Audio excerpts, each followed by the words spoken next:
Maoist Economics and the Revolutionary Road to Communism. Edited with an introduction and afterword by Raymond Lotta. Publisher's note. Maoist Economics and the Revolutionary Road to Communism, the Shanghai textbook on socialist political economy, was originally published in China in December 1975 under the title Fundamentals of Political Economy. The first part of the Chinese edition was an exposition of the political economy of capitalism and imperialism. That portion is not included here, as what is most path-breaking and enduring about this work is its discussion of socialism, hence, the title change. However, the opening chapter to the work as a whole, which deals with the content and method of Marxian political economy, has been retained. For this new English language edition, an introduction and an afterword by Raymond Lotta, a list of suggested readings on socialist political economy, and an index have been furnished. Major study references and notes at the end of each chapter are from the original Chinese edition. Explanatory bottom-of-page footnotes have been added by the editor. An article that appeared originally in Red Flag and subsequently in the Peking Review in 1976 has been excerpted and added as an appendix to Chapter 4. Study questions that appeared at the end of each chapter of the Chinese edition have been dropped. A chapter on Socialist China's external economic relations has been deleted. The chapter was less a continuation of the work's theorization of socialist society than it was an accounting of certain diplomatic, aid, and trade policies during the early and mid-1970s, and the presentation of the class nature and possibilities for economic development of independent Third World states departed in significant ways from the theoretical framework of the rest of the book. An English translation of an earlier, 1974, edition of the entire work, including the section on capitalism, is available as Fundamentals of Political Economy, translated and edited by George Wang, Armonk, New York, M. E. Sharp, 1977. This translation was done by a team working from the 1975 Chinese text and making use of the Wang translation of the 1974 edition. English translations published by the People's Republic of China at the time the work was brought out have been used as a standard for phrasing and style. Quotations are taken from and references and citations are, wherever possible, given to official Chinese translations and authoritative English language sources. Most of the Chinese names, terms, and places in the text have been romanized according to the Waite-Giles system, which was the system of transliteration most widely in use at the time this work first appeared. Even though the phonetic, pinyin, system has since come to replace it, this translation preserves the Waite-Giles system of spelling to aid readers in searching out bibliographic citations and references. Introduction, Maoist Economics and the Future of Socialism by Raymond Lotta. Maoist Economics and the Revolutionary Road to Communism, the Shanghai textbook on socialist political economy, should be of interest to anyone who sees the present social order as cruel and unjust and has dreamed of the possibility of something fundamentally and radically different. For this book tells of a liberating socialism. It tells of a liberating economics. It tells of Maoism. Can society be organized on a foundation other than that of exploitation, competition, and private gain? Are alienation, social fragmentation, and bureaucratic domination the unavoidable consequences of economic and technological development? What was probed and achieved in revolutionary China between 1949 and 1976 challenged deeply held assumptions about what humanity is capable of. This book was written in 1975 and reflects the most advanced experience of socialist economics that the world has seen. China's socialist revolution began in 1949 with the countrywide seizure of power by the workers and peasants led by the Chinese Communist Party. The revolution passed through several important stages marked by changes in the ownership system, the creation of new socialist economic and institutional forms, and mass political campaigns and upheavals. China's socialist revolution met defeat and came to an end in 1976 when a military coup overthrew working-class power. In historical time, 27 years are scarcely a blip on the radar screen. But in terms of what was accomplished between 1949 and 1976, we're dealing with something quite epical. 1/4 of humanity had struggled heroically to forge a path to the future and had embarked on a journey of unparalleled political, economic, and social transformation. This book is part of that endeavor's enduring legacy. This book is suppressed in China today. A liberating economics? You will search in vain in bourgeois economics for concern with, much less solutions to, great social problems such as poverty, inequality, or environmental degradation. Its compass is rather more narrow and self-justifying. There are the discourses on how the price mechanism leads to efficient allocation of resources, efficiency to what end and for whom never questioned, the idealized models of decision-making and perfect competition in a market economy that assume away the real, unequal, structure of economic and political power and paper over the real world of conflict, capitalist against worker, capitalist against capitalist, imperialist rival against imperialist rival, the mythology of general equilibrium. When in fact capitalism is a crisis-prone system that cannot secure full employment of resources and labor, and the arcane mathematical treatments of issues such as international trade that somehow can't fit world hunger into the equations. Confronted with the stark gap between the world depicted in their abstract theory and life-crushing reality, the bourgeois economists explain that such things as racial discrimination or industrial pollution are imperfections or negative externalities of a market economy that is, unfortunate but peripheral aberrations of the workings of a self-correcting system. And worry not, because the market will eventually perform its magic. It is the core idea of capitalism, going back to Adam Smith's famous metaphor of the invisible hand, that individuals pursuing their own selfish ends, and acting as autonomous agents, will contribute their share to what is rationally best for everybody. That economics might have anything to do with overcoming the division of society into haves and have-nots and with creating the conditions for the all-round development of freely associating human beings would be dismissed by its bourgeois practitioners as an absurdity. And they are right. From the standpoint of capitalist economic laws, bourgeois economics, like bourgeois society, is sensitive only to what can be bought and sold, to profit and loss. Indeed, capitalism is a system in which human needs are addressed and met only as byproducts of the pursuit of profit. It is a logic of profit maximization based on exploitation and oppression. And it shapes and subordinates every 4.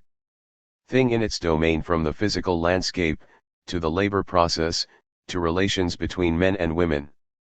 The vision, the economic theory, and the experience of building a new society summed up in Maoist economics and the revolutionary road to communism, hereafter referred to as the Shanghai textbook, point in a radically different direction. A socialist revolution creates a new kind of economy. The means of production are no longer the private property of a minority of society but are placed under society's collective control. Economic resources are no longer employed to maximize profit but are utilized to meet the fundamental needs and interests of the masses of people. Social production is no longer carried out without prior plan or social purpose but is now shaped according to consciously adopted aims and coordinated as a whole. The mechanisms and motivations of capitalism give way to something new: social planning, social cooperation, and conscious mass participation in all aspects of economic and social development. The potential for varied and all-sided human activity that the powers of social production have put within reach can begin to be realized. All of which is to say that the misery, the dehumanization, and the inequality that are daily life under capitalism need not be. The great gap between rich and poor, the scourge of unemployment, the oppression and degradation of women, the subjugation of and discrimination against whole nations and nationalities, the problems of healthcare, housing, and urban decay. These and other sores of class society can be taken on and overcome. The desperate, competitive struggle of all against all to survive and claw their way ahead need not be. The creativity, energy, and fierceness of purpose of the nobodies on the bottom of society can be unleashed on a vast and transformative scale. Problems can be taken up for collective solution, the needs and direction of society can be wrangled over by people in their millions. And through this process of struggle and debate, people can change in ways unimaginable under the present order. Socialism makes this possible. We live in a world in which the life activities of the laboring majority are subject to the controlling power of a minority whose interests are opposed to theirs. We live in a world in which people's lives are ruled by blind economic forces, the spontaneous movement of a stock v. or commodity price can, literally overnight, alter the lives of millions throughout the world. But with the creation of a system of socially organized and socially directed production, humanity crosses an historic threshold. The structure and functioning of society will no longer be wrapped in mystery but can become known to the community of individuals who make it up. The economic system and society as a whole will no longer confront the masses of people as something external, alien, and dominating, but rather will be something they are more and more consciously taking hold of, transforming, and mastering in their own interests. At bottom, that is what this book is all about. Maoism emphasizes that economic development by itself is not enough, nor is it the essence of socialism. Growth must serve and be guided by larger political and social goals, fundamentally, the quest of the proletariat and laboring people to master all of society and ultimately to eliminate classes on a world scale. Economic change and the creation of social wealth must be accompanied by change in every sphere of society, including very importantly change in people's outlook and thinking. Maoism emphasizes that people not things are decisive. The conscious activism of the laboring people, not the capital stock or level of technology as such, are the crucial variables of economic and social development. The laboring people must master technology, not the other way around. And Maoism emphasizes that the socialist project hinges on its constant reinvigoration. The revolution must continue and the class struggle must be continually waged in order to transform society and the world. Yes, this is a radically different approach to economics and to the development of society overall. When was published in 1975, China was still undergoing the extraordinary struggle and ferment of the Great Proletarian Cultural Revolution. Factories in Shanghai and in many other cities were experimenting with new forms of worker participation in management. Peasants were discussing the ways that Confucian patriarchal and authoritarian values still influenced their lives. Scientists were conducting research among and sharing understanding with workers rich in practical experience. Administrators were routinely called on the carpet for losing touch with the people. Engineers became workers, teachers became students, political officials became garbage collectors, and vice versa. This was a society, and friend and 6. foe alike would scarcely disagree, that was consciously ranging itself against capitalism. No aspect of economic development and organization was taken for granted, whether it be the supposedly inescapable trajectory of modernization and urbanization. Revolutionary China took bold steps to break with the traditional Western and the more recent Third World patterns of chaotic and lopsided city and industrial growth, and to integrate industry with agriculture and town with countryside, or technology. The Maoists emphasized that the design, applications, and relationship of people to technology are shaped not only by the development of the productive forces but also by the social relations of an economic system, or the very notion of what constitutes economic efficiency and optimality, which were seen in broader economic and social terms rather than in a narrow cost-effectiveness frame. This was a socialism that dared challenge not only the brutal profit above all calculus and stultifying methods of organization of capitalism but its whole me-first mindset as well. Serve the people was not just a slogan emblazoned on the walls of factories, schools, hospitals, and retail stores. It was an ideological benchmark against which tens of millions judged themselves and others. This was a revolution that promoted initiative, creativity, and daring. But for the sake of the collectivity, not for oneself. China, it need hardly be said, is a very different society today. After Mao Zedong died in 1976, rightist forces led by Deng Xiaoping staged a military coup. The systematic dismantling of socialism, the restoration of capitalism, and the resubordination of China to imperialism were to begin. This sea change is perhaps best captured in the slogan promoted in the early 1980s by the new leadership, "To get rich is glorious." And so it has been, for a few. Shanghai has opened a stock market. Speculation in urban real estate is now legitimate economic activity. Special economic zones have been carved out to serve multinational corporations. China's leaders have turned the country into a low-wage assembly complex and production base for domestic and foreign capital. In early 1992, an average of 45 new foreign-financed ventures were being contracted each day. Workers are told to keep their noses to the grindstone and out of politics.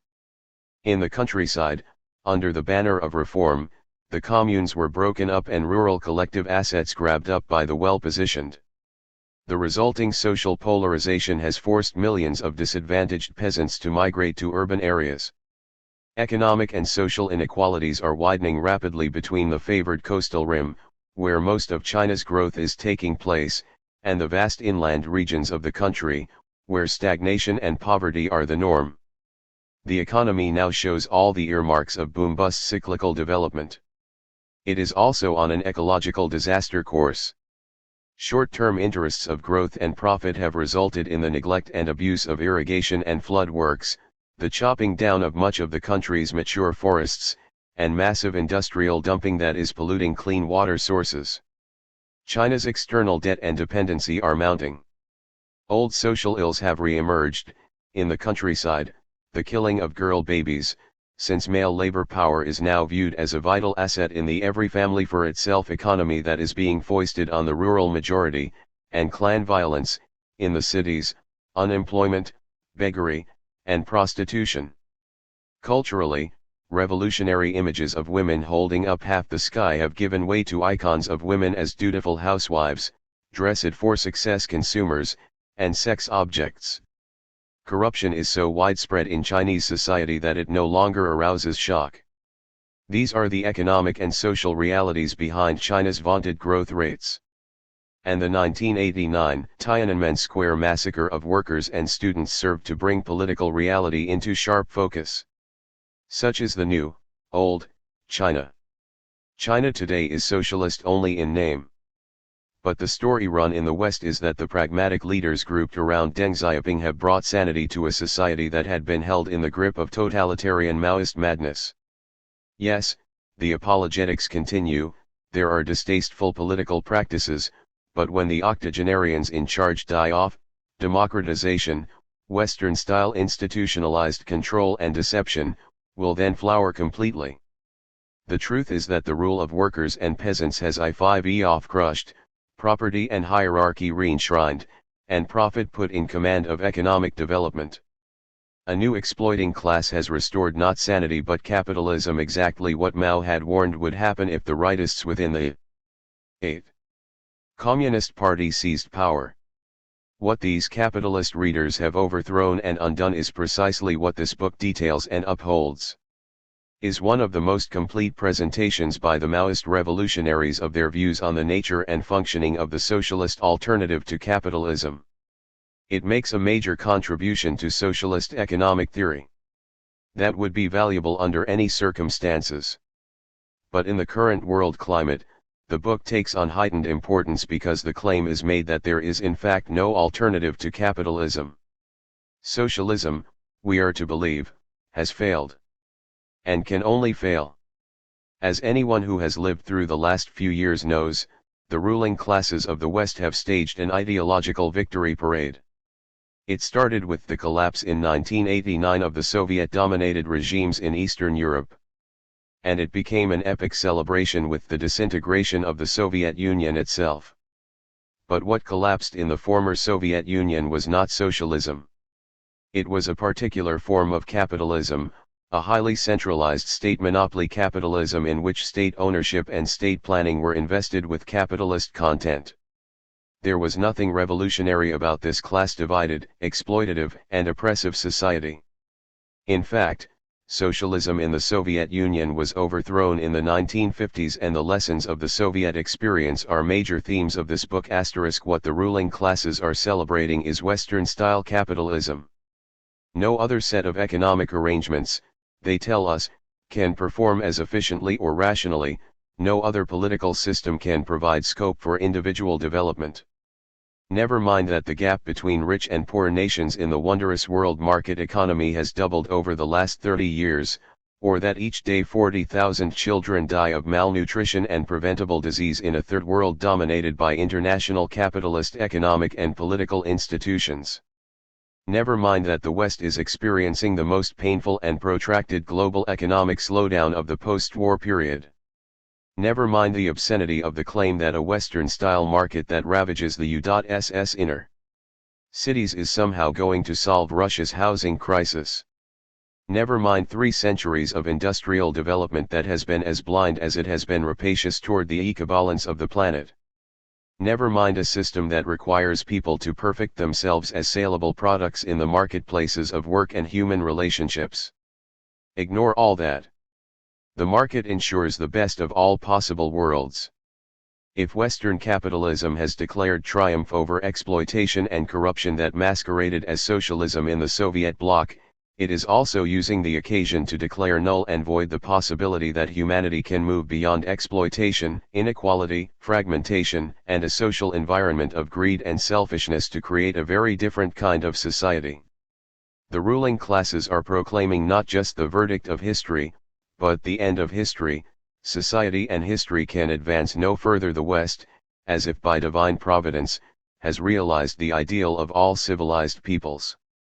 Anything that challenges capitalism is at best a pipe dream, and at worst an unworkable utopia imposed from above that can only lead to nightmare.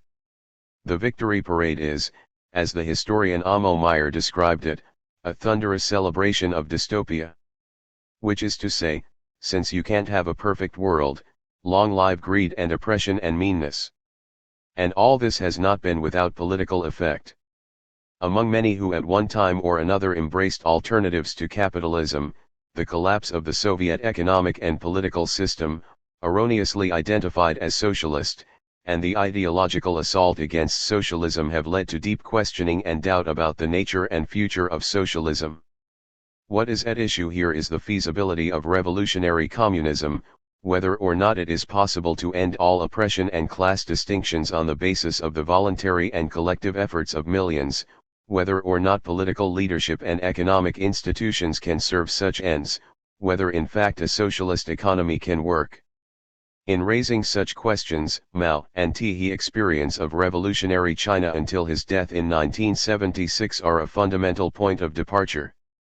The state bourgeois ideologues of the former Soviet Union peddled a vulgar pseudo-Marxism that equated socialism with formal and legal state ownership, benevolent welfarism, technocratic efficiency, and political passivity. In contrast to this, Mao Zedong reclaimed Marx and Engels' vision of communist society and Lenin's brief but historic experience. In leading practical efforts toward creating a new socialist society as a transition to full communist society, in which men and women would consciously and voluntarily, and through great struggles, change the world and themselves. At the same time, while learning from the positive experiences of the first efforts to build a socialist economy in the Soviet Union, Mao profoundly rethought and recast the prevailing model of a planned socialist economy that became institutionalized under Stalin. Mao was conceptualizing and implementing a set of solutions to the real problems of developing a planned socialist economy that does not rest on bureaucratized regulation or reproduce oppressive capitalist relations. His approach meant subjecting growth and development to social and political criteria, linking the question of economic coordination to the question of mass initiative and participation, putting emphasis on issues of motivation and collective benefit, and on the ideological and political environment in which decisions are taken at all levels, and combining a system of coordinated planning with decentralized management. The Maoist model also represents a complete rejection of the orthodox Western approach to underdevelopment, which sees underdevelopment as nothing more than delayed development that can only be sped up and put on track through absorption of foreign capital and participation in the international division of labor. Revolutionary China, by contrast, delinked itself from the world imperialist system. It formulated and implemented a developmental strategy based on giving priority to agriculture, utilizing simple and intermediate technologies that could be spread and adopted throughout the economy while seeking to develop and apply advanced technology in a way that would not distort and disarticulate the economy, promoting self-reliance, and, above all, unleashing people. On such a basis, a poor country, whose development had been twisted and scarred by semi-colonial domination, was able to achieve sustainable and balanced growth and to meet the basic needs of its population. To be sure, there were problems and mistakes. The economy had certain weak points, the new social institutions certainly had some flaws, and in the sweep and swirl of mass struggle, errors were unavoidable, sometimes due to people getting carried away in their zeal to change things, other times due to rigidity. But all this was in the 11. Context of a revolution uprooting exploitation and class oppression and drawing the broad masses into political life. The CIA couldn't deny the favorable growth rates. Observer after observer couldn't help but be struck by the forging of new values and attitudes. Yet as impressive as all that was, these mechanisms and principles were part of a larger solution to a deeper set of problems: how to revolutionize society and people in order to make the stormy passage to classless society, to communism. In short, Mao's political economy is what might be called the political economy of a visionary and viable socialism. The guardians of the present order vilify the Maoist experience for rather obvious reasons: it stands so totally opposed to their whole system and outlook of exploitation. But it has also become a fashion in some more enlightened intellectual circles to dismiss Maoism as an artifact of an era bypassed by history. Whether intended as such or not, it is an argument for the status quo.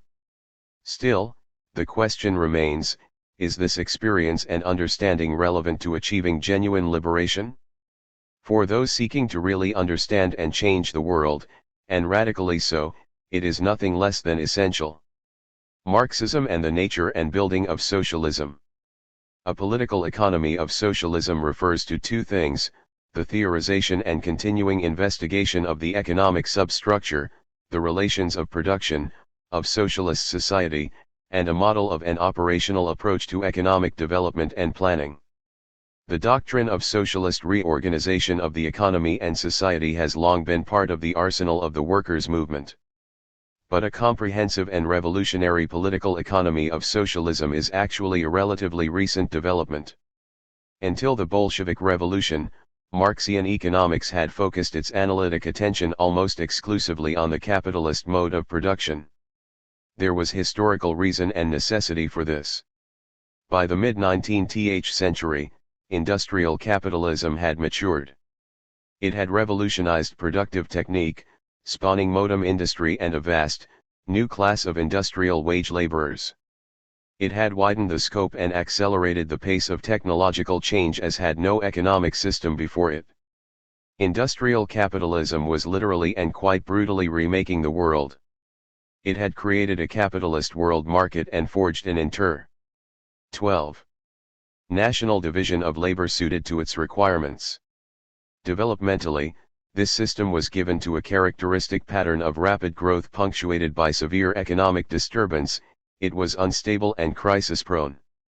And, of great historical moment, its class relations and contradictions had led to the emergence of a new political force, the proletariat, or working class, that was waging a struggle for emancipation. This capitalist mode of production had to be understood, a revolutionary strategy and tactics to serve the rising struggle of the working class had to be formulated. Karl Marx theorized the capitalist mode of production. He placed it in historical perspective, showing it to be but a specific and transitory stage of social development founded on a particular organization of social labor and a particular mechanism by which the propertied ruling class extracts surplus labor from the subordinated producing class. He identified the key relationship in capitalist society as between wage labor and capital. He disclosed the fundamental contradiction of the system as between socialized production and private appropriation, large-scale and highly developed productive forces usable only if they are used in common by thousands and millions of workers, yet productive forces utilized for the competitive enhancement of particular, private, interests. And he unearthed capitalism's inner economic contradictions and laws of motion, development trends. These discoveries enabled Marx to show that capitalism creates both the material basis, the enormous growth and socialization of the productive forces, and the agency, the proletariat, for a higher, cooperative mode of production, socialism, leading finally to communism, with the abolition of class distinctions and all social divisions containing the seeds of class division. But Marx never sought to lay down a detailed blueprint for this future society. Socialism, in Marx's view, would be fought for and forged in the concrete. The exact forms taken by socialism and ultimately communism would be conditioned by prior historical development and the specific circumstances of revolution. Reviewing the course of Marxian economics after Marx's great discoveries, it really should come as no surprise that Marxism's theorization of socialism and communism would lag behind its analysis of capitalism. The socialist movement of the late 19th and early 20th centuries had to solve certain pressing, and more immediate, political questions thrown up by the particularities of capitalist development and the demands of the class struggle. This was especially so in Germany and Russia, where the workers' movement was growing apace, and both the German and Russian Marxists had made important analyses of the structural changes that had brought capitalism to a new stage of development.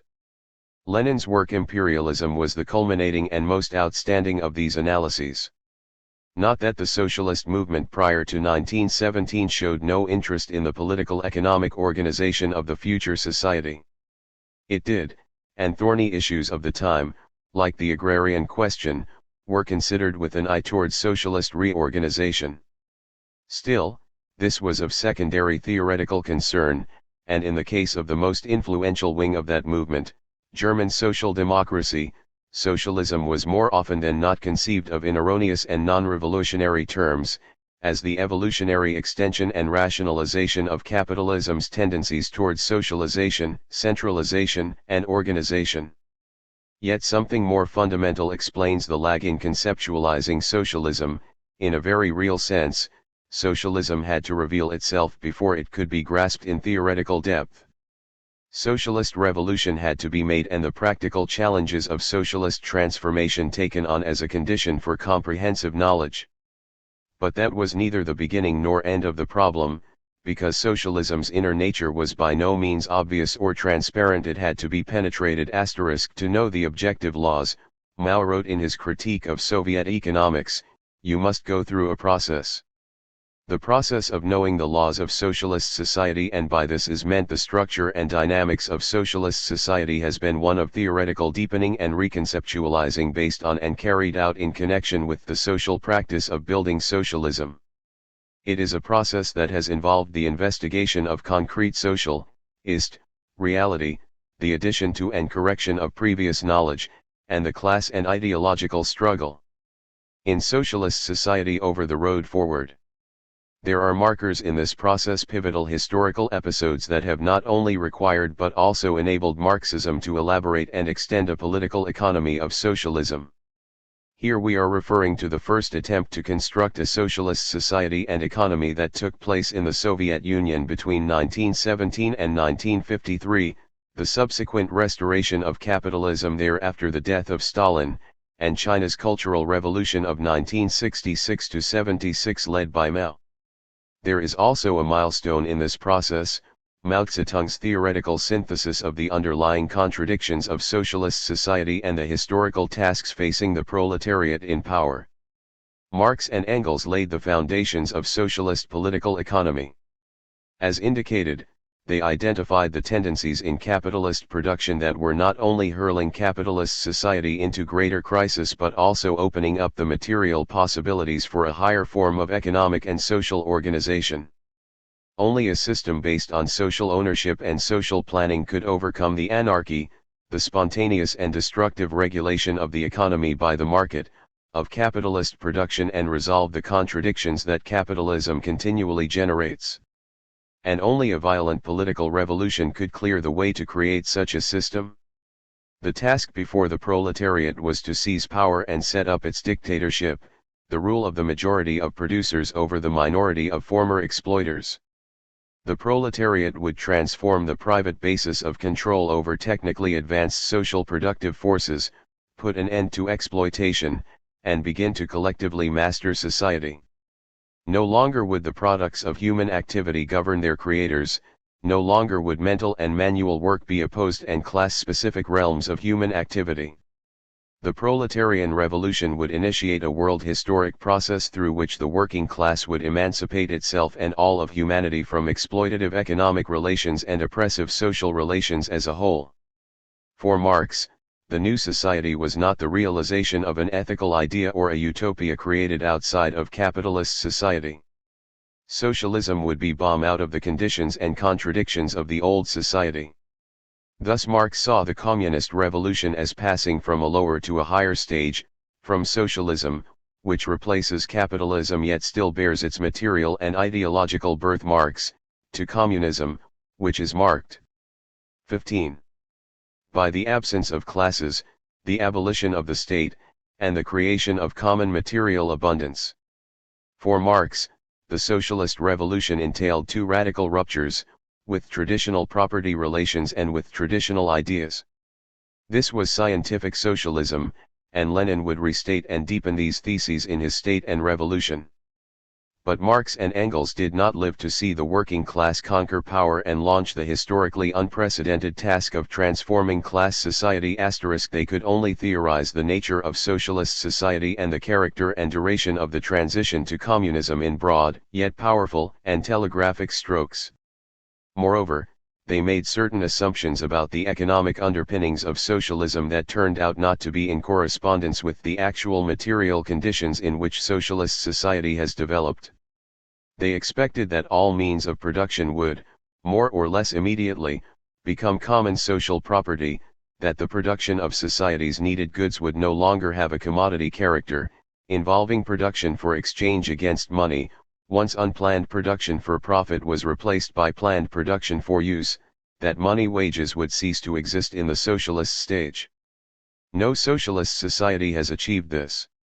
It has not been possible, especially given the persistence and economic weight of peasant-based agriculture in the countries where socialist revolutions have so far taken place, to effect a rapid socialization of all means of production to the level of public state ownership.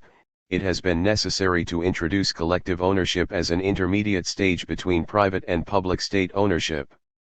It has not been possible to do away with commodity exchange relations among production units. And although the socialist principle of from each according to their ability, to each according to their work was implemented in socialist societies, the distribution of consumer goods still took place through the medium of money and involved payment of money wages. Marx and Engels also expected socialism to make its initial breakthrough in the advanced capitalist countries, where the productive forces were highly developed. Obviously, this is not how things worked out. Capitalism evolved to a higher stage, imperialism, marked by the dominant economic role of huge monopolies and finance capital, the internationalization of capitalist production, the acute rivalry between imperialist nation-states, and the dominance of a few rich capitalist countries over the oppressed nations of the Third World, where the majority of humanity lives. The development and contradictions of the imperialist system have profoundly affected the course of socialist revolution. The proletarian movement spread to the colonized and oppressed countries while its progress has been impeded in the advanced capitalist countries, where the ruling classes have utilized the vast wealth accumulated through international exploitation and plunder to secure relative stability for extended periods. Some bourgeois critics of Marxism suggest that its explanatory value is called into question since socialism unfolded somewhat differently than Marx had anticipated. It is a rather superficial argument. Marx's suppositions were entirely plausible, and they were not cast as hard and fast predictions. Marxism makes no claim to forecasting all the particular features of future social development.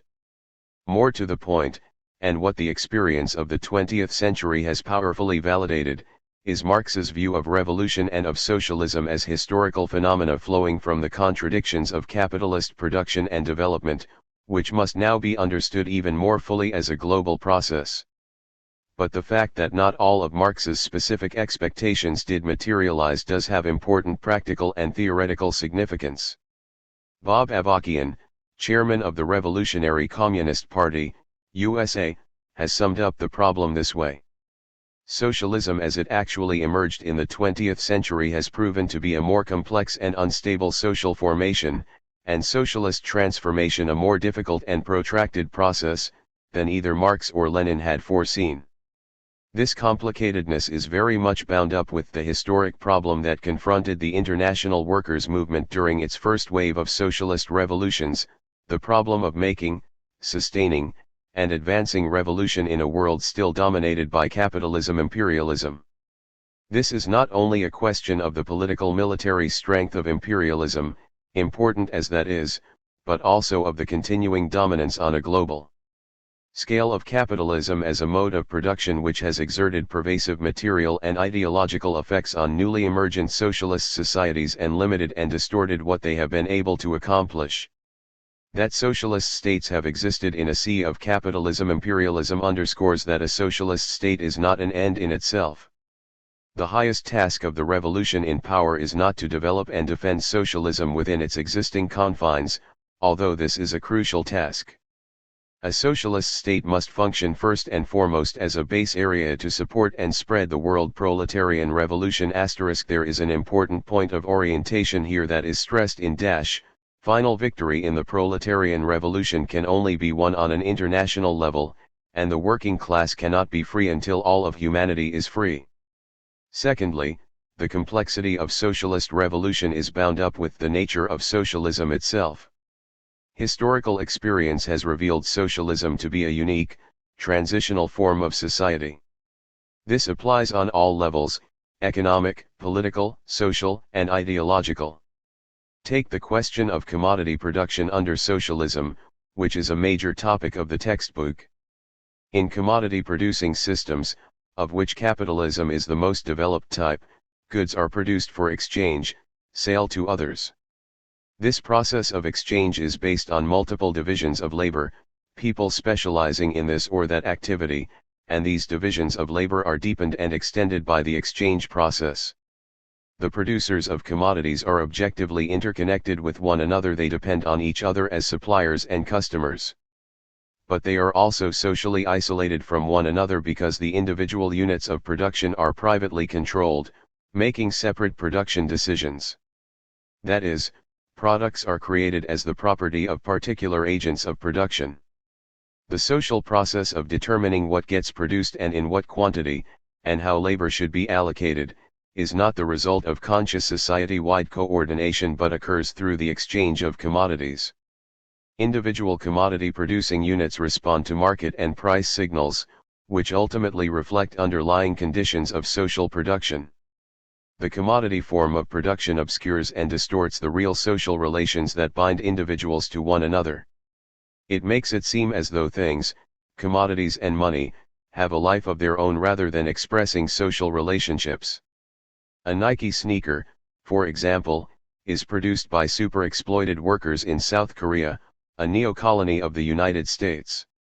But this rather crucial social information is not conveyed by price. People define themselves in relation to things, and the acquisition of things becomes the be-all and end-all, while people themselves are treated and used as things.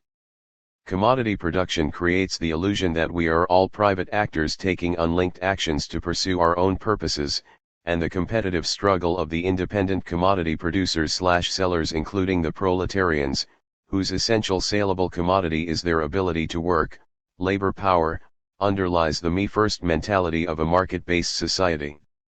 Under capitalist commodity production, everything becomes subject to cold-hearted calculation. Lenin's phrase, "What does not register as price is not worthy of attention." Socialist society must restrict and eventually overcome commodity production. If this is not happening, the new society cannot be built. Why?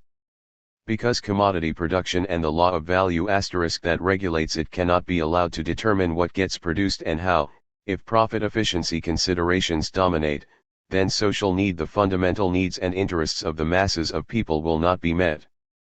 Because in commodity production, and exchange through money, lies the germ of capitalist oppression, the separation of workers from the means of production and the exploitation of wage labor. Because in commodity production, and the divisions and separations it engenders, lies a barrier to people grasping their social connectedness and mastering their own social organization and activity as a community of free individuals carrying on their work with the means of production in common. Marx's phrase explains how socialist society concretely subordinates the commodity form of production, and money relations, as the primary vehicle for organizing social production. It explains how the proletariat sets out to initiate a form of direct social production involving a different way of organizing an economy, socially planned production for social need, to transform the labor process, the producers dominating the conditions of production rather than vice versa, and to develop a different social psychology, people working for the common good. But this new type of production has not and cannot break free totally of commodity elements, and various types of commodity-money relations persist under socialism and continue to influence people's thinking. The principle of exchange based on equivalent amounts of labor still plays a role. Socialist enterprises must pay attention to efficiency and must still utilize monetary calculation to compare between the planned cost and the actual cost of producing something. The textbook explores the reasons for this and the complications and dangers posed. By the same token, while the working class rules in socialist society and aims to abolish classes and class distinctions, socialist society continues to reproduce classes and social differences and inequalities that find expression as class antagonisms. Socialism is a society in which the danger of reversion to capitalism is omnipresent. One could of course dispense with the complexity of socialism definitionally, since workers' rule in the Soviet Union during the 1917-53 period and in China under Mao did not correspond in important ways to what Marx prefigured, then what existed there was not really socialism. It is a tack taken by some. Others, recognizing real difficulty, have concluded that socialism has simply failed and must be reinvented. These approaches would substitute abstract and ideal categories for the complexity of real life. Worse, they negate the rich and liberatory experience that socialist revolution, for all its difficulties and setbacks, has in fact yielded up. The Soviet Union, breakthrough and limitations. This brings us to the Bolshevik Revolution and the Soviet Union. The October Revolution is the first case of a working-class state carrying out the expropriation of the former propertied classes and establishing a socialist form of economy. Privately controlled means of production were converted into public property and economic development was subjected to conscious planning. Through the instrumentalities of their party and state, workers and peasants set out to collectively control and rationally utilize society's economic resources. This planned form of economy required not only coordination and social mobilization but also a guiding theory of economic development and transformation. And so it was in the first workers' state that research into the political economy of socialism was inaugurated and that a systematic socialist political economy was first propounded. It was a theoretical enterprise infused with the spirit of discovery, debate, and ferment that characterized the early years of the revolution. But it was not, nor could it be, a self-contained intellectual exercise. The course of understanding and policy formulation was shaped by the sharp struggle within the Communist Party over the direction and viability of the revolution and by the life and death struggle to defeat counter-revolution from within and from without. What emerged from this first attempt was a certain conception of the nature of socialist society and of the tasks and methods of socialist construction. There were elements of theoretical advance here, reflecting the sweeping changes taking place in Soviet society. On the other hand, the understanding of socialist economy and society was partial, owing mainly to the limitations of historical experience. It was also flawed in key respects, owing to problems in approach and methodology. Here only a few summary points can be offered. The Soviet Revolution triumphed in a backward capitalist country with a huge peasantry. The working class represented only 5% of the population. That reality alone posed an awesome challenge. Could the revolution consolidate its support and survive? Could socialism be built if the material prerequisites, like a highly developed industrial base and large-scale agriculture, were not yet present? The Bolsheviks were acutely aware of the difficulties. In the immediate XXI flush of victory, they anticipated and counted on support in the form of revolution and the spread of socialism to the more developed countries of Europe. But the revolutionary movement in Europe, in particular Germany, ran aground. It soon became clear to the Bolsheviks that the newly formed Soviet Republic would have to go it alone, and perhaps for some time. Lenin was determined that the revolution make its way. After all, the Bolsheviks had taken the risk of leading the masses to make revolution, and now they would take the risk of leading them to carry it forward. The revolution would and did fight for its life. It had to crush the counter-revolutionary efforts of the old possessing classes aided by foreign imperialist intervention. Economic policy swung from the radical market-restricting measures of war communism to the temporary market-widening provisions of the new economic policy. But it was a revolution fighting for its life, and it continued to unfold economic and deep-going social transformation. New political and social organs of popular rule were established, and battle-steeled workers staffed important governmental and managerial positions. The former Tsarist prison house of nations ceased to be. The revolution recognized the right of self-determination, and a multinational state based on equality of nations and nationalities was established. Great strides were made towards emancipating women by 1921, divorce was easily obtainable, the formal stigma attached to illegitimacy was removed, abortion legalized, and equal rights and equal pay became policy and law. Mass campaigns were launched to eradicate illiteracy. Written languages were created for national languages that had previously had none. In the years following Lenin's death in 1924, the question of whether socialism was possible under conditions of internal economic and cultural backwardness and imperialist encirclement was posed anew and even more sharply. Stalin fought for the view that socialism could and must be built in one country absent the near-term spread of revolution for the survival and continued development of the revolution in the Soviet Union and for the cause of world revolution. Relative to the alternative positions advanced at the time, Stalin's was the most correct. But as Bob Avakian points out in Conquer the World, the Sochaism in 1c degree untry debate and struggle to a certain degree begi te most important question. Just what is socialism?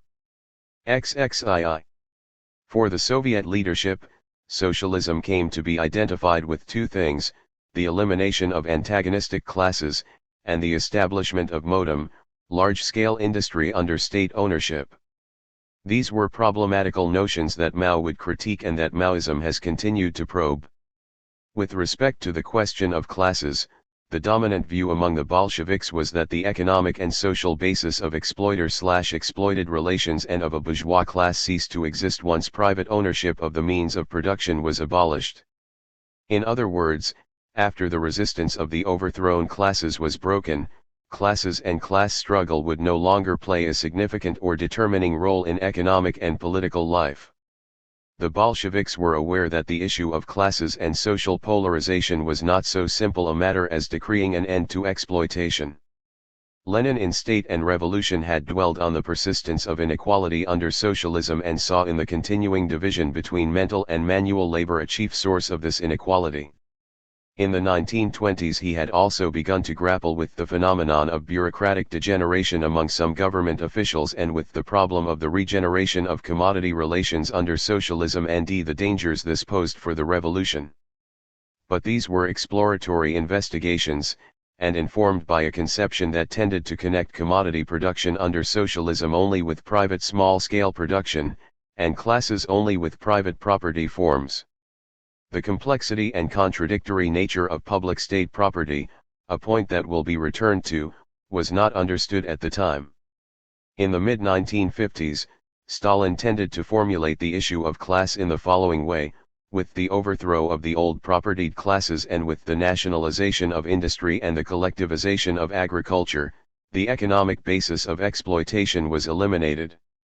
Society consisted of two non-antagonistic classes, the working class and the collectivized peasants, along with a stratum made up of the intelligentsia and white-collar groupings.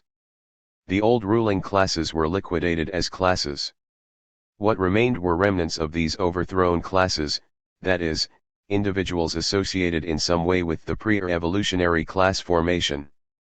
But these remnants of the old order could only be propped up externally, thus the threat to society came from agents of the deposed classes cultivated and supported by foreign capital. XXIII. Again, antagonistic classes and class struggle were not seen as playing a crucial role in socialist society, since a bourgeois class was seen to exist only in relation to readily detectable forms of private ownership.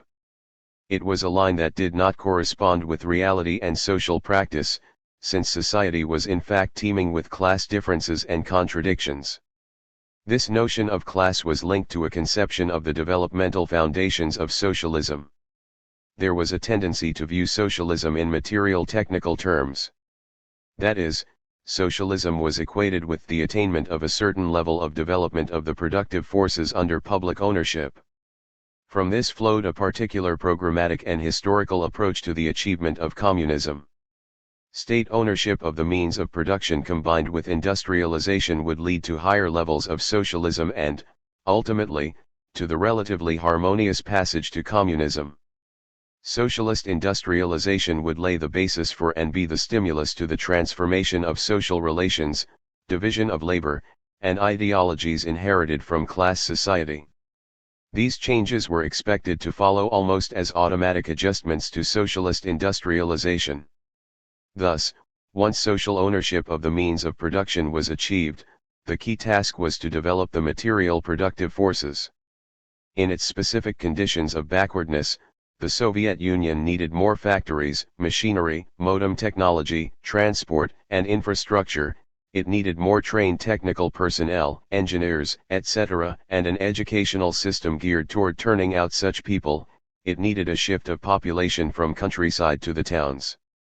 Socialist construction came to be identified with the mobilization of resources for the rapid development of capital-intensive heavy industry and the destruction of the legal basis of private property in the major means of production, and the establishment of state ownership were seen as the guarantee that the process of industrialization would serve working class rule. The complexity and contradictoriness of state property forms and the fact that juridical, formal/legal, worker-state ownership can mask bourgeois relations was not understood. Sheds important light on this point, emphasizing the need to go beyond form to the actual content of state ownership. Who is really running state enterprises? Is a political ideological orientation of restricting or expanding inequalities and differences in command. These were not particularly or peculiarly Bolshevik or Stalinist notions. They were the prevailing understanding within the international communist movement. But Mao broke with this conceptual framework. He developed a theory of classes and class struggle under socialism, grounding it in the material, social, and ideological contradictions of socialist society. And he approached the problem of the foundations of socialism rather differently. Technological advance and economic growth are not the fundamental guarantor of socialism and communism. The mere increase in productive forces, economic development, will not in and of itself eliminate exploitative relations and other oppressive social and ideological relations, like patriarchy. There is, Mao emphasized, a dialectical relationship between economic development and ongoing and deep-going social and ideological transformation. If a socialist society does not promote socially collectivistic aims, then what of socialism remains? The key issue confronting socialist society, and what determines its overall character, is the road on which it is traveling. Is society overcoming the relations of class society to the greatest degree possible? Is the labor of the working class serving this end? And does the working class through its state and political leadership have the overall initiative in carrying forward and persisting on this road? In short, what is key is whether the revolution is continuing and deepening on all fronts. If this is not happening, then the ground is being laid for the working class to lose state power, and capitalism will be restored. If the revolution is continuing, then working class state power will be strengthened, and the struggle for communism will be propelled forward. There will be times when great leaps can, and must, be made in pushing the revolution forward. At other times, consolidation becomes the necessary emphasis, and there will be twists and turns. Through this wave-like process, revolution advances. but this occurs within and is conditioned by the international framework, by the development and contradictions of the world imperialist system, including its rivalries, military interventions, and the direct and indirect effects of the structure and turns of the imperialist world economy on the socialist economy, and by the relative strength, forward thrusts, and requirements made of the socialist state by the world revolution. The proletarian revolution and its conditions of development must in fact be grasped fundamentally as an international process. At those historic turning points when the world revolution can make major breakthroughs, and these are invariably moments of great danger and crisis as well, any already existing socialist state must be prepared to put its material and ideological strength on the line to advance the world revolution. This is a critical summation of the experience of socialist revolution. With this understanding in mind, let us return to Soviet theory and practice. The view of socialism described earlier was deeply embedded in Soviet political economy. It was clearly in evidence in the debate over industrialization strategy that occurred in the 1920s and in the economic theory that guided the implementation of the first five-year plan and collectivization of agriculture in the years 1929 to 32. Valuable work was undertaken. This was the real and creative beginning of practical socialist political economy, and a vast new literature was produced.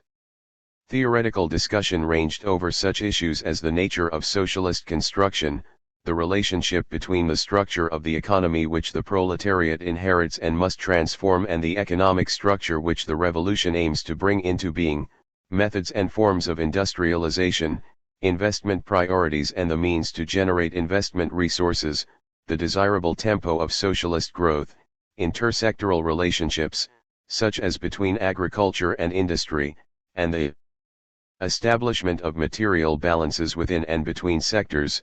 The Soviet economists pioneered what has since come to be called input-output analysis, the role of money and prices in economic calculation, in the mobilization of society's surplus, and in balancing the distribution of income between the urban and rural populations.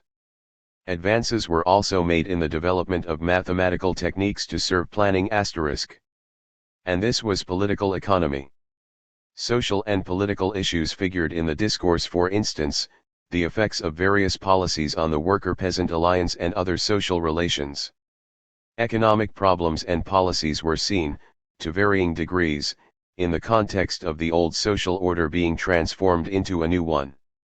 But by and large the political economy practiced had a decidedly productivist and technicist edge to it. On the one hand, what largely drove and delimited inquiry and debate was the imperative of finding the way to the most rapid expansion of state industry resting on modem technique, which was seen as the underlying foundation of socialism. On the other hand, planning tended to be approached as technical activity in pursuit of this goal, mainly as a means of rationally organizing the productive forces and coordinating growth. The experience of developing and planning a socialist economy in the Soviet Union in the years 1917 to 56, when the Soviet Union was a socialist society, could not but be highly contradictory. Not only was something new being tried, it was happening under very difficult and hostile circumstances.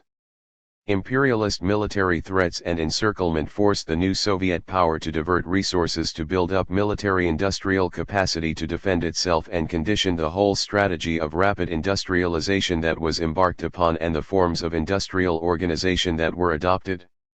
Indeed, for the better part of its existence, the first workers' state had to wage war, prepare for war, and dress the wounds of war. But if the challenges of constructing a socialist society and economy were formidable, the achievements were truly remarkable. A new mode of production which neither rested on exploitation nor experienced the destructive economic crises of capitalist market forces was established. A modern socialist industrial base and a system of collectivized agriculture were created.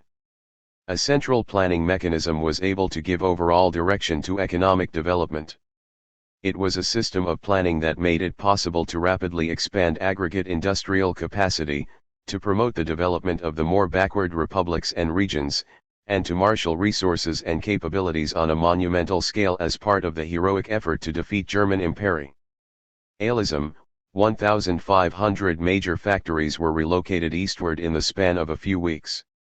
The slogan of the first 5-year plan was "We are building a new world," and millions of workers and peasants, especially during the late 1920s and early 1930s, were fired with the spirit of storming the heavens and doing this for the cause of world revolution.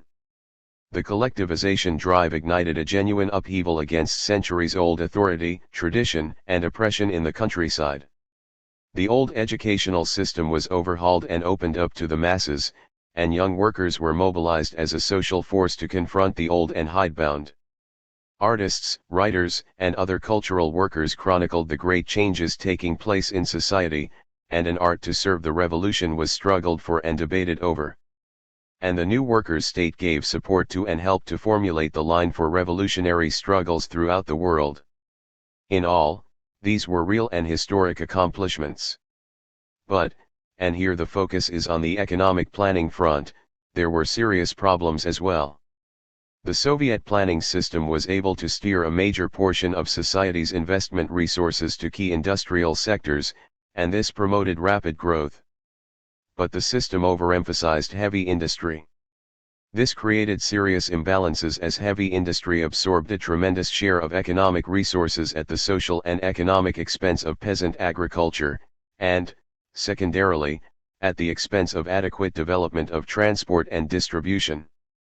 At the same time, the goal of high-speed industrial development and the preference for large-scale investment projects, with many being located in already industrialized areas, contributed to a huge increase in the urban population and an unnecessary concentration of industrial activities.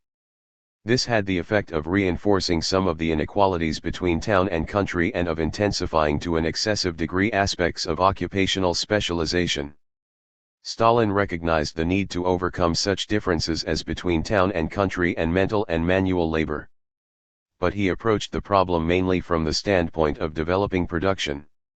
The task of restricting these differences and relations to the greatest degree possible within the existing material conditions, of waging, and drawing the masses into, political struggle against bourgeois forces and lines ANC policies that would widen the gap between XXVIII, city and countryside and break the worker-peasant alliance, and challenging elitism, the worship of expertise, disdain for manual labor, and old habits and ideas. This was not sufficiently grasped.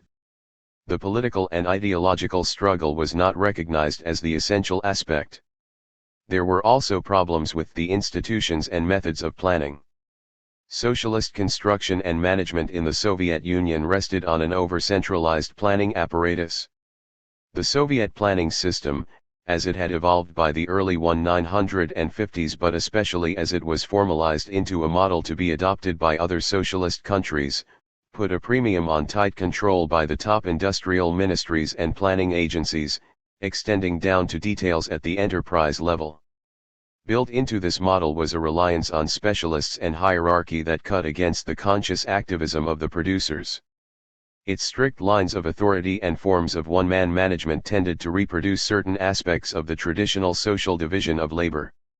Motivationally, the system relied too much on material incentives, on stimulating hard work and sacrifice by offering people higher pay and bonuses, and with this came a certain ideological endorsement of wage and income differentiation. The Soviet planning system proved administratively bulky and bureaucratic, overloading itself with tasks beyond its capabilities. When it came to figuring out material balances, for example, how much steel would be needed by local enterprises, and allocating materials, the system operated in such a way that everything had to be calculated and balanced at the highest levels. The rigidity of planning and its lack of flexibility at lower levels held back local dynamism and made it harder to adjust to unforeseen circumstances. This led to waste and actually made it more difficult to ensure that plans would be suitably modified in order to be carried through. Mao's conceptual leap. Mao rethought and recast this model of a planned socialist economy. While learning from the positive aspects of this first attempt to build socialism, he criticized the top-down methods and the strong tendency toward technological determinism that characterized Soviet planning. Yes, Socialist construction requires a state economic plan to represent the fundamental interests of the working class. But Mao approached XXIX. The question of centralized planning in a more dialectical way than had Stalin. That is, he understood the unity and struggle of opposites between agriculture and industry, heavy and light industry, between the center and the localities, and between balance and imbalance. He understood that a plan could not be approached either in its formulation or implementation as an exact blueprint, and that production targets could not be treated as though they were simply laws subject to administrative enforcement. The socialist transition period is one of great struggle, transformation, and experimentation. The dynamism and change that is socialism is one of its great strengths, the more so as the masses are unleashed. An economic development will of necessity reflect this, it cannot be smooth and even. This understanding must inform planning methodology.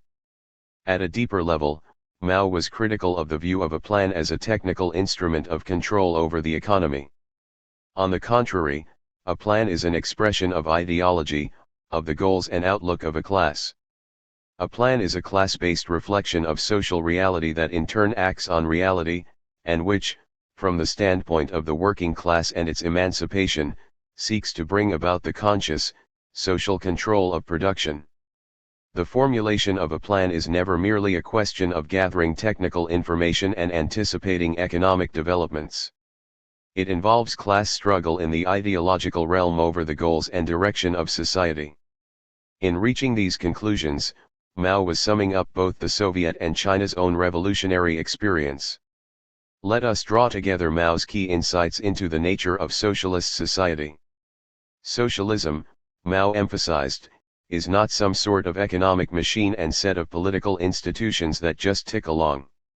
It is a momentous struggle to replace production for profit by production for social use, a struggle to revolutionize all institutions and social relations in society, to forge new values and attitudes, to establish all-round control of society by the working people so they can master and transform all aspects of society, and to narrow and ultimately abolish all class distinctions.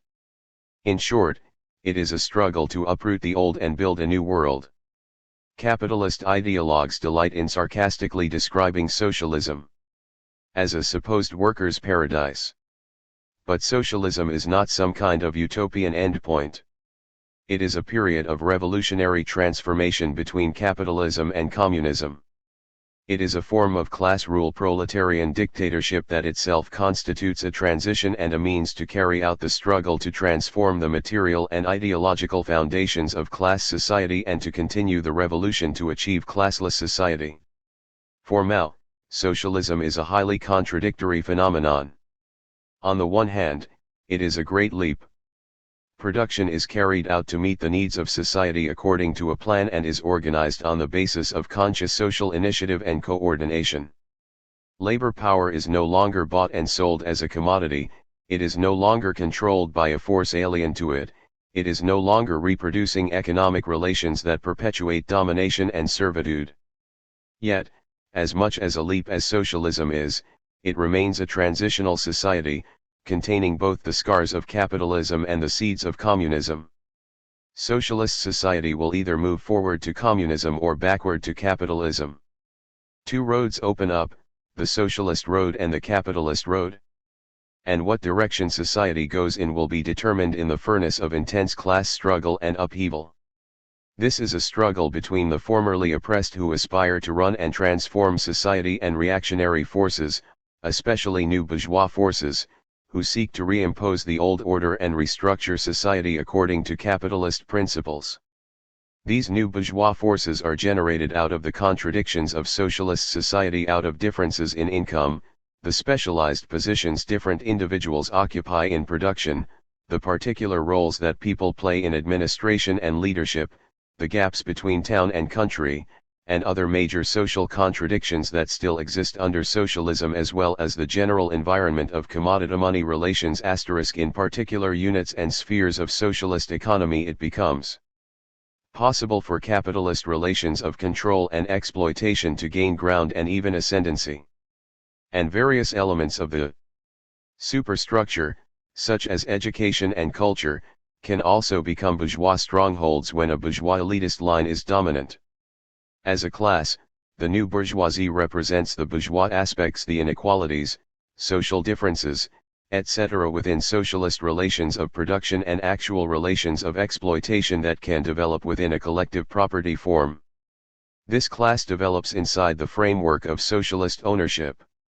As a political force, its strength is concentrated in, and organized through, power centers at the highest echelons of the governing party state apparatus in socialist society, including the armed forces *, in other words, with the overthrow of the old exploiting classes, the defeat of their subsequent attempts at comeback, and the consolidation of a new mode of production, class relations change and the ground and terms of the class struggle shift.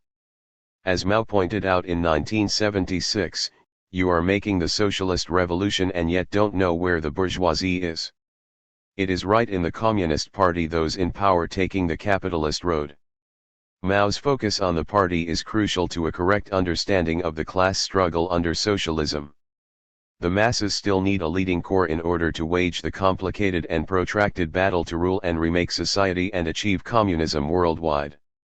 The proletarian party becomes the leading political force in the exercise of mass political power. It becomes the main directing force of an economy based on state public ownership. This vanguard position and role are essential to proletarian rule.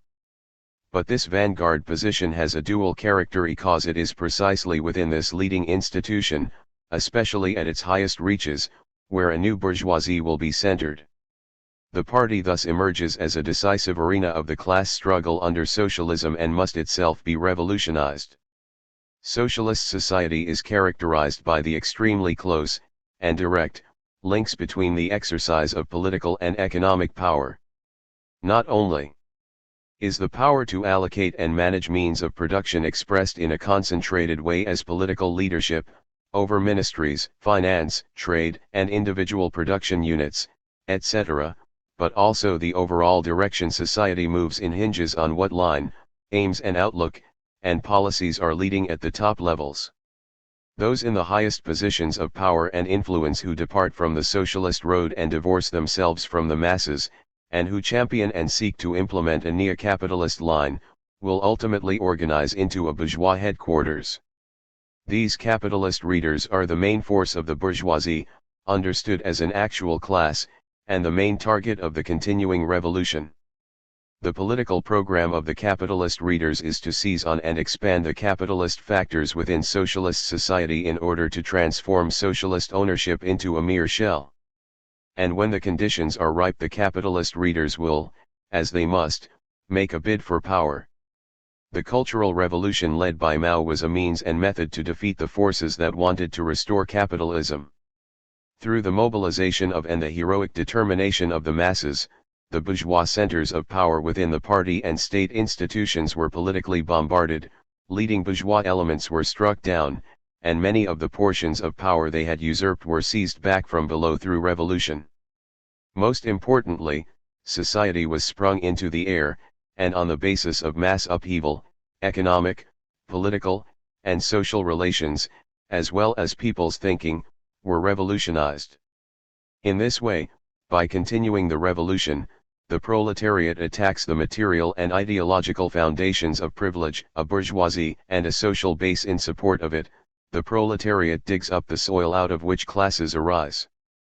The class struggle in socialist society is a struggle over whether a plan will serve socialist development or serve capitalist development, whether the results of the proletariat's labor will be used to build up the basis to eliminate classes or be used against the producers, whether the capitalist aspects in society and their manifestations in the realms of ideas and culture will be restricted and overcome or expanded, whether the scope of participation and initiative of the masses in running society will be widened or hemmed in, whether XXXIII.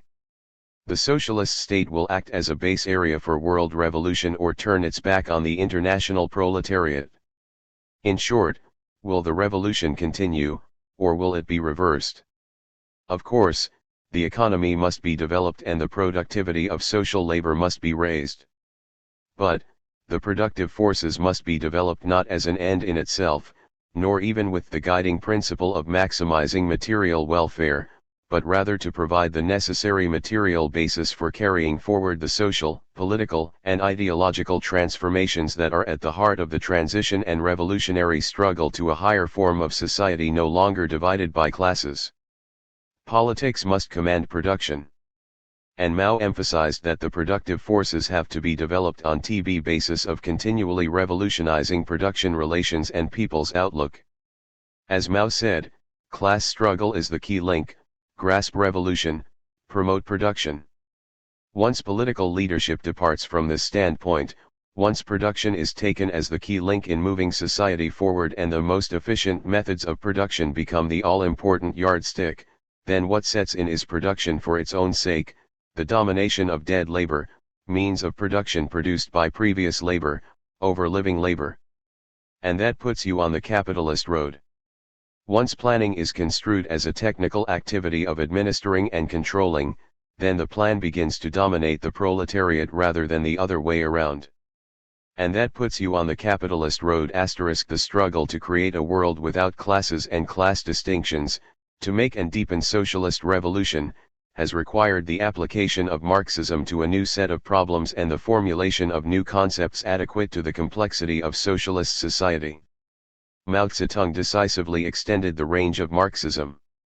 He did so on the theoretical level of conceptualizing what is being acted on socialism as a transitional form of class society. And he did so on the political level of developing an orientation for how that society must be acted upon persisting in class struggle and continuing the revolution. Mao systematized the fullest understanding yet achieved by Marxism of the economics and politics of the transition from socialism to communism. As to the subject at hand, the point can be put this way: with Mao, a scientific and comprehensive political economy of socialism can now, for the first time in the history of the workers' movement, be said to have been established.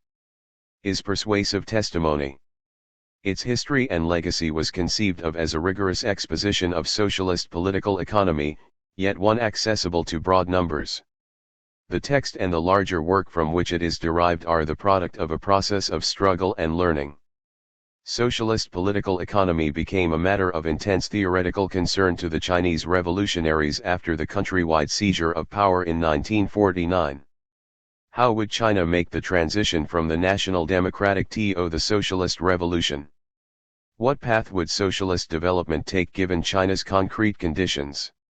How would a socialist China link up with the Soviet-led socialist camp, confront the forces of imperialism, and aid revolutionary struggles internationally?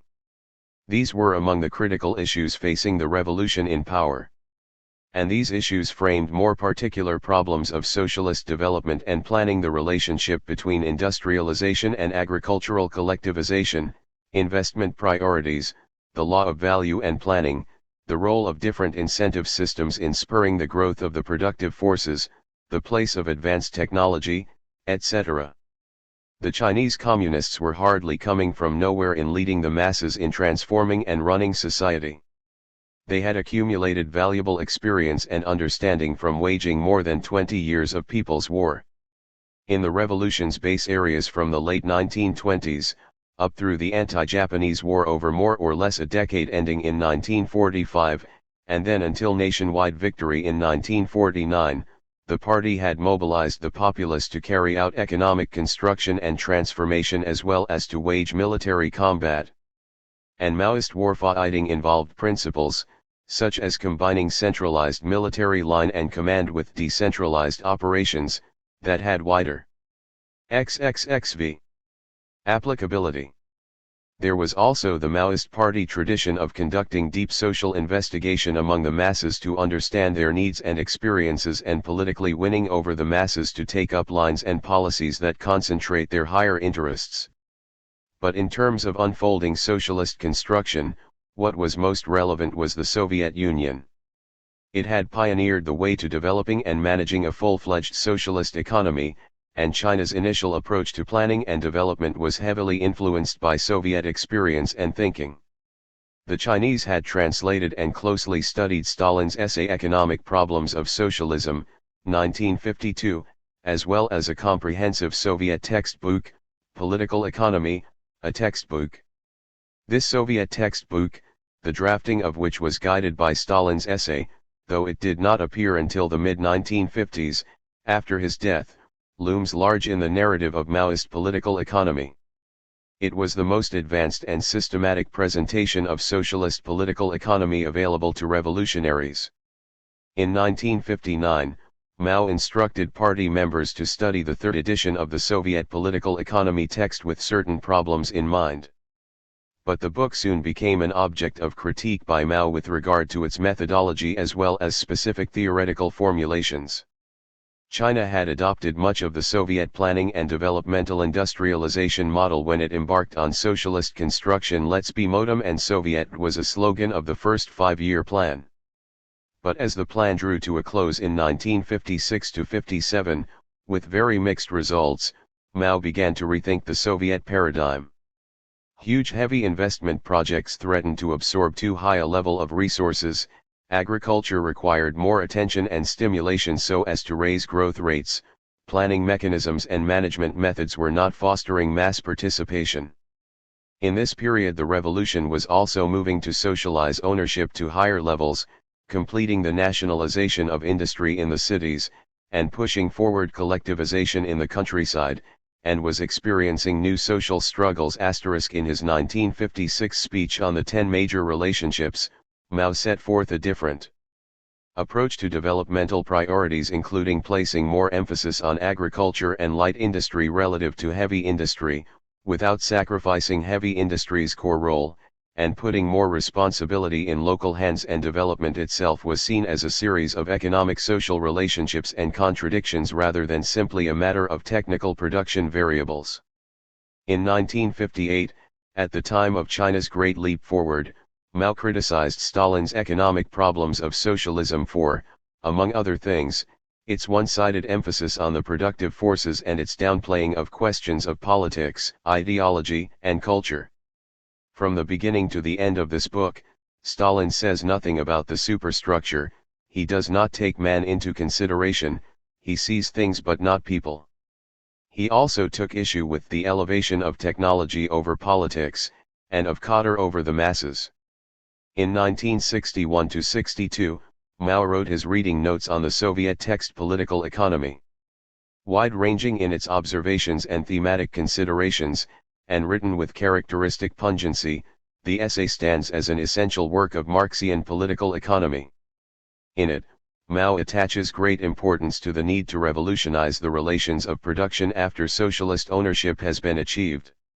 He views the movement from lower to higher social property forms as a process of political revolutionary struggle and conceptualizes the passage from socialism to communism as nothing less than a social revolution. So during the 1956-64 period, Mao was articulating an alternative approach to socialist development.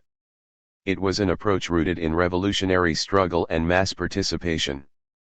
During this period, there had been direct experience from which to learn the negative impacts of the Soviet-influenced growth strategy and industrial organization model that had been adopted in the early 1950s, and the positive experience of the Great Leap Forward in China. The Great Leap was the crucible through which the new approach was initially forged. It had led to the formation of peasant communes in the countryside, experiments in new forms of worker management, broad efforts to restrict the differences between town and country and mental and manual. A slightly different translation can be found in Mao Zedong, Critique of Stalin's Economic Problems of Socialism, in A Critique of Soviet Economics, New York, Monthly Review Press, 1977, p. 135. XXXVII. Labor, and the introduction of new planning priorities and mechanisms to serve these goals. During this same period, Mao was further developing and synthesizing the understanding of the question of classes and class conflict under socialism. In a 1962 Party Congress speech, Mao put forward an important thesis on class contradictions and class struggle under socialism, which he now begins to see as being of relatively long duration. And the Chinese Party's polemics with the Soviet Union of 1963-64, written under Mao's overall guidance, pointed to the existence of a privileged ruling stratum that had reversed the revolution in the Soviet Union. This was very much related to the issues of economic development and transformation. The struggle raging on the economic front and over economic policy in China was definitely revealing that such a stratum, later to be understood as a bourgeois class, existed in China too. Indeed, Mao was leading the class struggle against the conservative revisionist * forces in the Chinese party who had attacked and tried to sabotage the Great Leap Forward. These forces were pushing a capitalist program under a banner of modernization and efficiency. Not surprisingly, they too were systematizing a political economy of socialism, in name. From the 1950s until the overthrow of the revolutionary forces in 1976, the conservative revisionist forces, sometimes split among themselves and sometimes shifting their positions, basically advanced two economic models: a decentralized economy in which individual production units enjoyed considerable autonomy in production and marketing decisions, and a more centralized economy in which ministries, planning agencies, and the upper reaches of the party concentrated decision-making and economic power over the allocation of investment and financial resources, etc.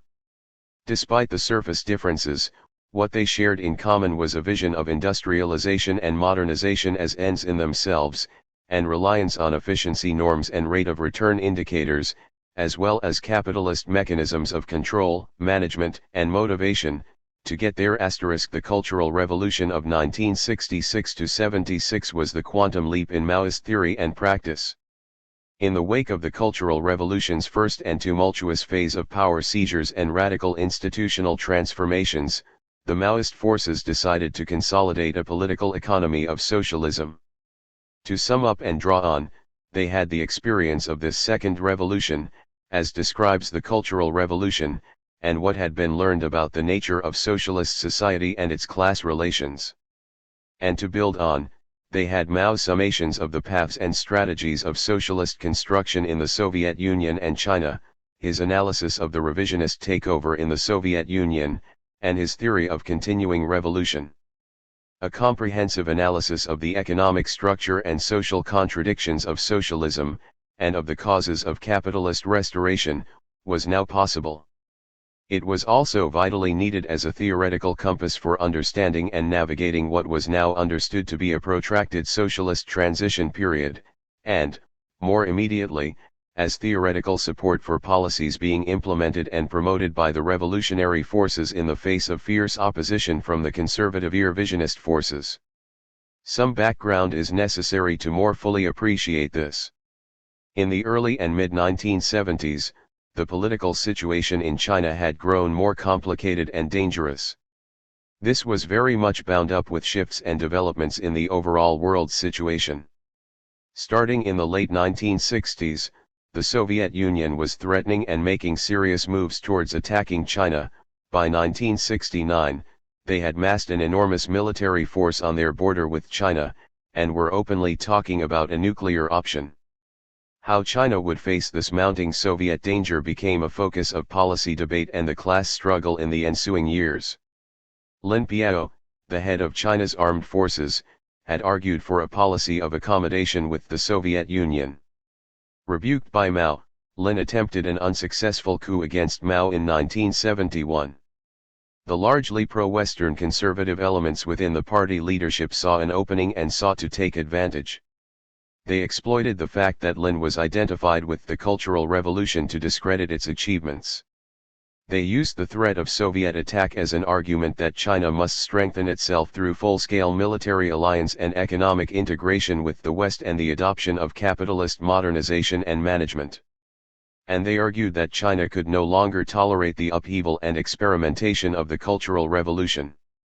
The gains of the Cultural Revolution and the policies and programs of the Maoists were coming under increasing attack. A major struggle was shaping up. This was to be Mao Zedong's last great battle to prevent capitalist restoration, and that battle, as it unfolded and deepened between 1973 and 1976, very much influenced theoretical work. In June 1971, research and writing of a political economy of socialism text commenced *. It was to be an authoritative study of the foundations and dynamics of a socialist economy, identifying the key properties of a socialist economy and the key tasks and struggles posing themselves in the transition to classless society. Its method was to take Marxist categories of political economy and of class struggle and to apply them to the complex historical reality of socialism. Political economy of socialism was seen as an ongoing work. The process of writing and circulating and improving drafts was a fertile one. Between 1972 and 1976, 4 drafts of the book were published, each a significant marker of a deeper theoretical grasp and each implicitly setting an agenda for further research. In tracking the changes in the successive drafts of the text, it becomes apparent that the Maoists were creatively tackling many of the most vexing issues of socialist political economy, from the character of the socialist labor process, to the status of economic laws under socialism, to the relationship between economics and politics, to the nature of the contradictions between the forces of production and the relations of production under socialism. The 5th manuscript of the political economy of socialism never saw the light of day. It was seized off the printing presses immediately after the October 1976 rightist coup. Is a popularization of political economy of socialism. The overall organization and argumentation of the 2 books are basically the same. Textual comparison shows very little difference in matters of theoretical substance, and the revisions that the Shanghai textbook underwent roughly correspond to successive editions of the larger work. The version of the textbook translated here is based on the 4th manuscript of Political Economy of Socialism dating from late 1975. The economists who had worked on the project were connected with the Institute of Political Economy at Fudan University in Shanghai, and Shanghai in general was a center of radical Maoist activity, hence the title change for this English edition of the Fundamentals of Political Economy textbook. The key figure giving direction to the political economy of socialism project was Chang Chuntiao Zhang Chunqiao. Chang was part of the National Leadership Corps on whom Mao had relied to guide and sum up the complicated struggles of the Cultural Revolution. He first came to prominence during the Great Leap Forward, having written several important articles on wages policies and issues of socialist ownership. But it was in 1967, as the Cultural Revolution gathered hurricane force, that Chang emerged as a major figure. He had played a pivotal role in the 1967 worker uprising in Shanghai that came to be known as the January Shanghai Storm. He eventually became a vice premier and member of the Standing Committee of the Politburo of the Communist Party Central Committee, the party's highest leadership body, and he helped steer the political campaigns launched by the Maoist forces to prevent capitalist takeover. He was also a major revolutionary theoretician. In October 1976, Chang and Chang Qing, Mao's wife, were arrested along with Yao Wenyuan and Wang Hongwen. They were the Gang of Four. Tried before a kangaroo court in 1980, Chang and Chang Qing stuck by revolutionary principle, defending Mao and the Cultural Revolution, while Yao and Wang caved in. They received life sentences. Chang Qing died in jail in 1990. At this writing, it is still not clear whether Chang is alive or dead. It was Chang who had approved the initial plans for the political economy of socialism. He had issued directives about its contents, had led several important discussion meetings concerned with the SLI text, and had, according to accounts by the current Chinese leadership, reviewed final drafts. After the first manuscript appeared in September 1972, Chang evidently identified 3 key themes to be elaborated on in the text: why there are capitalist factors inside socialist relations of production, why the question of ownership is a question of power, and why relations between people in the production process are class relations. His essay on exercising all-round dictatorship over the bourgeoisie, published in 1975, advanced important theoretical issues expanded upon in the last 2 editions of Political Economy of Socialism. Is a work of considerable synthesis and originality, and given the scope and complexity of the subject, its clear-eyed and sharp-edged presentation of ideas is no small accomplishment. The textbook, following Mao, conceptualizes socialism as three interrelated things. First, it is a form of class rule through which the proletariat, in alliance with other popular strata, most especially the poor peasantry in the oppressed Third World nations, rules over old and newly engendered bourgeois and exploiting forces. Second, it is a mode of production in which social ownership replaces private ownership of the means of production and social need replaces private profit as the purpose and measure of social production. Third, it is a period of transition marked by intense class struggle and deep-going transformation, the aim of which is to eliminate classes and class distinctions on a world scale and as part of a worldwide process of revolution. The opening chapter explains that the object of inquiry of Marxist political economy is the relations of production of society, and the book goes on to examine these relations in China. The role of politics, ideology, and culture in economic development is examined. The path and tempo of the socialization of the means of production in China's industrial and agricultural sectors, and the relations between these sectors, are surveyed. There are chapters dealing with the transformation of the social division of labor within the workplace, and social production is treated richly, as involving social relations, not just technical functions, planning methodology, forms of wage payment, distribution of society's output of goods, and the goal of simultaneously raising the living standards of people and creating greater equality between people, the role and daffy-gifts of money and monetary calculation. The sly task of narrowing and eventually overcoming what Maoists call the three great differences between industry and agriculture, town and country, and mental and manual labor runs as a theoretical thread through the work. The text is anything but formulaic and dogmatic in approach. It poses provocative questions. How can the proletariat delegate certain powers to representatives yet guard against the abuse and monopolization of these powers and loss of control over the means of production? How does one determine the real nature of state ownership? Of particular importance in this 1975 edition is the issue of bourgeois right. Bourgeois right is a birthmark of capitalism within socialist society. Bourgeois right refers to economic and social relations, as concentrated in law and policy, that uphold formal equality but which actually contain elements of inequality. The socialist principle of distribution from each according to one's ability, to each according to one's work is one example. On the one hand, an equal standard is applied to all payment according to the amount of work performed. On the other hand, not everyone has the same needs and not everyone can work as productively as the other, and so this equal standard actually serves to reinforce inequality. The text draws attention to the forms of existence of bourgeois right and the ideological influence of bourgeois right, using the term more broadly to signify all the relations of socialist society that contain the seeds of capitalist commodity and social relations. China at the time was conducting a nationwide campaign to educate people about why bourgeois right is a breeding ground for capitalism.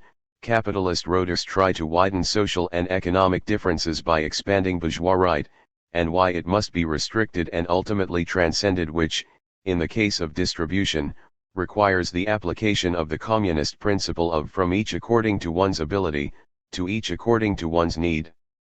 This 1975 edition builds on the advanced understanding that Maoism had developed of the material and ideological conditions in socialist society, giving rise to new privileged forces and emergent capitalist relations. But it does not incorporate Mao's later analysis of the nature and location of the new bourgeoisie under socialism. Up until then, rightists and revisionists had generally been viewed as agents or representatives of bourgeois and feudal classes. Several months after this text was originally published, Mao issued a series of statements explaining that the core of the bourgeoisie in society was to be found at the highest levels of the party and state organs. Guided by these insights, Mao's followers carried their research further, and there is strong evidence that this theoretical development was substantively addressed in the 1976 edition of Political Economy of Socialism. This work was not intended as an analysis of the performance of the Chinese economy or of policy disputes at the time. It does, however, speak to broad growth and developmental trends as well as basic lines of demarcation between revolutionary and revisionist approaches to China's socialist developmental needs. One of the strengths of the work is precisely that it breathes the rich lessons of China's socialist revolution. These are its experiential reference points. But all this serves the larger purpose of the work, to provide a comprehensive theoretical accounting of socialist political economy. Beyond that theoretical contribution, can also be read on several other levels. Written in direct and non-academic language, it was designed to reach an audience that was not necessarily professionally trained. The text was one of several titles published between 1972 and 1976 comprising a youth self-education series. Books like this played a vital role in Maoist China. A key aim of the Cultural Revolution was to create an educational system that attacked rather than reinforced elitism. As part of this effort, a down to the countryside, up to the mountains movement was launched. Some 12 million young people, most of them of college age from the urban areas, took up assignments in China's rural areas, where the majority of the population lived. This book was written for these young people. They studied it, alongside companion volumes dealing with philosophy, literature, the social and natural sciences, and agricultural technology, to help prepare them for work and learning and political struggle in the countryside. Thus we learn something about how a new generation was being trained to look at socialist society. And we also get a sense of how Marxist theory was being made available to a broad audience because this information was to be shared with peasants at the same time that students learned from the peasants. Broad public study and discussion of theory, including political economy, were a vital feature of political life in Maoist China. The text is polemically charged in sections. The grounds for this should, in retrospect, be obvious. A momentous struggle was shaping up in China. And those who wanted to restore capitalism eventually won out. Thus the book can be read on yet another level. It reveals how the Chinese revolutionaries were preparing for battle, how they were training people to identify the structures and mechanisms within socialist society that had to be transformed and to understand what was ultimately at stake to continue the revolution or see it defeated and reversed. Is a valuable source book for students and scholars of comparative economics, China studies, and Third World development. It should be of special interest to all who thirst for fundamental change. One thing that cannot be forgotten: the Chinese revolutionaries intended their theoretical work as a contribution to and aid for the international struggle of the working class and oppressed people. For those engaged in revolutionary struggle in various corners of the world, the book should help to clarify the scope and tasks of socialist political economy and indeed the socialist transformation of society overall. And the dialectics of struggle and knowledge will continue to assert itself. Out of one or several of these triumphant revolutions will no doubt come the next manuscript of the political economy of socialism. June 1994. XLV. 1. The object of political economy. The great Chairman Mao teaches us, why did Lenin speak of exercising dictatorship over the bourgeoisie? It is essential to get this question clear. Lack of clarity on this question will lead to revisionism. This should be made known to the whole nation. One, studying some political economy is very important if we are to master Marxism, if we are to persevere in exercising all-round dictatorship over the bourgeoisie, and if we are to consciously implement the party's basic line and policies for the entire historical period of socialism. The youth fighting on the front lines in the countryside and factories are our country's hope and the successors to the proletarian revolutionary cause. To better engage in combat, to become politically fit more quickly, the youth must study some political economy. The object of political economy is the relations of production. What kind of science is political economy? We must start from its object of study. The object of study of Marxist political economy is the relations of production. Engels clearly pointed out that economics deals not with things but with relations between persons, and, in the last resort, between classes. 2. How do the relations of production among people arise? We must start from man's productive activities. Chairman Mao said, Marxists regard man's activity in production as the most fundamental practical activity, the determinant of all his 1. Other activities. 1, 2, 3. But prior to the development of Marxism, a little over 100 years ago, people did not have this scientific understanding. Thinkers of the exploiting classes all denied this viewpoint. They either championed the fallacy that human society developed according to God's will or peddled the nonsense that heroes make history.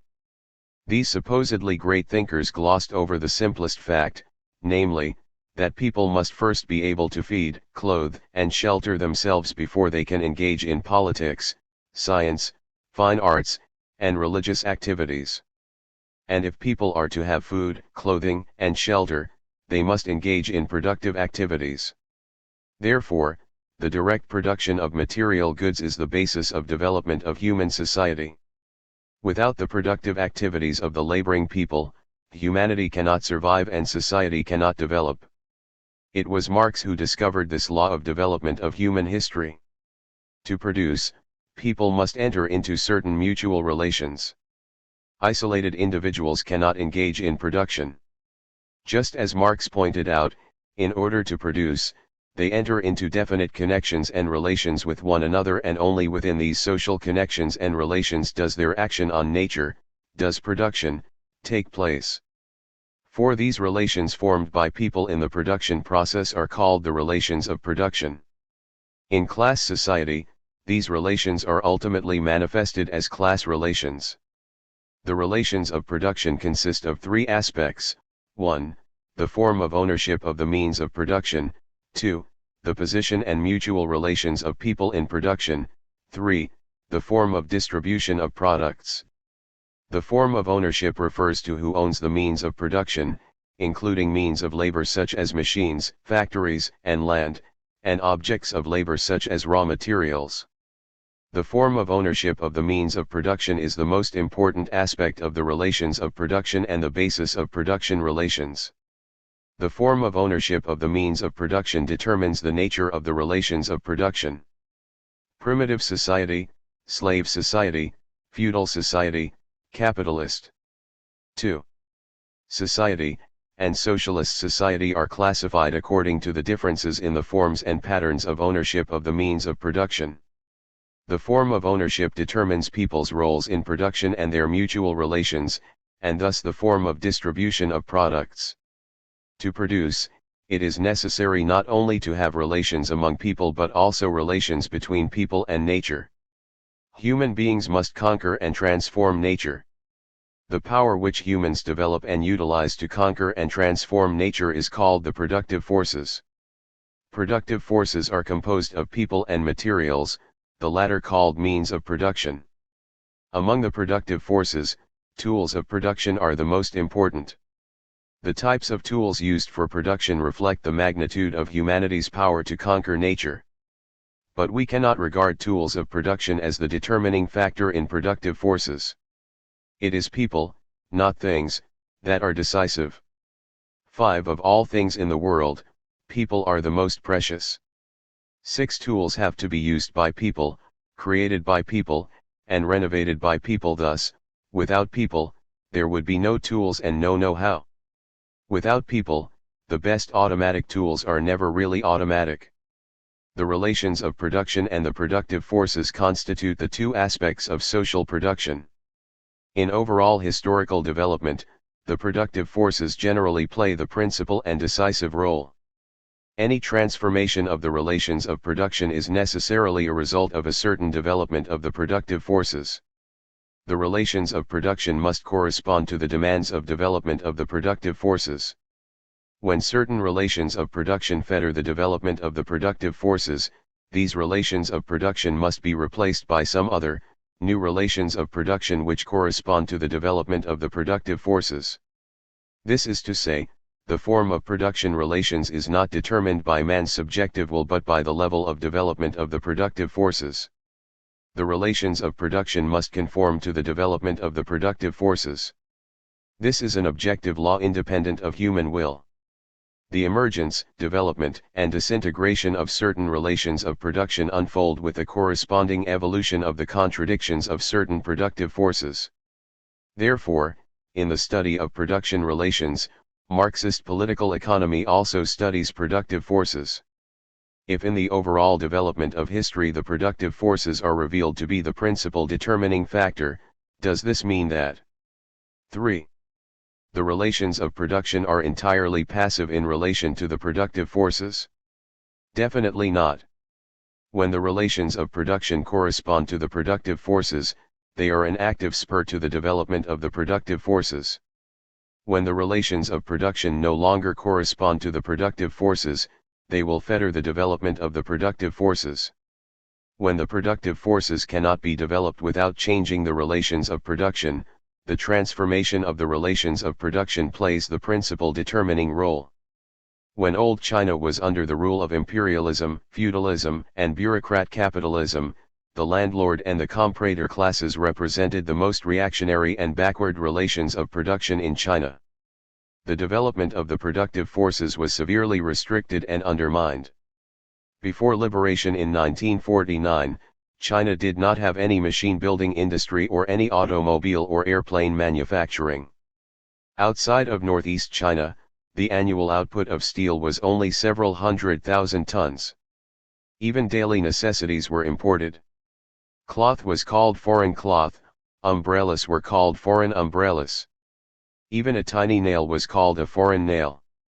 Under those circumstances, the overthrow of the reactionary rule of imperialism, feudalism, and bureaucrat capitalism, the transformation of comprador-feudal relations of production, and the establishment of socialist relations of production played the principal determining role in promoting the development of the productive forces.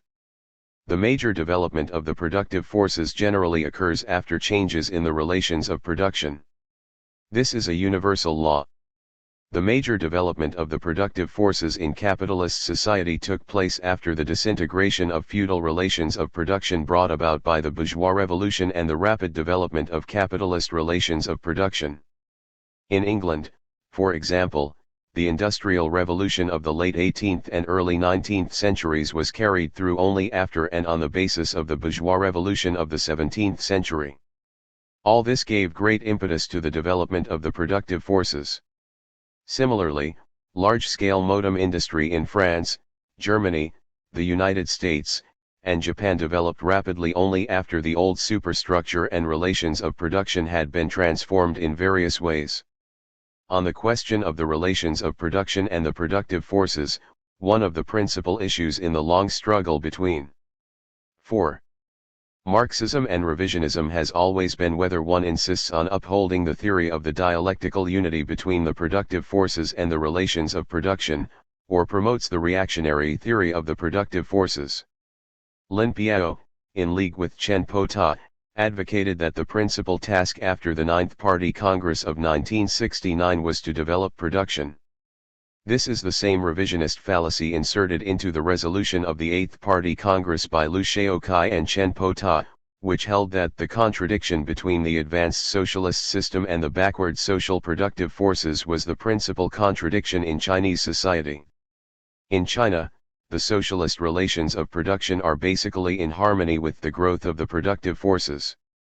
This opens up whole new horizons for the development of the productive forces. But these relations of production are still far from perfect, and this imperfection stands in contradiction to the growth of the productive forces. The practice of socialist revolution teaches us that it is always the superior socialist system that promotes the development of the productive forces.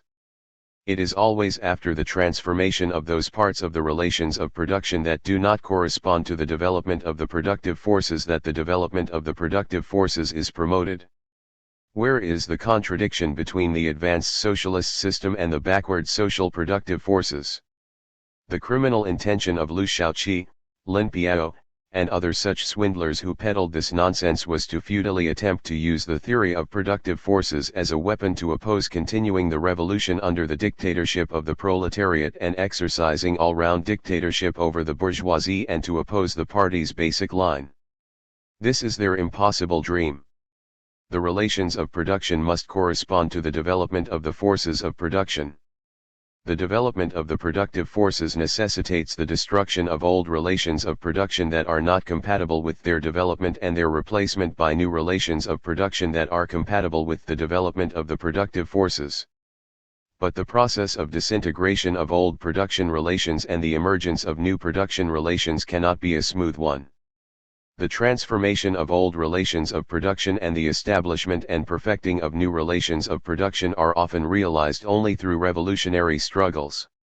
Therefore, if one wants to understand how old relations of production are transformed, and new 5. relations of production established and perfected, it is not enough to study this solely in terms of the contradictions between the relations of production and the productive forces.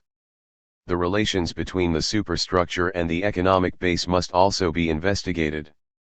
The superstructure refers to the national government, army, law, and other political institutions, and their corresponding ideological forms, such as philosophy, literature, and fine arts. The economic base consists of the relations of production. The sum total of these relations of production constitutes the economic structure of society, the real foundation, on which rises a legal and political superstructure and to which correspond definite forms of social consciousness. 7. This statement by Marx scientifically explains the relation between the superstructure and the economic base. In the contradiction between the superstructure and the economic base, the latter, in general, plays the principal and decisive role. The economic base determines the superstructure. With change in the economic base, the entire immense superstructure is more or less rapidly transformed. 8. This is to say, when the old economic base disintegrates, the superstructure built upon this foundation must also disintegrate. But the superstructure does not disintegrate at the same rate as does the base. Even after the reactionary state machinery has been transformed and the old economic base replaced, the overthrown reactionary classes do not willingly quit the stage of history. They inevitably engage in prolonged and desperate struggles with the advanced classes in the political, ideological, and cultural spheres. In particular, the old ideological forms associated with the overthrown classes remain for a long time. The superstructure is determined by the economic base. Once the superstructure is established, it exerts a tremendous reaction on the economic base. Stalin pointed out, the superstructure actively assists its base to take shape and consolidate itself, and does its utmost to help the new system to finish off and eliminate the old base and the old classes. 9. This explains why the superstructure always serves its economic base. The socialist superstructure serves its socialist economic base, and the capitalist superstructure serves its capitalist economic base. In capitalist society, with the intensification of the contradiction between socialized production and private ownership of the means of production, there is an urgent objective need to replace capitalist private ownership with socialist public ownership. But the bourgeoisie 6. controls the reactionary state machinery and uses it to maintain and defend the capitalist economic base.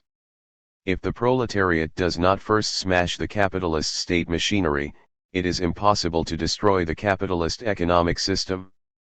The new and old revisionists claim that capitalism can peacefully grow into socialism is a pack of lies. In socialist society, the superstructure and the economic base are basically compatible.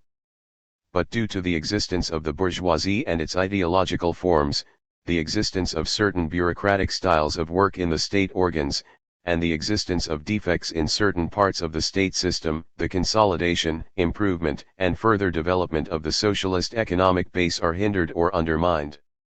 We must make the socialist superstructure better serve the socialist economic base. We must firmly grasp the struggle in the superstructure and carry the socialist revolution in the superstructure through to the end. Political economy touches upon the most practical and immediate interests of various classes and strata. It explains the most acute and intense problems of class struggle. Marxist political economy, like Marxist philosophy, openly proclaims that it is in the service of proletarian politics. Political economy is a science that concerns itself with class struggle. Political economy is the theoretical basis upon which the party formulates its basic line. Marxist political economy came into being with the emergence of the modern proletariat and advanced productive forces, particularly large-scale industry. Marx participated in the class struggles of his time. He used revolutionary materialist dialectics to analyze capitalist society. He revealed the secrets of how the capitalists exploited the workers and scientifically disclosed the contradictions between socialized production and capitalist ownership. These contradictions were manifested as acute antagonisms between the proletariat and the bourgeoisie. With the daily development of the contradictions of capitalist society, the proletariat, the gravediggers of the capitalist system, grew in strength. The knell of capitalist private property sounds. The expropriators are expropriated. 10. From this flowed the revolutionary and scientific conclusion that the capitalist system would inevitably be replaced by the 7. Socialist system, and the bourgeois dictatorship by the proletarian dictatorship. Marx deduces the inevitability of the transformation of capitalist society into socialist society wholly and exclusively from the economic law of the development of contemporary society. 11. Thus, Marxist political economy, along with Marxist philosophy and scientific socialism, became the theoretical basis enabling the proletarian political party to formulate its basic line. On the theoretical basis of Marxism and under capitalist conditions, the proletarian revolutionary leaders of the proletariat formulated for the proletarian party the basic political line of using revolutionary violence to seize political power. They guided the proletariat to struggle for the complete overthrow of the bourgeoisie and all exploiting classes, the replacement of bourgeois dictatorship by proletarian dictatorship, the triumph of socialism over capitalism, and the ultimate achievement of communism. In socialist society, Marxist political economy still provides the theoretical basis for the proletarian party to formulate its basic line. Chairman Mao has penetratingly analyzed the contradictions between the socialist relations of production and the productive forces, and between the superstructure and the economic base, and revealed the protracted and complex nature of the struggle between the two classes and between the two lines in the socialist period. On this theoretical basis, he further formulated the basic line for our party for the entire socialist period. This basic line teaches us, socialist society covers a considerably long historical period. Throughout this historical period, there are classes, class contradictions, and class struggle. There is the struggle between the socialist road and the capitalist road, there is the danger of capitalist restoration, and there is the threat of subversion and aggression by imperialism and social imperialism. These contradictions can be resolved only by depending on the theory of continued revolution under the dictatorship of the proletariat and on practice under its guidance. 12. The party's basic line guides the Chinese people, enabling them to persist in continuing the revolution under the dictatorship of the proletariat, to struggle for the consolidation of the dictatorship of the proletariat, the prevention of capitalist restoration, and the construction of socialism, and to struggle for the magnificent ideal of the worldwide realization of communism. Chairman Mao has pointed out, in a word, China is a socialist country. Before liberation she was much the same as a capitalist. 8. Country. Even now she practices an 8-grade wage system, distribution according to work, and exchange through money, and in all this differs very little from the old society. What is different is that the system of ownership has been changed. 13. Chairman Mao has also pointed out, our country at present practices a commodity system, the wage system is unequal, too, as in the 8-grade wage scale, and so forth. Under the dictatorship of the proletariat such things can only be restricted. Therefore, if people like Lin Piao come to power, it will be quite easy for them to rig up the capitalist system. That is why we should do more reading of Marxist-Leninist works. 14. The bourgeois rights embodied in the commodity system and the principle of distribution according to work provide an important economic foundation out of and upon which capitalism and new bourgeois elements are engendered. Grasping the profound character of this question has important implications in persevering in exercising all-round dictatorship over the bourgeoisie. These are all questions in the realm of political economy. By studying some political economy, we can deepen our understanding of the party's basic line and raise our consciousness so that we can better implement it. Marxist political economy stands in opposition to all bourgeois and revisionist political economy. It developed through the process of challenging bourgeois and revisionist political economy. Studying Marxist political economy helps us to distinguish between Marxism and revisionism, between socialism and capitalism, and between the proletariat and the bourgeoisie. It will also enable us to correct deviations and heighten our ideological awareness. In summary, we must study some political economy if we want to defeat anti-party, anti-Marxist ideology, truly persevere in exercising all-round dictatorship over the bourgeoisie, thoroughly implement the party's basic line, and continue to score new and greater victories in the great socialist revolution and the cause of socialist construction. Combine theory with practice to learn political economy well. Political economy is an application of, and demonstrates the validity of, dialectical materialism and historical materialism. In studying political economy, we must follow the guidance of dialectical materialism and 9. Historical materialism. The dialectical method regards every historically developed social form as in fluid movement, and therefore takes into account its transient nature not less than its momentary existence, because it lets nothing impose upon it, and is in its essence critical and revolutionary. 15. This proletarian world outlook is in direct opposition to idealism and metaphysics. Only by grasping dialectical and historical materialism and using them to observe and analyze the laws of motion of capitalist society and economy can we understand why capitalism is bound to perish and socialism bound to triumph.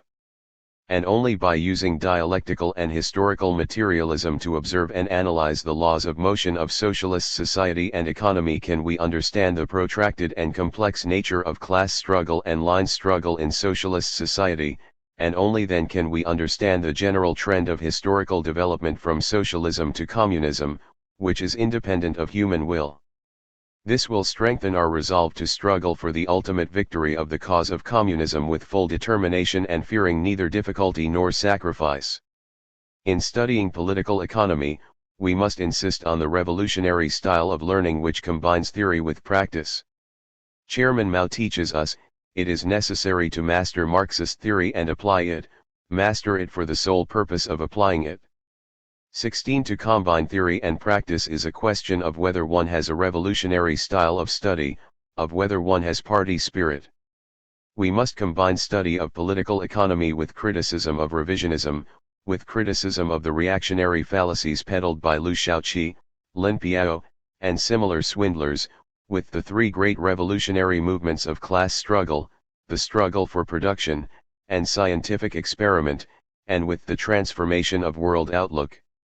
Chairman Mao has pointed out.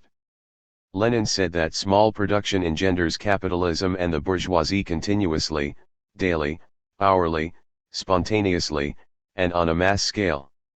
They are also engendered among a part of the working class and of the party membership. Both within the ranks of the proletariat and among the personnel of state and other organs there are people who take to the bourgeois style of life. 17. We should use Marxist political economy to consciously combat the bourgeois style and to wage a persistent struggle against capitalist forces and the bourgeoisie. Is it difficult to learn Marxist political economy? Yes. In the preface to the first edition of Capital, Marx said, everything starts out difficult. 10. Every science is this way. In the concrete analysis of objective phenomena, Marxist political economy penetrates beneath the surface, grasps the essence, and undertakes scientific abstraction. Thus, when we start, we often come across some terms and concepts which are difficult to understand. But Marxist political economy was written for the proletariat and deals with the theory of proletarian revolution. If we seriously study it, then we can gradually come to understand it. Nothing in the world is difficult for one who sets one's mind to it. To cross the threshold is not difficult, and mastery, too, is possible provided one sets one's mind to the task and is good at learning. 18. Marx once pointed out, there is no royal road to science, and only those who do not dread the fatiguing climb of its steep paths have a chance of gaining its luminous summits. 19. The revolutionary leaders of the proletariat devoted their entire lives to founding and developing Marxist theory. Following their shining examples and diligently reading works by Marx, Lenin, and Chairman Mao, we should struggle to study and master this Marxist theoretical weapon for the socialist revolution and socialist construction, and for the achievement of communism worldwide. 2. Socialist society ushers in a new era in human history. Socialist society and the dictatorship of the proletariat. In the middle of the 19th century, Marx and Engels, the teachers of the world proletarian revolution, analyzed the emergence, development, and decline of capitalist relations of production and reached the scientific conclusion that the proletariat would certainly overthrow the bourgeoisie and all exploiting classes, that proletarian dictatorship would certainly replace bourgeois dictatorship, that socialism would certainly replace capitalism, and that communism would certainly be realized.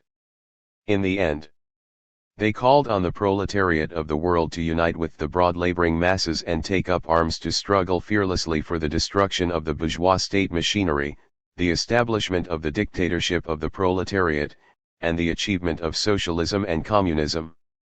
In the past 100 years and more, the proletariat of the world, fearing no sacrifice, has marched forward unwaveringly under the brilliant guidance of Marxism. The international proletariat has turned the scientific socialist ideal into a reality that illumines a large area of the world. The socialist system will eventually replace the capitalist system. This is an objective law independent of man's will. 1. The socialist society under proletarian dictatorship, established through violent revolution, is a fundamental negation of the exploitative capitalist system and all exploitative systems. It ushers in a new era of human history. 13. Proletarian revolution and the dictatorship of the proletariat are the prerequisites for the emergence of socialist relations of production. Socialist relations of production cannot emerge within capitalist society. The transition from one form of society to another in human history is impelled by the fundamental contradiction in society, namely, the contradiction between the relations of production and the forces of production, and between the superstructure and the economic base.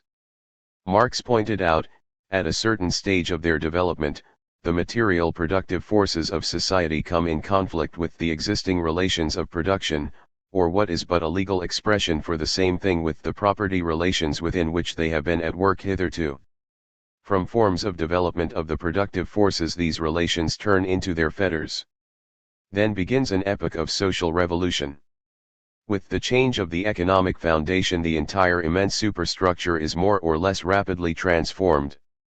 And new, higher relations of production never appear before the material conditions of their existence have matured in the womb of the old society itself. 2. The material conditions for socialist relations of production. Socialized production and the proletariat acting as the grave diggers of capitalism steadily develop under capitalist conditions. When capitalism develops into imperialism, the death knell of capitalism is sounded, and the time for proletarian socialist revolution has come. In human history, slavery, feudalism, and capitalism are all exploitative systems based on private ownership of the means of production. The transitions from slavery to feudalism to capitalism always take the form of a new system of private ownership replacing an old system of private ownership. Under these conditions, new relations of production can gradually emerge and develop in the old society.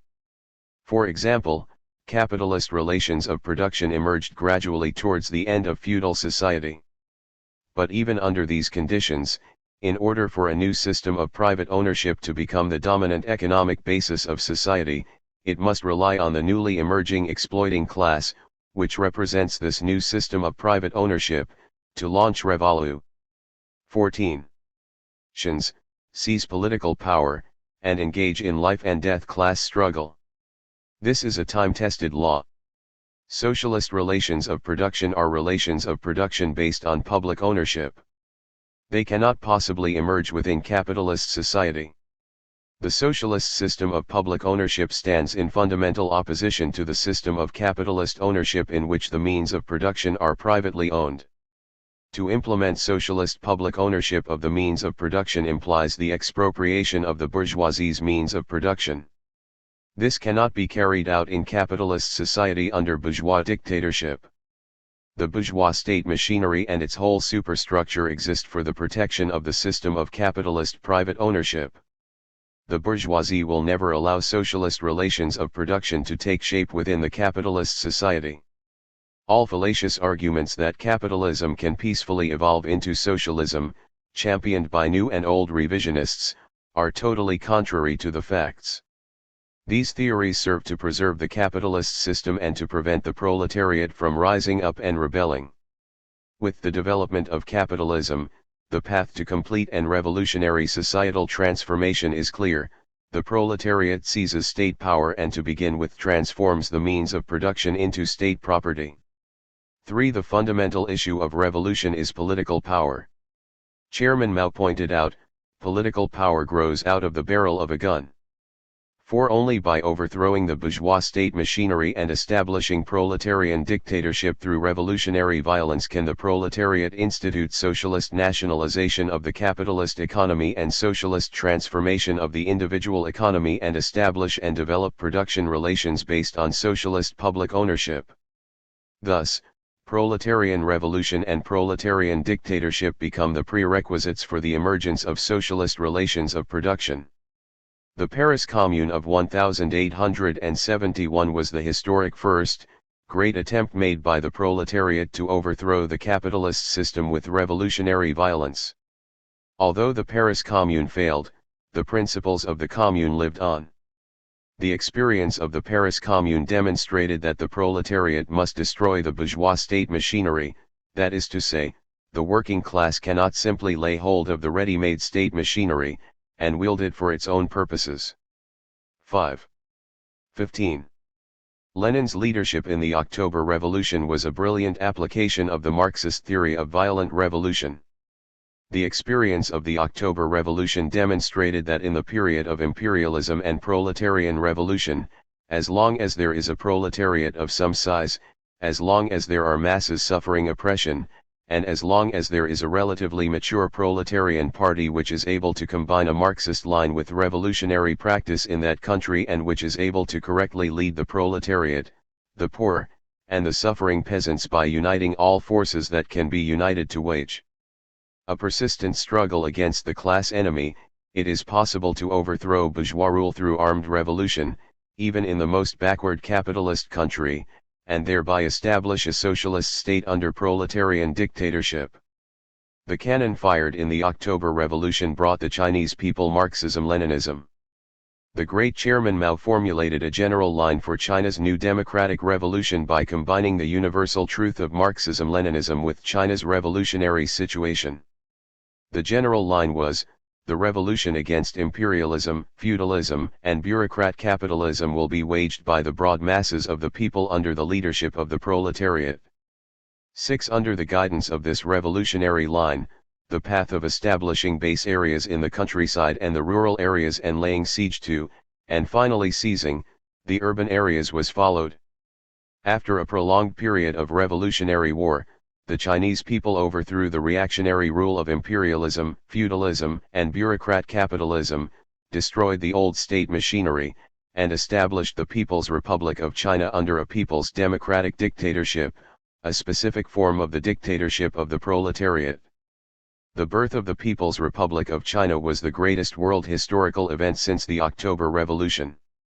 The experience of the Chinese Revolution demonstrates that, in the period of imperialism and proletarian revolution, if the proletariat of the colonial and semi-colonial countries seriously combines the universal truth of Marxism-Leninism with concrete revolutionary practice in those countries, assumes firm leadership of the democratic revolution, and leads the people to victory in this revolution, it is entirely possible to enter the stage of socialist revolution immediately after completing the anti-imperialist and anti-feudal tasks. The triumphs of the October Revolution and the Socialist Revolution in China are the great victories of the Marxist theory of armed rev. 16. Aliation. New and old revisionists constantly and maliciously attack armed revolutions.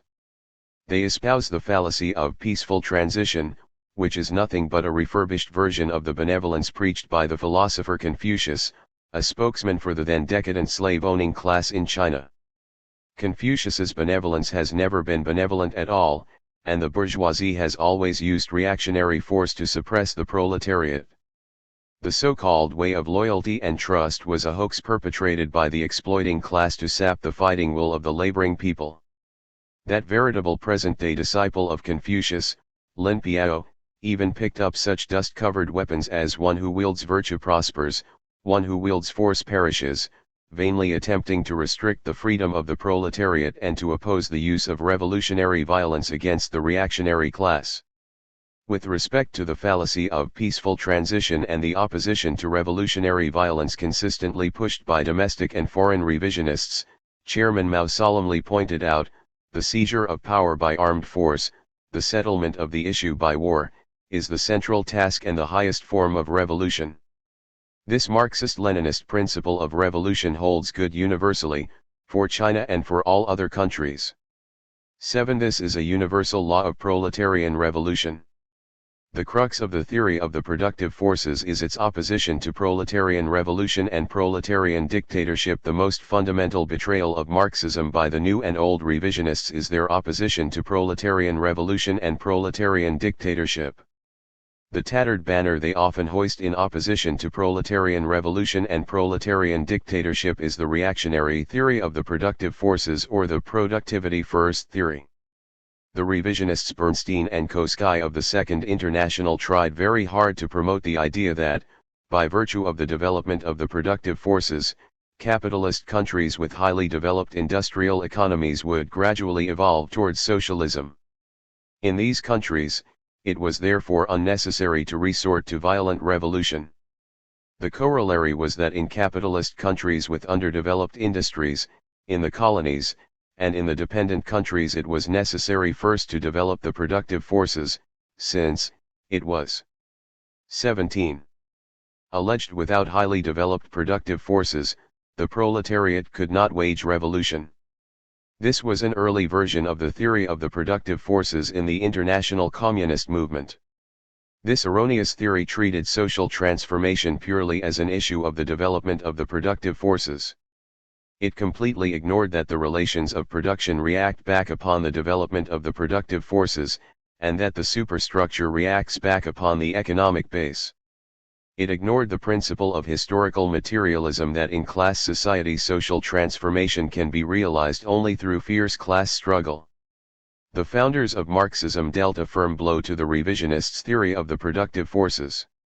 Engels pointed out, according to the materialist conception of history, the ultimately determining element in history is the production and reproduction of real life. More than this neither Marx nor I have ever asserted. Hence, if somebody twists this into saying that the economic element is the only determining one, he transforms that proposition into a meaningless, abstract, senseless phrase. 8. In the course of the proletarian revolution in Russia, people like Trotsky and Bukharin again picked up this shop-worn theory of the productive forces in a futile attempt to oppose the Russian proletariat's triumphant advance against the capitalist system. They insisted that economically backward Russia was not qualified to establish a socialist system. This type of nonsense was roundly criticized by Lenin. Lenin asked, why cannot we begin by first achieving the prerequisites for that definite level of culture in a revolutionary way, and then, with the aid of the workers' and peasants' government and the Soviet system, proceed to overtake the other nations. 9. In the course of the Chinese Revolution, leaders of the revisionist line, like Chen Tuxiu, borrowed the reactionary theory of the productive forces from the revisionists of the Second International and the Trotskyists. They said that China's economy was backward and that the proletariat could seize political power only after capitalism was highly developed. This theory in effect negated the need for revolution in China and would have kept China in her semi-colonial and semi-feudal state. Chairman Mao countered this position with this observation, in the absence of political reforms all the productive forces are being ruined, and this is true both of agriculture and of 18. Industry. 10. Referring to the semi-colonial and semi-feudal character of China's old society, Chairman Mao pointed out that China's revolution must proceed in two steps. The first step is the new democratic revolution. The second step is the socialist revolution. These are two distinct yet interrelated revolutionary processes.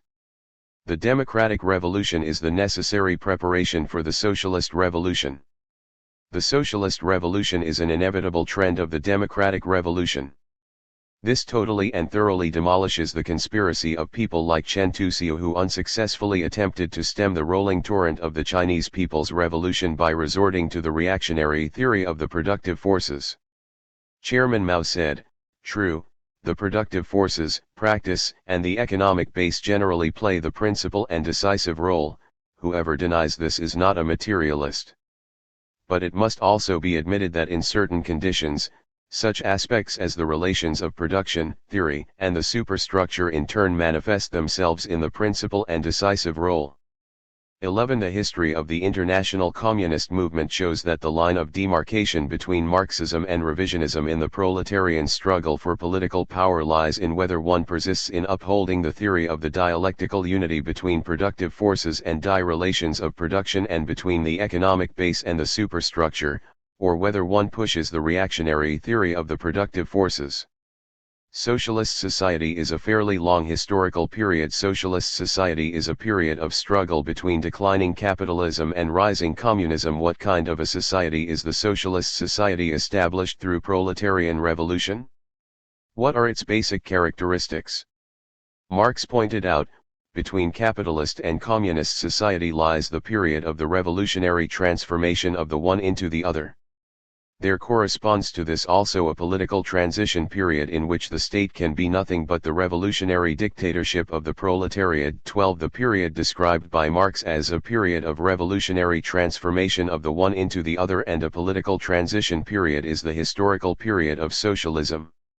The society in this period is socialist society under the dictatorship of the proletariat. 19. In socialist society, the system of public ownership of the means of production replaces the system of private ownership. The laboring people control the lifelines of the socialist economy and become the masters of society. Marxist ideological education gradually liberates millions of laboring people from the influence of the old society so that they can advance along the socialist and communist paths. From this aspect, socialist society already contains some elements of communist society. But socialist society is merely a preliminary stage of communist society, not a completely communist society.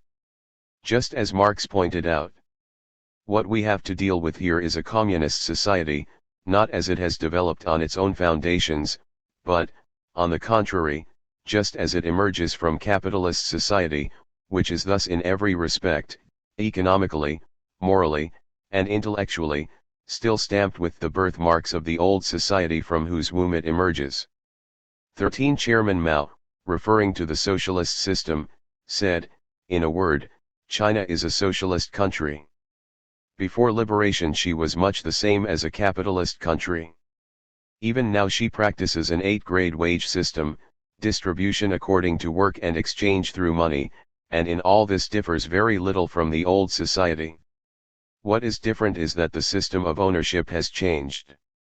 Chairman Mao pointed out, our country at present practices a commodity system, the wage system is unequal, too, as in the 8-grade wage scale, and so forth. Under the dictatorship of the proletariat such things can only be restricted. The scientific analysis of socialist society by the revolutionary teachers shows that in various spheres of socialist society there still exist capitalist traditions and birthmarks. The bourgeoisie and all exploiting classes have been overthrown, but these classes and their influence on economics, politics, and ideology will continue to exist for a long time. The differences between worker and peasant, town and country, and mental and manual labor, which are left over from the old society, will continue to exist for a long time, as will bourgeois right. In short, the soil that engenders capitalism and new bourgeois elements will continue to exist for a long time. Consequently, the entire historical period of socialism has to be a period of struggle between dying capitalism and nascent communism. 14. The very nature and characteristics of socialist society determine Aussicht Wu one not a short and transient period of transition, but will extend over fairly long.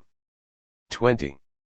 Before the socialist revolution, the revolutions to replace slavery with feudalism and feudalism with capitalism merely represented the replacement of an old exploitative system by a new exploitative system.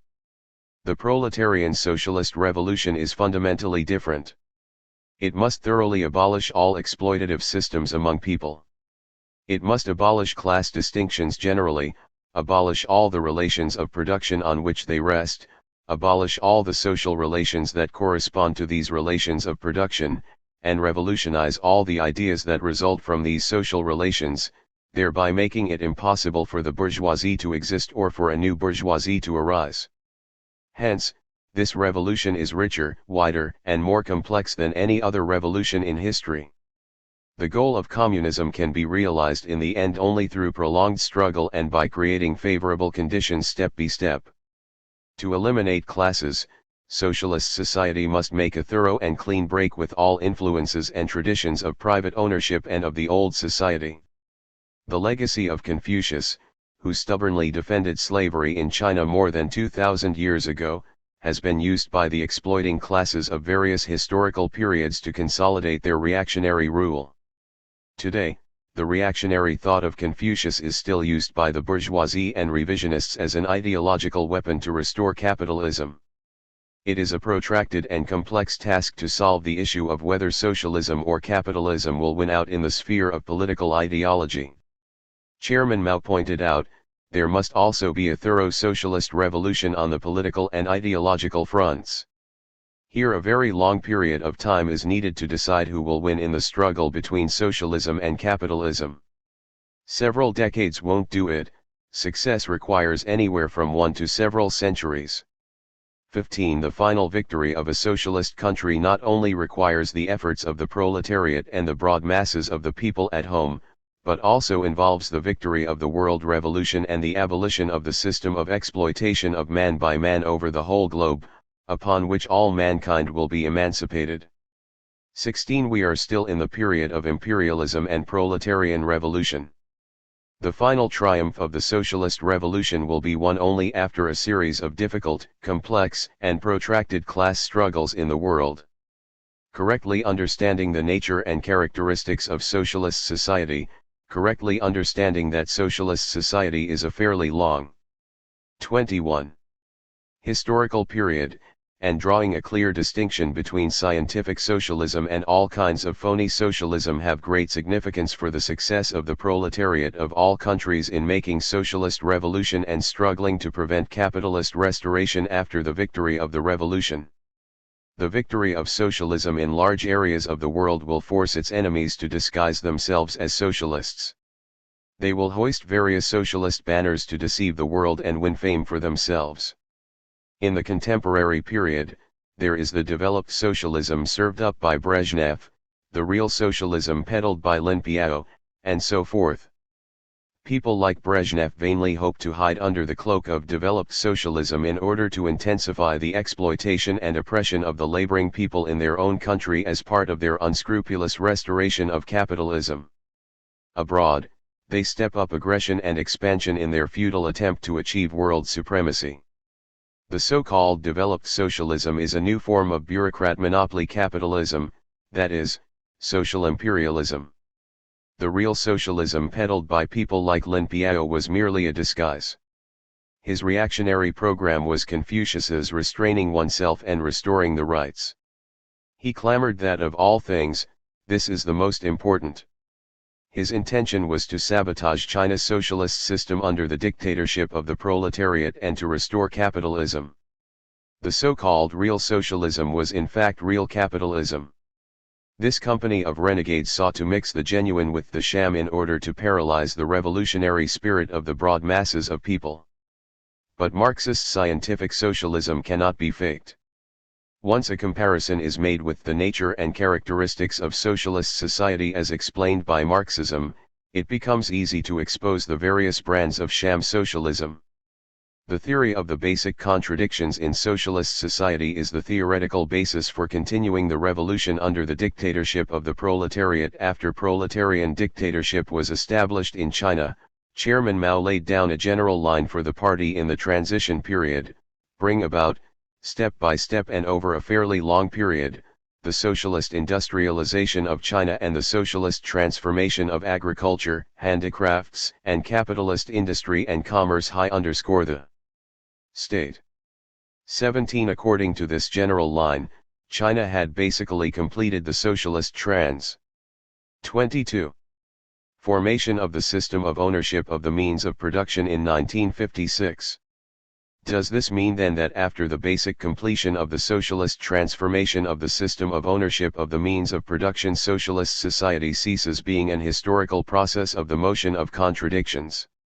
What are the basic contradictions in socialist society? Are these contradictions mainly manifested in the contradiction and the struggle between the proletariat and the bourgeoisie?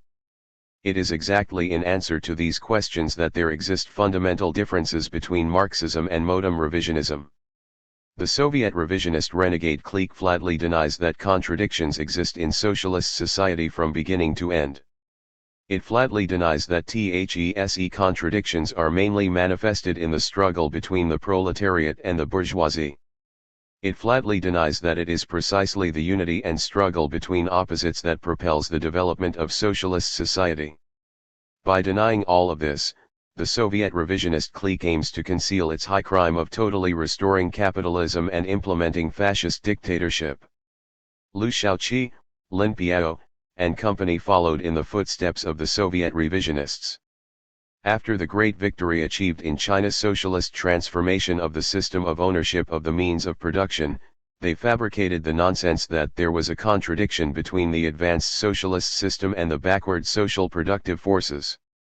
They unsuccessfully attempted to use this non-existent contradiction to negate the ever-present contradiction between the relations and forces of production, between the superstructure and the economic base. To cover up their conspiracy to restore capitalism in China, they denied that the principal contradiction in Chinese society was the contradiction between the working class and the bourgeoisie. Confronted by this revisionist countercurrent, Chairman Mao has advanced the great theory of the basic contradictions in socialist society, based on the fundamental principles of Marxism and the accumulated experience of the international communist movement. Chairman Mao pointed out that the universal law of the unity and struggle between opposites in nature, human society, and human thought is equally applicable to socialist society. The basic contradictions in socialist society are still those between the relations of production and the productive forces and between the superstructure and the economic base. 18. Chairman Mao's theory of the basic contradictions in social. 23. Shanghai textbook. Is society represents a continuation, a defense, and a further development of Marxism-Leninism. It has dealt a fatal blow to modern revisionism and is a powerful weapon for the proletariat and the broad laboring people. The socialist relations of production correspond to the development of the productive forces. This permits the productive forces to develop rapidly, at a speed that was not possible in the old society. The state system and law under proletarian dictatorship, and other elements of the superstructure, such as socialist ideology, which are guided by Marxism, also conform to the socialist economic base, namely socialist relations of production. This is the fundamental aspect. But there is another aspect. Not only is there correspondence between the relations of production and the productive forces, and between the superstructure and the economic base, there is also contradiction. The correspondence and contradiction of the various aspects of the basic contradictions of socialist society propel socialist society forward.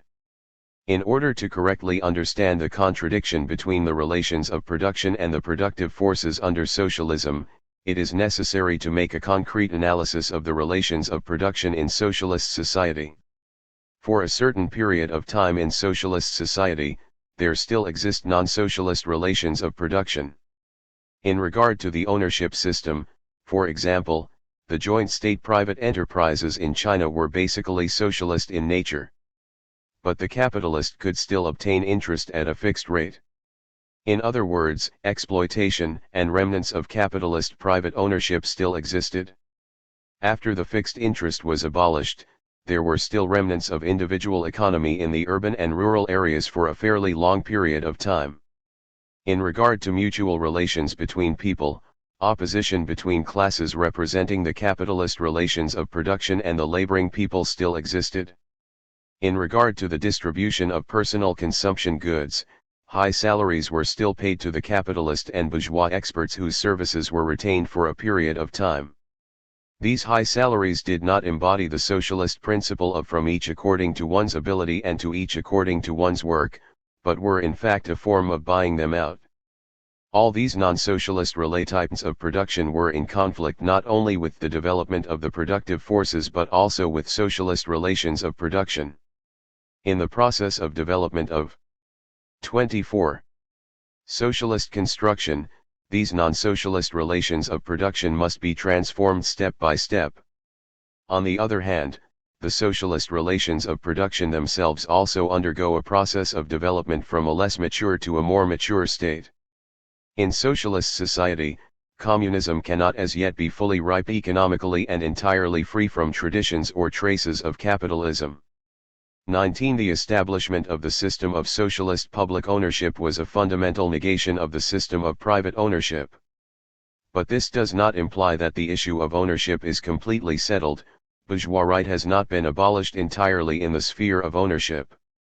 Furthermore, owing to the practice of the commodity system, exchange through money, distribution according to work, and the existence of basic differences between workers and peasants, town and country, and mental and manual labor, bourgeois right still exists to a serious extent in the mutual relations between people, and holds a dominant position in distribution.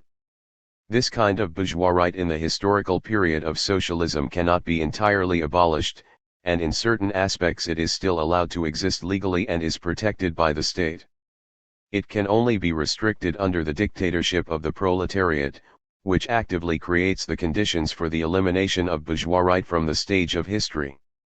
At the same time, with the rapid development of the productive forces, there arise conditions in which some aspects of socialist production relations are no longer compatible with the development of the productive forces, and they must be adjusted and improved in a timely manner. But, in the final analysis, the central problem of perfecting socialist relations of production cannot but be a process of struggle in which the rising communist factors gradually triumph over the declining capitalist traditions and influences. To understand the contradiction between the superstructure and the economic base under socialism, it is also necessary to conduct a concrete analysis of the superstructure in socialist society. To begin with, in socialist society there still exist the ideologies of the bourgeoisie and other exploiting classes. Furthermore, the existence of certain representatives of the bourgeoisie in the state organizations, certain bureaucratic styles of work, and certain defects in the state system are all in conflict with the socialist economic base. Only by Canton 25. Usually resolving such contradictions can the superstructure further meet the need to consolidate and develop the socialist economic base. The basic contradictions in socialist society are fundamentally different in their nature and conditions from the contradictions between the relations of production and the forces of production, and between the superstructure and the economic base, in the old society. The basic contradictions of capitalist society are manifested as violent antagonisms and upheavals. These contradictions can only be resolved through violent revolution by the proletariat, the overthrow of the bourgeois dictatorship, and the elimination of capitalist relations of production. The contradictions between the socialist relations of production and the productive forces and between the socialist superstructure and the economic base are an entirely different matter. Viewed from the perspective of the objective law of historical development of human society, the process of the ceaseless emergence and resolution of these contradictions is also the process of transition from socialist society to communist society. In this process, workers, peasants, and other laboring people, who are the ruling class, are not overthrown by any opposition power. They still remain the masters of society. The system of public ownership is not destroyed, but is developed to a higher stage. In this sense, the contradictions of socialist society are not antagonistic and can be resolved one after another by the socialist system itself. 20. The correspondence and contradiction between the relations of production and the productive forces, and between the superstructure and the economic base, in socialist society constitute a ceaseless dialectical process of development which propels socialist society forward towards communist society. Of course, the motion of socialist society, like that of other historical epochs of human society, cannot avoid temporary twists and turns in the course of its development. There had been the restoration of the class of slave masters in feudal society, there had been restoration of the feudal dynasty in capitalist society, and there had also been restoration of capitalism in socialist society, of which the restoration of capitalism in the Soviet Union is a concrete example. Historical development proceeds through many twists and turns. But the counter-revolutionary restoration of the reactionary classes is a desperate attempt before death that runs counter to the law of development of social history, and cannot last for too long. 26. It is certain that the Soviet Union will return to the Marxist-Leninist road in the future. Chairman Mao's theory of the basic contradictions in socialist society is the theoretical basis for continuing the revolution under the dictatorship of the proletariat. Chairman Mao pointed out, in China, although in the main socialist transformation has been completed, there are still remnants of the overthrown landlord and comprador classes, there is still a bourgeoisie, and the remolding of the petty bourgeoisie has only just started. The class struggle between the proletariat and the bourgeoisie, the class struggle between the different political forces, and the class struggle in the ideological field between the proletariat and the bourgeoisie will continue to be long and tortuous and at times will even become very acute. 21. This was the thesis, drawn clearly for the first time in the historical theory and practice of the international communist movement. After the socialist transformation of the ownership system of the means of production is basically completed, there still exist classes and class struggle. The proletariat must continue the revolution and wage the socialist revolution on the political, economic, ideological, and cultural battlefronts to the very end. Keep firmly to the basic line of the party for the entire historical period of socialism. Chairman Mao teaches us that everything depends on whether or not the ideological and political line is correct. To persevere in continuing the revolution under the dictatorship of the proletariat needs a correct line. Based on a detailed analysis of the basic contradictions in socialist society and his theory of continuing the revolution under the dictatorship of the proletariat, Chairman Mao formulated for our party a basic line for the socialist transition period. Socialist society covers a considerably long historical period. In the historical period of socialism, there are still classes, class contradictions, and class struggle. There is the struggle between the socialist road and the capitalist road, and there is the danger of capitalist restoration. We must recognize the protracted and complex nature of this struggle. We must heighten our vigilance. We must conduct socialist education. We must correctly understand and handle class contradictions and class struggle, distinguish the Z1. Contradictions between ourselves and the enemy from those among the people and handle them correctly. Otherwise a socialist country like ours will turn into its opposite and degenerate, and a capitalist restoration will take place. From now on we must remind ourselves of this every year, every month, and every day so that we can retain a rather sober understanding of this problem and have a Marxist-Leninist line. 22. This proletarian revolutionary line formulated by Chairman Mao reveals the objective laws governing class struggle in the socialist period and is the only correct line for achieving the basic program of the party. This basic line is a brilliant beacon for the whole party, the whole country, and the whole people. It illuminates the historical path of continuing the revolution under the dictatorship of the proletariat. The protracted nature of class struggle in socialist society is the inevitable reflection of the struggle between rising communist factors and declining capitalist traditions and influences on class relations. The overthrown exploiting classes still survive and continue to challenge the proletariat, making every bid to recover their lost paradise. Because the soil and conditions that breed capitalism still exist in socialist society, new bourgeois elements will be engendered batch after batch. Chairman Mao pointed out, Lenin said that small production engenders capitalism and the bourgeoisie continuously, daily, hourly, spontaneously, and on a mass scale. They are also engendered among a part of the working class and of the party membership. Both within the ranks of the proletariat and among the personnel of state and other organs there are people who take to the bourgeois style of life. The existence of bourgeois influence, and of the influence of revisionism, constitutes the political and ideological source of the new bourgeois elements. And the existence of bourgeois right provides an important economic foundation for their emergence. At the same time, international imperialism and social imperialism always try hard to convert socialist countries into capitalist countries or even into colonial or semi-colonial countries. International class struggle will inevitably be reflected in the socialist countries. The proletariat and the broad laboring people under its leadership are the representatives of socialist relations of production. They keep firmly to the socialist road and to the Marxist theory of uninterrupted revolution and its development through stages. They restrict bourgeois right and they promote the continued consolidation and perfecting of the socialist relations of production and the superstructure. The Boer. 28.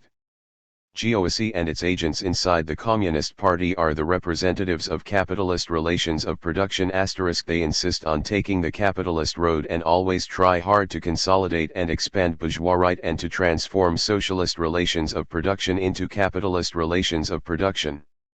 Therefore, throughout the entire historical period of socialism, there is struggle between the proletariat and the bourgeoisie and between the socialist and the capitalist roads. This is an objective law independent of human will. In a word, struggles are inevitable, though people may want to avoid them, it is not possible. The proletariat can only gain victory by creating and seizing upon favorable conditions through struggle. Chairman Mao said, "Why did Lenin speak of exercising dictatorship over the bourgeoisie? It is essential to get this question clear. Lack of clarity on this question will lead to revisionism. This should be made known to the whole nation." Chairman Mao's directive has great immediate practical and long-range importance for consolidating the dictatorship of the proletariat, preventing capitalist restoration, constructing socialism, and achieving communism.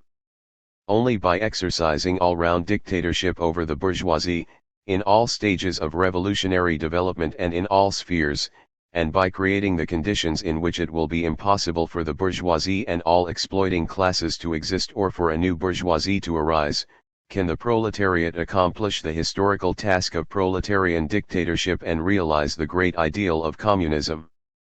Class struggle in socialist society develops in a wave-like motion, sometimes rising high and sometimes subsiding. This is due to differences in the conditions of class struggle and not to whether there is class struggle or not. The history of socialist society tells us that class enemies and all monsters and freaks will show themselves. Chairman Mao pointed out, great disorder across the land leads to great order. And so once again every 7 or 8 years, monsters and demons will jump out themselves.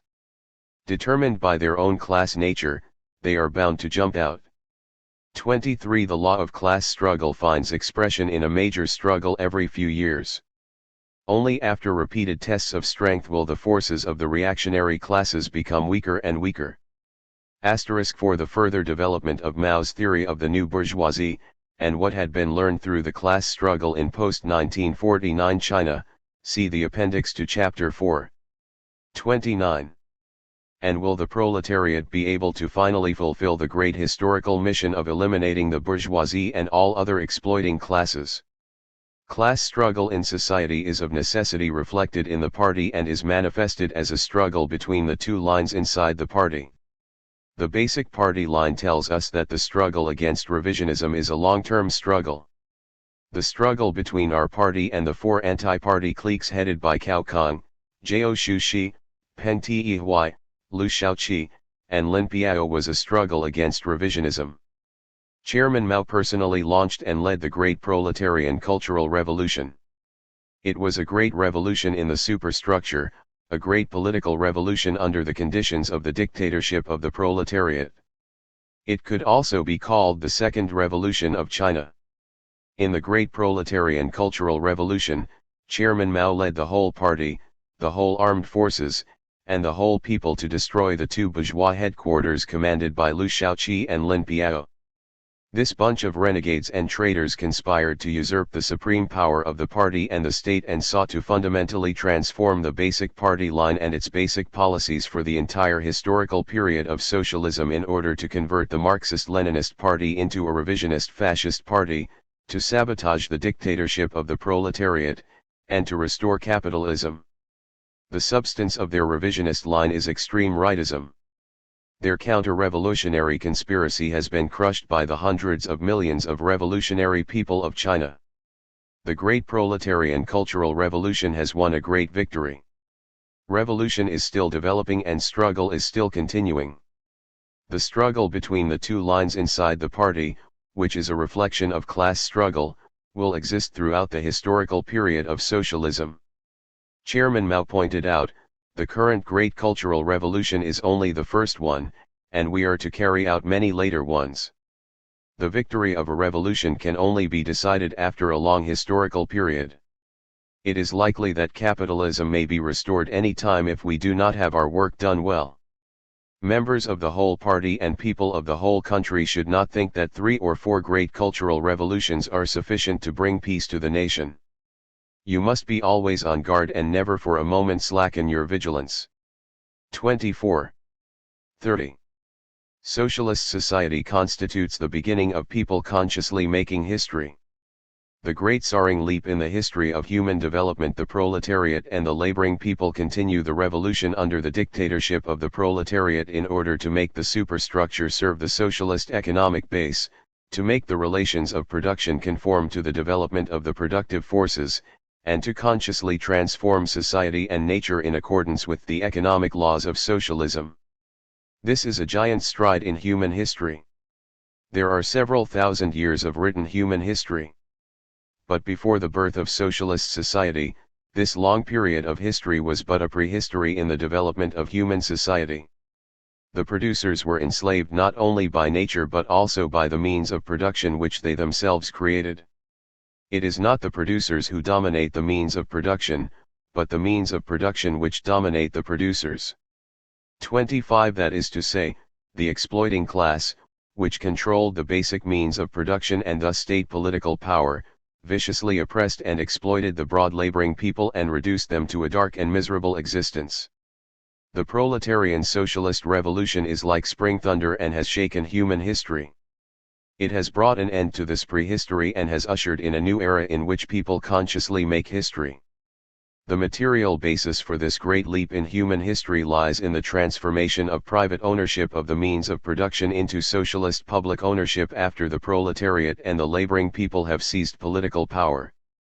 In socialist society, public ownership of the means of production enables the laboring people, who are the majority of the people, to become masters of the state and enterprises. Only when the laboring people have become the masters of social relations can they become the masters of nature and consciously transform the world and make history under the guidance of Marxism.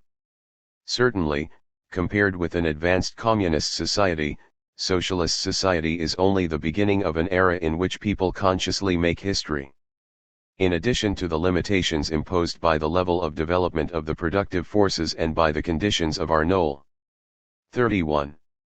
Edge of the physical world, the main obstacle lies in the continuing existence in socialist society of the bourgeoisie and its ideological influence, of the differences between worker and peasant, town and country, and mental and manual labor, and of the soil-breeding capitalism.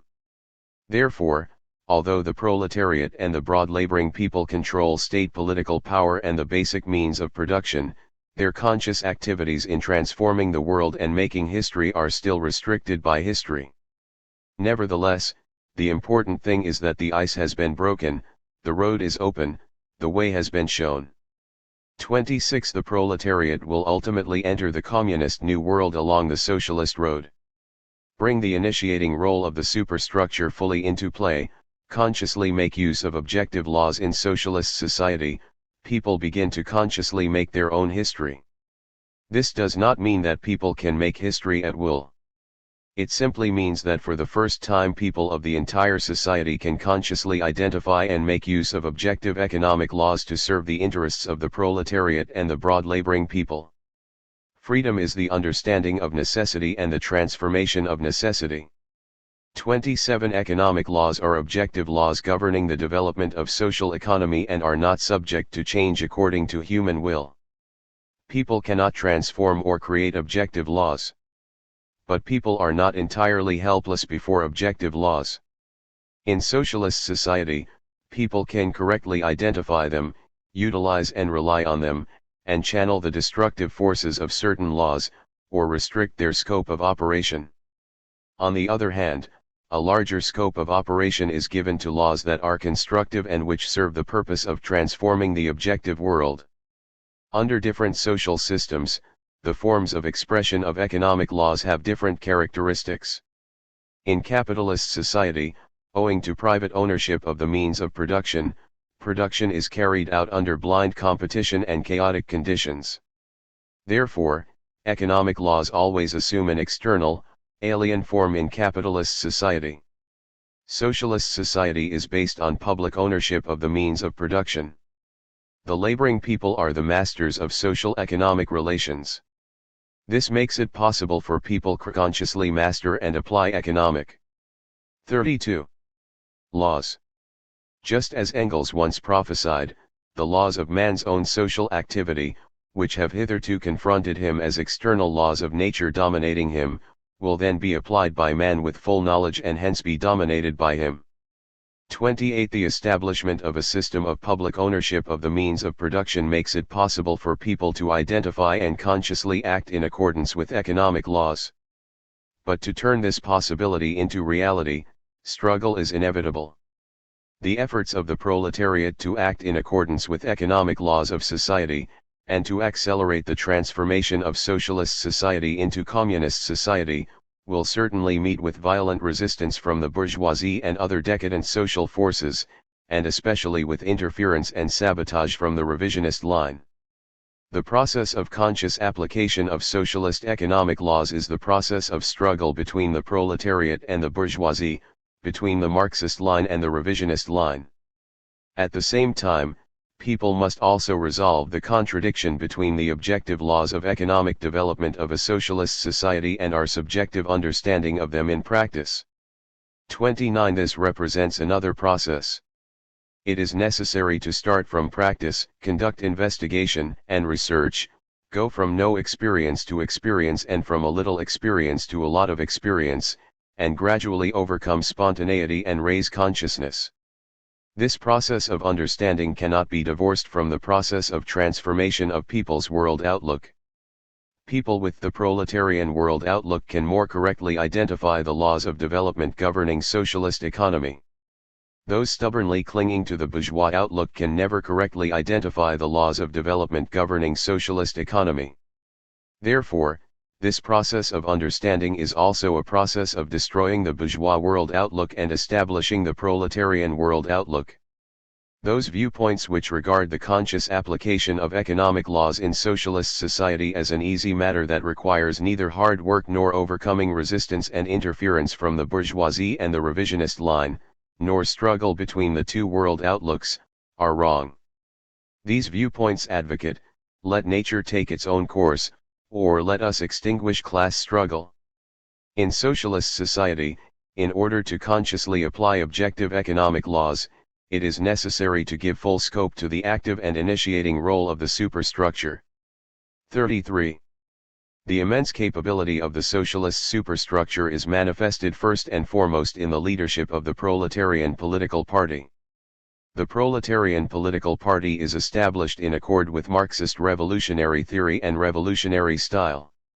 It is good at comprehending the objective laws governing historical development, assimilating the wisdom of the masses, grasping the general trend of historical development, and formulating correct theory, programs, lines, and general and specific policies based on actual conditions in the various stages of social development. These correct theories, programs, lines, and general and specific policies come from the masses and return to the masses, leading them to victory in their struggle. The Communist Party of China uses Marxism-Leninism Mao Zedong thought as the theoretical basis guiding its thinking. The reason that the party's theory of revolution, especially its theory of continuing the revolution under the dictatorship of the proletariat, and the Marxist line and general and specific policies formulated by the proletarian political party can be so invincible is that those theories correctly reflect the objective laws governing the economic development of society. Without a revolutionary theory there can be no revolutionary movement. 30. It is therefore important to seriously study the Marxist theory of continuing the revolution under the dictatorship of the proletariat as a guide to correctly identify, and act in accordance with, the economic laws governing socialist society. In the final analysis, party leadership is leadership by the Marxist line.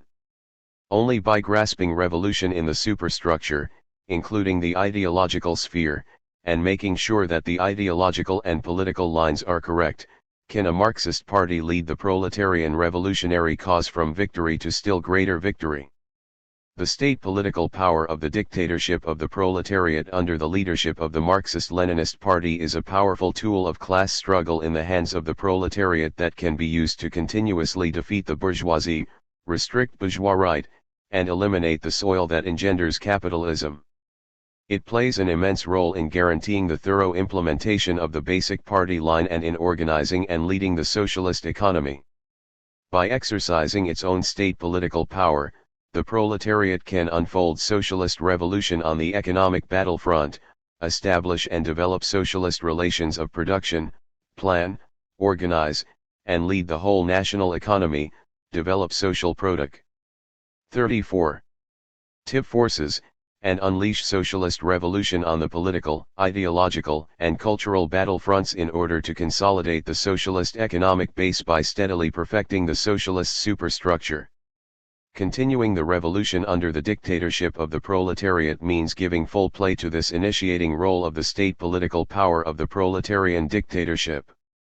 These conditions cannot be created under bourgeois dictatorship.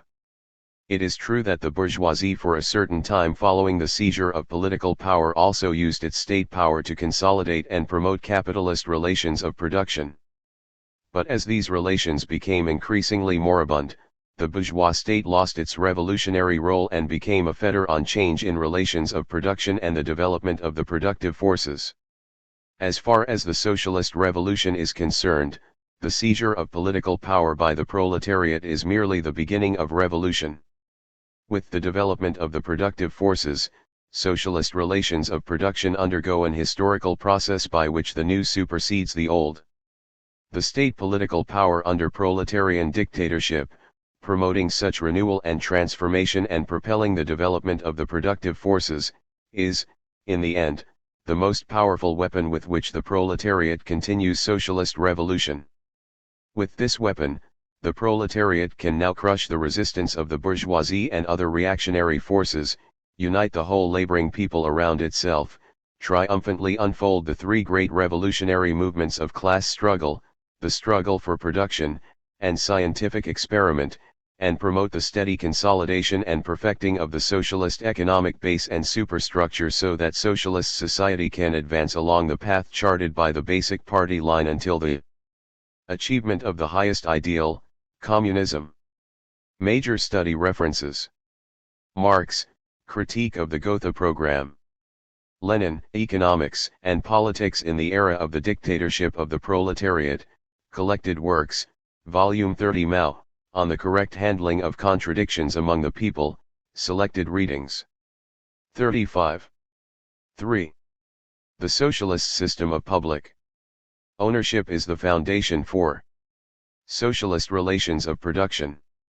The socialist system of ownership by the whole people and collective ownership by working people after the proletariat seizes political power, in order to eliminate the sources of capitalism and all other exploitative systems and to establish a socialist economic foundation, it is necessary to transform, step by step, the system of private ownership of the means of production into a socialist system of public ownership. This is an important step in consolidating the dictatorship of the proletariat and defeating capitalism with socialism. The socialist system of ownership by the Whole people is the principal economic foundation of the dictatorship of the proletariat. The proletariat and working people must control the means of production. In the past several thousand years, the fundamental reason for the exploitation and oppression of the laboring people by the slave owner, the feudal landlord, and the capitalist was the fact that the means of production were not in the hands of the laboring people. The subjugation of a man to menial service in all its forms presupposes that the subjugator has at his disposal the means of labor through which alone 39. He can employ the person placed in bondage, and in the case of slavery, in addition, the means of subsistence which enable him to keep the slave alive. Successive generations of laboring people launched various forms of struggle, as they attempted to take the means of production into their own hands, but for historical reasons, all these attempts failed.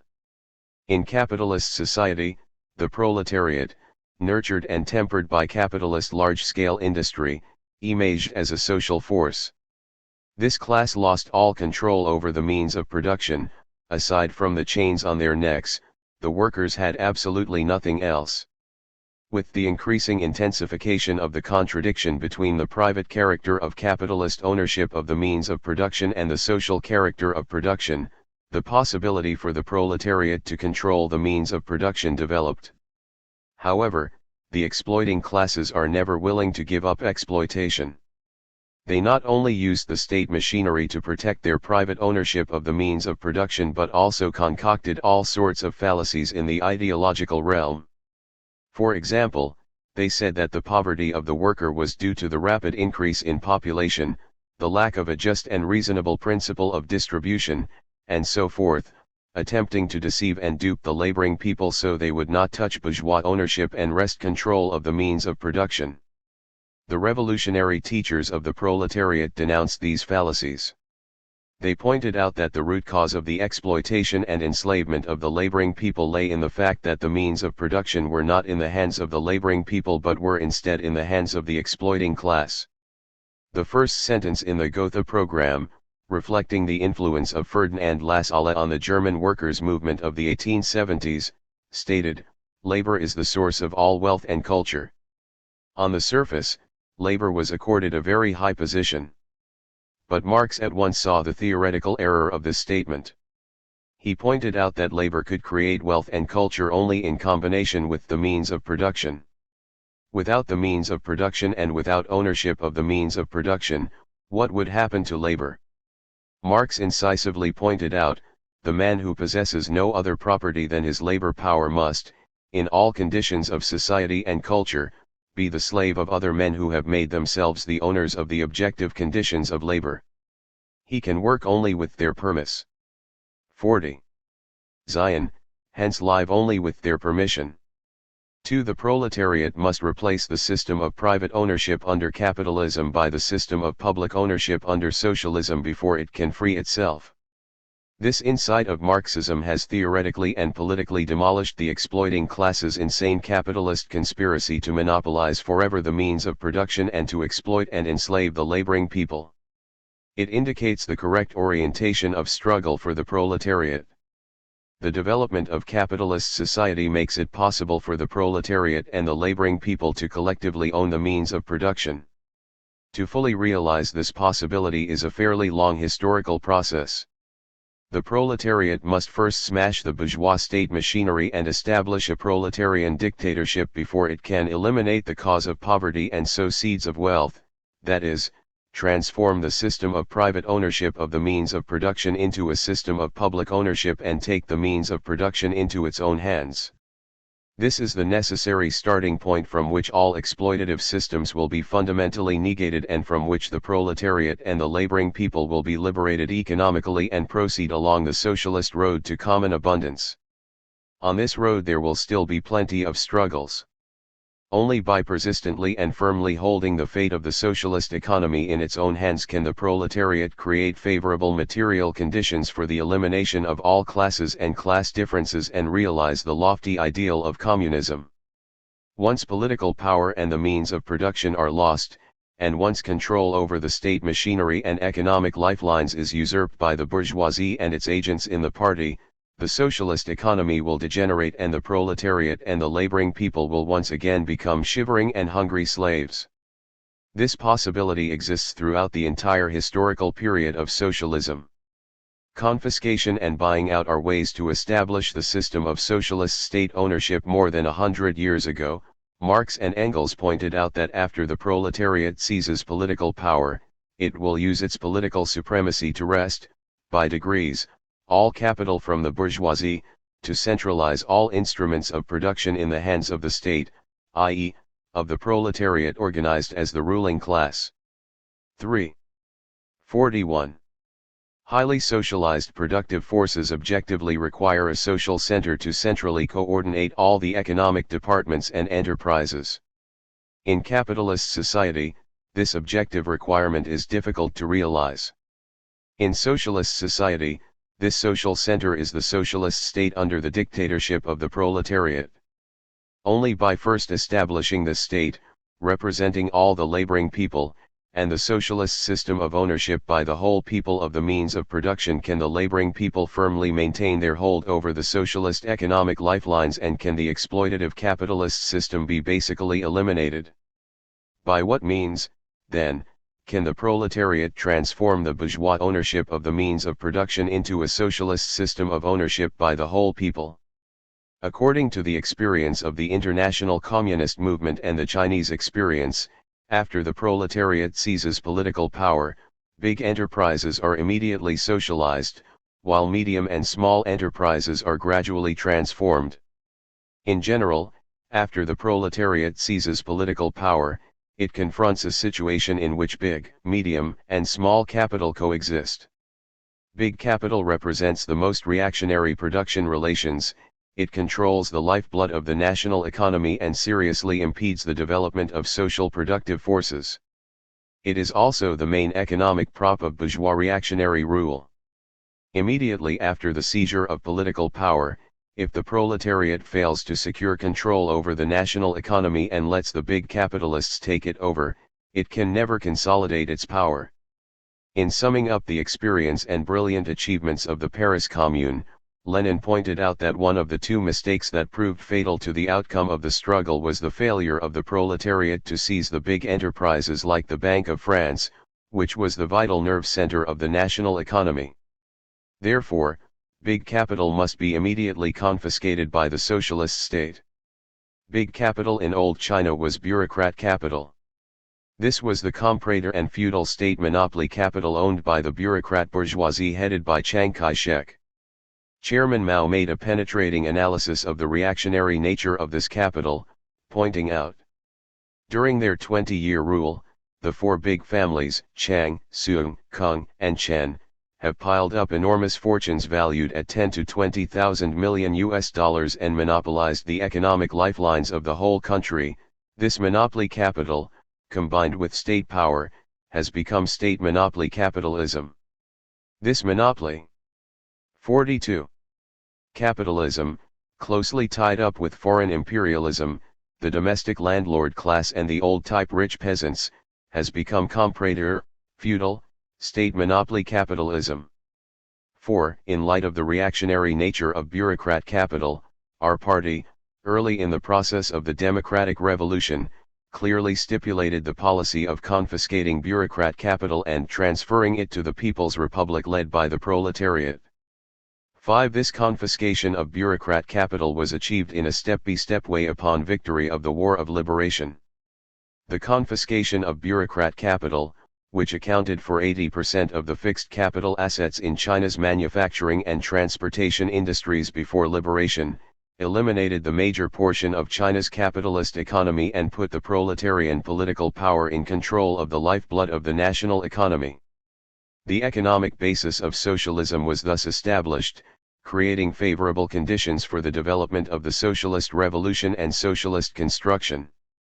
After the proletariat seizes political power, confiscates big capital, and establishes a socialist economic foundation, it is possible to gradually subject medium and small capital to socialist transformation through the policy of buying out this capital and to transform the capitalist system of ownership of the means of production into a socialist system of ownership by the whole people.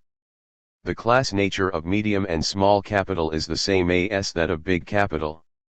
They are all enmeshed in the capitalist exploitation of the laboring people, they have interests contrary to those of the laboring masses and are the objects of socialist revolution. However, there are some differences between them. While medium and small capital often have the strong desire to develop capitalism, they can, at the same time, also be compelled into accepting compensation for their assets by the proletariat under certain conditions. Marxism believes that under certain conditions the workers would certainly not refuse to buy out the bourgeoisie. 6. Once the proletariat has seized political power and secured control over the lifeblood of the national economy, it will be advantageous to the proletariat if these capitalists can be compelled to accept a policy of being bought out by the proletariat and transform their capitalist enterprises into socialist enterprises. In China, the national bourgeoisie owning medium and small capital assumed a dual character. In the period of democratic revolution, it assumed a revolutionary character as well as a compromising character. 43. In the period of socialist revolution, it can be compelled into accepting socialist transformation, but it also has the strong reactionary desire to develop capitalism. The industrial and commercial enterprises operated by this class played a dual role in the rehabilitation of China's national economy. They played a positive role in increasing production, expanding economic exchanges between the urban and rural areas, and maintaining employment, thus contributing to the national economy and to people's livelihoods. But they also exploited the workers and did anything for profit, thus playing a negative role in socialist reconstruction and the improvement of people's livelihoods. In view of the dual character of the national bourgeoisie and the dual role of the national capitalist economy, our party formulated a policy to utilize, restrict, and transform national capitalist manufacturing and commercial enterprises. This meant making use of their positive role which was beneficial to the national economy and the livelihood of the people, restricting their negative aspect detrimental to the national economy and the livelihood of the people, and gradually transforming them into a part of the socialist state economy. The socialist transformation of capitalist manufacturing and commercial enterprises in China was conducted through various forms of state capitalism. This state capitalism was capitalism which could be restrained, the limits of which could be fixed 7 by the state under the dictatorship of the proletariat. In manufacturing, elementary state capitalism consisted of processing, ordering, unified procurements, and contract marketing. In commerce, it consisted of purchasing and distribution by commission. In this form, the capitalist economy could be restricted to a certain extent, both in its orientation of production and operation and in the degree of exploitation. Even so, this form did not change the nature of ownership and control over the means of production by the capitalist, nor could it fundamentally resolve the antagonistic contradiction of the capitalist relations of production obstructing the development of the productive forces. With the development of China's social productive forces, what was objectively required was to turn elementary state capitalism into advanced state capitalism, namely, joint state-private operation. In joint state-private enterprises, the state sent cadres to do leadership work. They managed the enterprise in accordance with state plans and by relying on the working masses. This, in effect, forced the capitalist to give up his control of the means of production in the enterprises. The exploitation of labor by capital was severely restricted. In China's practice, this advanced form of state capitalism was divided into 2 stages: joint state-private operation in individual enterprises and then joint state-private operation in whole industries. In the stage of joint operation in individual enterprises, the capitalist participated in profit distribution according to his share in the total capital of the enterprise. The profit obtained by the capitalist increased with the development of production. This was unfavorable to the full mobilization of labor enthusiasm and to the accumulation of funds by the state. After an entire industry was put under joint state-private operation, the capitalist was allowed to receive only a fixed dividend, that is, fixed interest, about 5% per annum, for a certain period of years. This rate was fixed according to the total value of his fixed assets before joint state-private joint operation was introduced. Thus, the capitalist's right of ownership of the means of production was expressed exclusively by a fixed dividend according to the size of his shares. Such joint state-private enterprises were basically socialist in nature. At the end of the period in which fixed interest was payable to the capitalist as stipulated by the state decided to stop paying interest. Thus the state-private enterprises became enterprises under the full-fledged socialist system of ownership by the whole people. Under the dictatorship of the proletariat, there is a difference between the transformation of medium and small capital and that of big capital. But this does not imply the absence of class struggle. In fact, acute class struggle between the proletariat and the bourgeoisie runs through the entire process of the socialist transformation of capitalist industry and commerce. This struggle is manifested as a struggle between restriction and counter-restriction, transformation and counter-transformation. In the spring of 1950, it was necessary to wage struggle against speculative activities in order to stabilize prices. In 1951, there was the five anti-struggle: anti-bribery, tax evasion, theft of state property, shoddy workmanship and inferior materials, and theft of state economic secrets. In 1957, there was a struggle against the frantic 45 attacks from the rightists. These were acute class struggles. These class struggles were also reflected in the party itself as struggles between the two lines. Revisionists like Liu Shaoqi repeatedly peddled the nonsense that capitalist exploitation has merit and opposed the socialist transformation of capitalist industry and commerce in an attempt to preserve capitalist influence. Under the leadership of the party Central Committee headed by Chairman Mao, the conspiracies of these renegades were crushed in time, their revisionist lines criticized, and victory in the socialist transformation of capitalist industry and commerce finally secured. This demonstrated that only by firmly adhering to the struggle of the proletariat against the bourgeoisie, the Marxist line against the revisionist line, and effectively defeating a handful of reactionary capitalists and their agents in the party who opposed the socialist revolution, and who were hostile to and sabotaged socialist construction, could the national bourgeoisie be compelled to gradually accept socialist transformation. The socialist system of ownership by the whole people possesses immense superiority. The replacement of capitalist private ownership by socialist ownership by the whole people represents a revolutionary leap in production relations. The system of socialist ownership by the whole people is a system of public ownership in which both the means of production and products of labor are owned by the proletarian state representing the whole laboring people. The appearance of the system of socialist ownership by the whole people shows that the liberated laboring people have not only become the ruling class of society but have also been transformed from wage slaves of the capitalists into masters of socialist production. In China, the scope of socialist ownership by the whole people includes mineral deposits, rivers, and territorial waters, forests, virgin land, and other natural resources placed under the jurisdiction of the state by law, and enterprises such as railways, postal and communications services, banks, state-run factories, farms, and commerce. As the representative of the whole laboring people, the state owns the means of production and sees to it that they are allocated rationally and in a unified manner. This creates a new situation in which, for the first time in our country's history, the national economy is systematically guided and 46. Developed, thus paving the way for the development of social productive forces. The system of socialist ownership by the whole people is a system of socialist public ownership that conforms to the highly social nature of production. In modern industry, departments and enterprises are interconnected and interdependent. They are integral and organic components of social production as a whole. The appearance of the socialist system of ownership by the whole people is an inevitable result of the contradiction between highly socialized productive forces and capitalist private ownership in modern industry.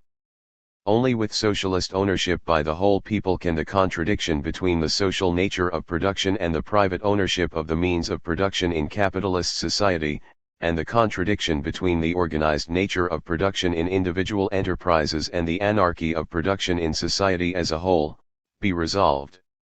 Only on this basis can the squandering and destruction of productive forces and products characteristic of the capitalist system, along with the extravagance and waste of the bourgeoisie and its political representatives, be eliminated, thereby promoting the more rapid development of the productive forces. The state economy based on the socialist system of ownership by the whole people controls the lifeblood of the national economy. The state economy includes the modern industries and transport. State-operated industries furnish large quantities of machines, materials, equipment, fuels, and motor power to promote technical improvement in various departments of the national economy. They furnish large quantities of tractors, harvesters, transport equipment, electricity, fuels, chemical fertilizers, and pesticides to promote agricultural mechanization. They also accumulate vast funds for economic, cultural, and defense construction. The socialist state economy occupies a leading role in the national economy as a whole. It is the material base from which the state pursues socialist revolution and construction. The socialist transformation of agriculture, handicrafts, and capitalist industry and commerce in China was realized under the leadership and guidance of the state economy. The consolidation and development of the collective economy was also linked to the leading role of the state economy upon the basic completion of socialist transformation. The socialist state economy is a strong material force for consolidating the dictatorship of the proletariat. 47. In agriculture, the segment of the economy that falls under the system of socialist ownership by the whole people is mainly the state farm. In China, the state farm assumes some roles different from those of the collective economy. 1.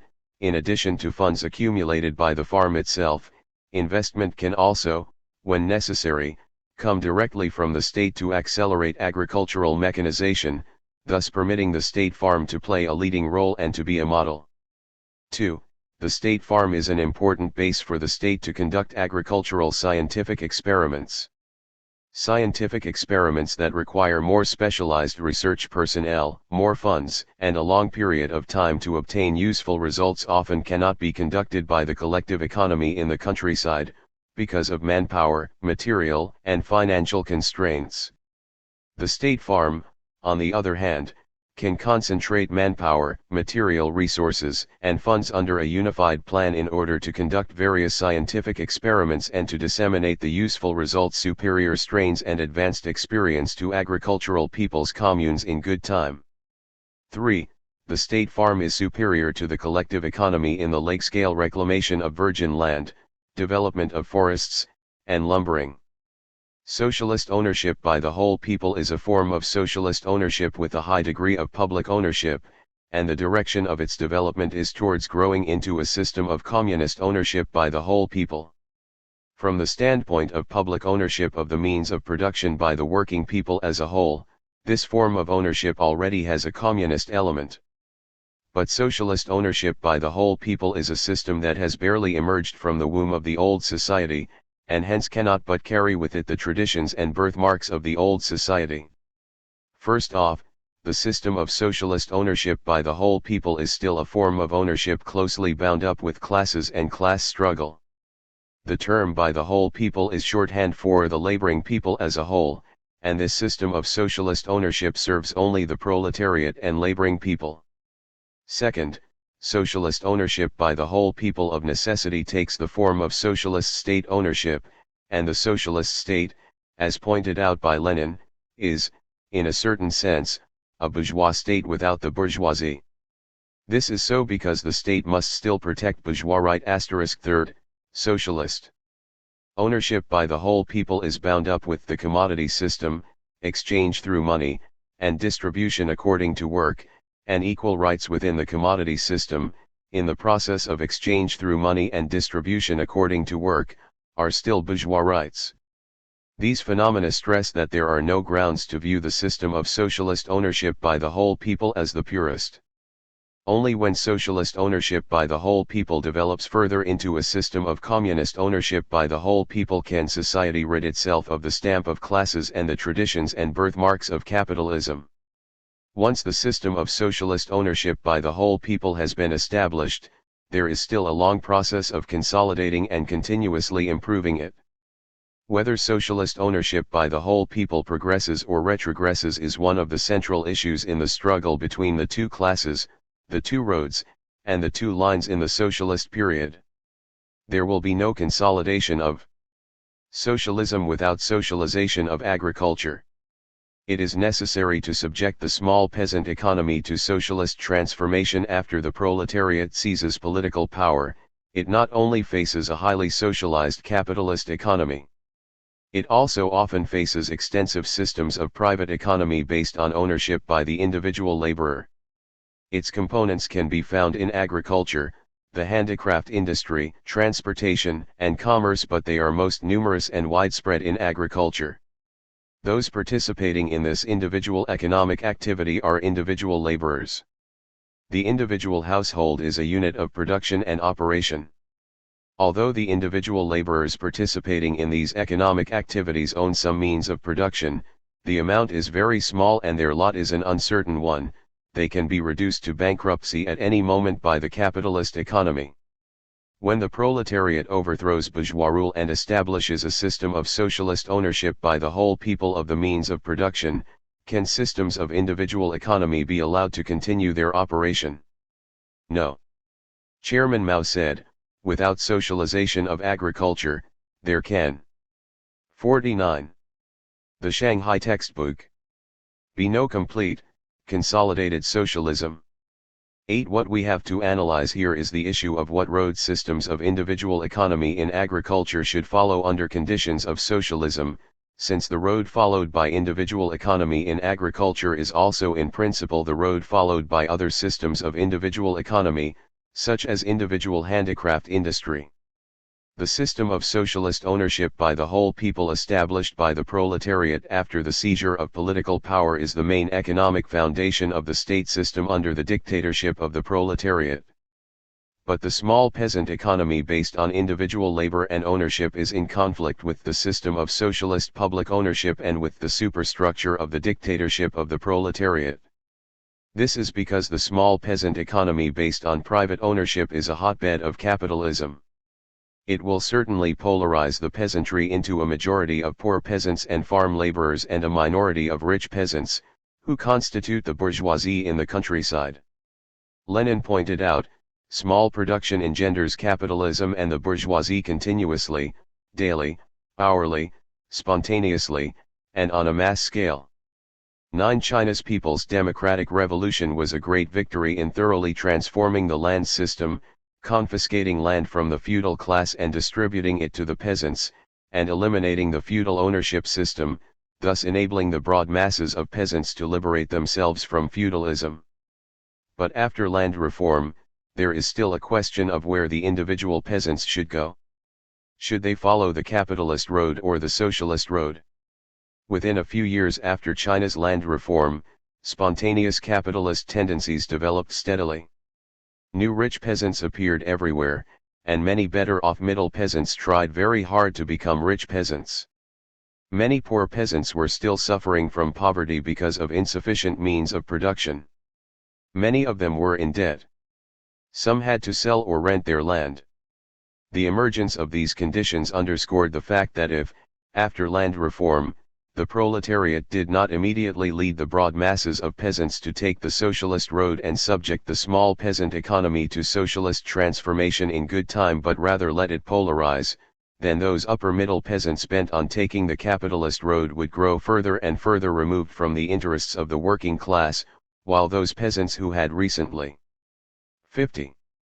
Lost their land again and were still beset by poverty would protest that the proletariat did not rescue them and help them solve their problems.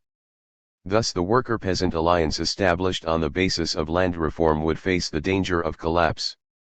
Such a situation would also threaten the dictatorship of the proletariat and the consolidation of the socialist economic base.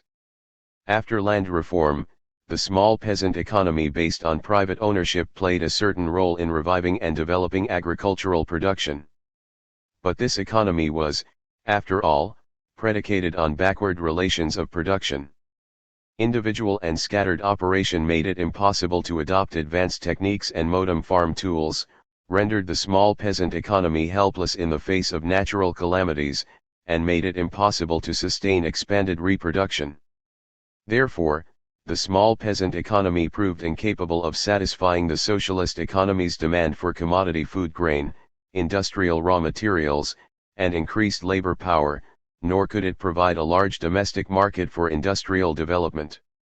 The small peasant economy was thus in sharp conflict with socialist industrialization.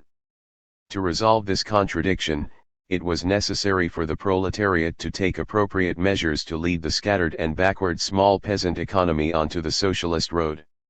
How can the small peasant economy be led onto the socialist road? Getting organized is the necessary road for the socialist transformation of the small peasant economy. The peasant is a laborer and an ally of the proletariat. The means of production owned privately by the individual peasant cannot be expropriated. Engels once pointed out, when we are in possession of state power we shall not even think of forcibly expropriating the small peasants, regardless of whether with or without compensation, as we shall have to do in the case of the big landowners. Our task relative to the small peasant consists, in the first place, in effecting a transition of his private enterprise and private possession to cooperative ones, not forcibly but by dint of example and the proffer of social assistance for this purpose. 10. This is to say, agricultural cooperativization is realized by getting organized. This is the only road to liberation for the people, the only road from poverty to prosperity. In China, the Broad. 51. Masses of poor and lower middle peasants were quite receptive to socialist transformation. There was great enthusiasm for the socialist road. Some of the upper middle peasants were skeptical of the socialist road, while the landlords and rich peasants tried hard to sabotage it. Therefore, on the question of whether agricultural cooperativization should begin to be implemented, there existed, from the very beginning, a serious struggle between the socialist and capitalist roads. This struggle was reflected in the party itself as a serious struggle between the two lines. The Liu Shaoqi and Chen Po Ta clique, representing the interests of the bourgeoisie and the rich peasants, proposed a revisionist line of mechanization first, cooperativization later. They attacked ferociously, arguing that to undertake cooperativization before mechanization was erroneous, dangerous, and illusory agricultural socialism, in a futile attempt to lead the individualistic economy onto the evil road of capitalism. To counter the fallacies peddled by Liu Shaoqi and company, Chairman Mao pointed out, in agriculture, with conditions as they are in our country, cooperation must precede the use of big machinery. In capitalist countries agriculture develops in a capitalist way. 12. The party's Central Committee headed by Chairman Mao resolutely defended the interests of the proletariat and the poor and lower middle peasants. It analyzed the actual conditions of China's countryside and formulated a basic party line for agriculture.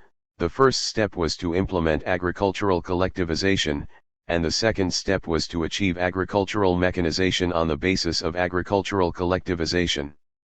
This was a Marxist line. Chairman Mao's revolutionary line was thoroughly implemented. In the process of agricultural cooperativization, the whole party relied firmly on the poor and lower middle peasants to unite solidly with other middle peasants in order to wage a resolute struggle against the landlords and the rich peasants and rebuke the revisionist line of the Liu Shaoqi clique. As a result, agricultural cooperativization was triumphantly achieved in a very short time. The process of China's socialist transformation of agriculture was one of motion of contradictions between the relations of production and the productive forces in the countryside. The process of transformation went through 3 stages, proceeding step by step, one after another. In the beginning, mutual aid teams with certain socialist ELE. 52. Meets were organized in order to train the peasants in collective labor and demonstrate that their production would increase faster this way than through the practice of individual operations. but there was a contradiction between group labor and scattered operation in the mutual aid team. Had this contradiction not been resolved, it would have been difficult to further tap the superior potential of getting organized. At that time, and in the light of local circumstances, the peasants were led to organize primitive agricultural production cooperatives of a semi-socialist nature. In these primitive cooperatives, privately owned land was jointly operated by the cooperative, while privately owned livestock and large farm tools were jointly used by the cooperative, in this way resolving the contradiction between group labor and scattered operation in the mutual aid team. Production was further promoted. But the primitive cooperative still retained land dividends and certain remuneration for the use of privately owned livestock and large farm tools. Private ownership of the means of production had not been abolished. There still existed a contradiction between joint operation and collective labor, on the one hand, and the private ownership of land and other means of production, on the other. Had this contradiction not been resolved, the activism of the broad poor and lower middle peasants would not have been fully unleashed. At that time, based on concrete conditions, the party once again led the peasants to form completely socialist, advanced agricultural production cooperatives. On the basis of the system of collective ownership of the means of production by the working people, the advanced cooperative implemented the socialist principle of from each according to one's ability and to each according to one's work. It was a completely socialist collective economy. The policy of proceeding phase by phase according to actual circumstances was instrumental in gradually accustoming the peasants to collective labor and collective operation, getting them to relinquish the concept of private ownership, and arousing their socialist enthusiasm so that they would willingly join the cooperative. As a result, during the entire process of cooperativization, not only was agricultural production not reduced but it increased year after year, fully demonstrating the incomparable correctness of Chairman Mao's revolutionary line. After completing land reform, the socialist transformation of agriculture in China's vast countryside was basically completed in less than 4 years. Agricultural cooperativization was achieved and the vast system of individual ownership was transformed into a system of socialist collect. 53. Tive ownership by working people. The achievement of agricultural cooperativization further liberated the productive forces, strengthened the socialist stronghold of the proletariat in the vast countryside, consolidated the worker-peasant alliance, and consolidated the dictatorship of the proletariat. The implications of this were profound. China's rural people's commune is an important development in the system of collective ownership after the establishment of the system of socialist collective ownership by working people. There followed a process of gradual development and improvement. With the development of the productive forces and the heightening of socialist consciousness of the laboring masses, small collectives developed into bigger collectives, and collectives with a lower degree of public ownership developed into collectives with a higher degree of public ownership. This is an objective law. In 1958, under the guidance of the party's general line for socialist construction, given impetus by the Great Leap Forward, and in accord with the need for developing the productive forces in the countryside, China's rural people's commune rose over the vast horizon of East Asia like an early rising sun. The broad masses of poor and lower middle peasants dearly loved the people's commune. They wrote numerous folk songs praising its birth. One of them went as follows: individual operation is like a single plank bridge, it rocks 3 times with every step. Mutual aid is like a stone bridge, that does not stand up well to wind and rain. The iron bridge is not bad, but it cannot handle heavy traffic. The people's commune is a golden bridge, that leads the way to heaven.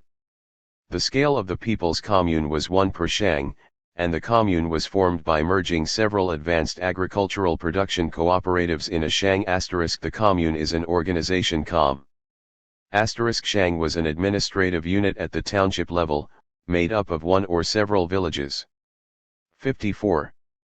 Binding administration with production and includes the worker, the peasant, including those in forestry, livestock husbandry, sidelines, and fishery, the trader, the student, and the soldier. It is the basic unit of China's socialist society in the countryside. It is also a basic unit of China's government in the countryside.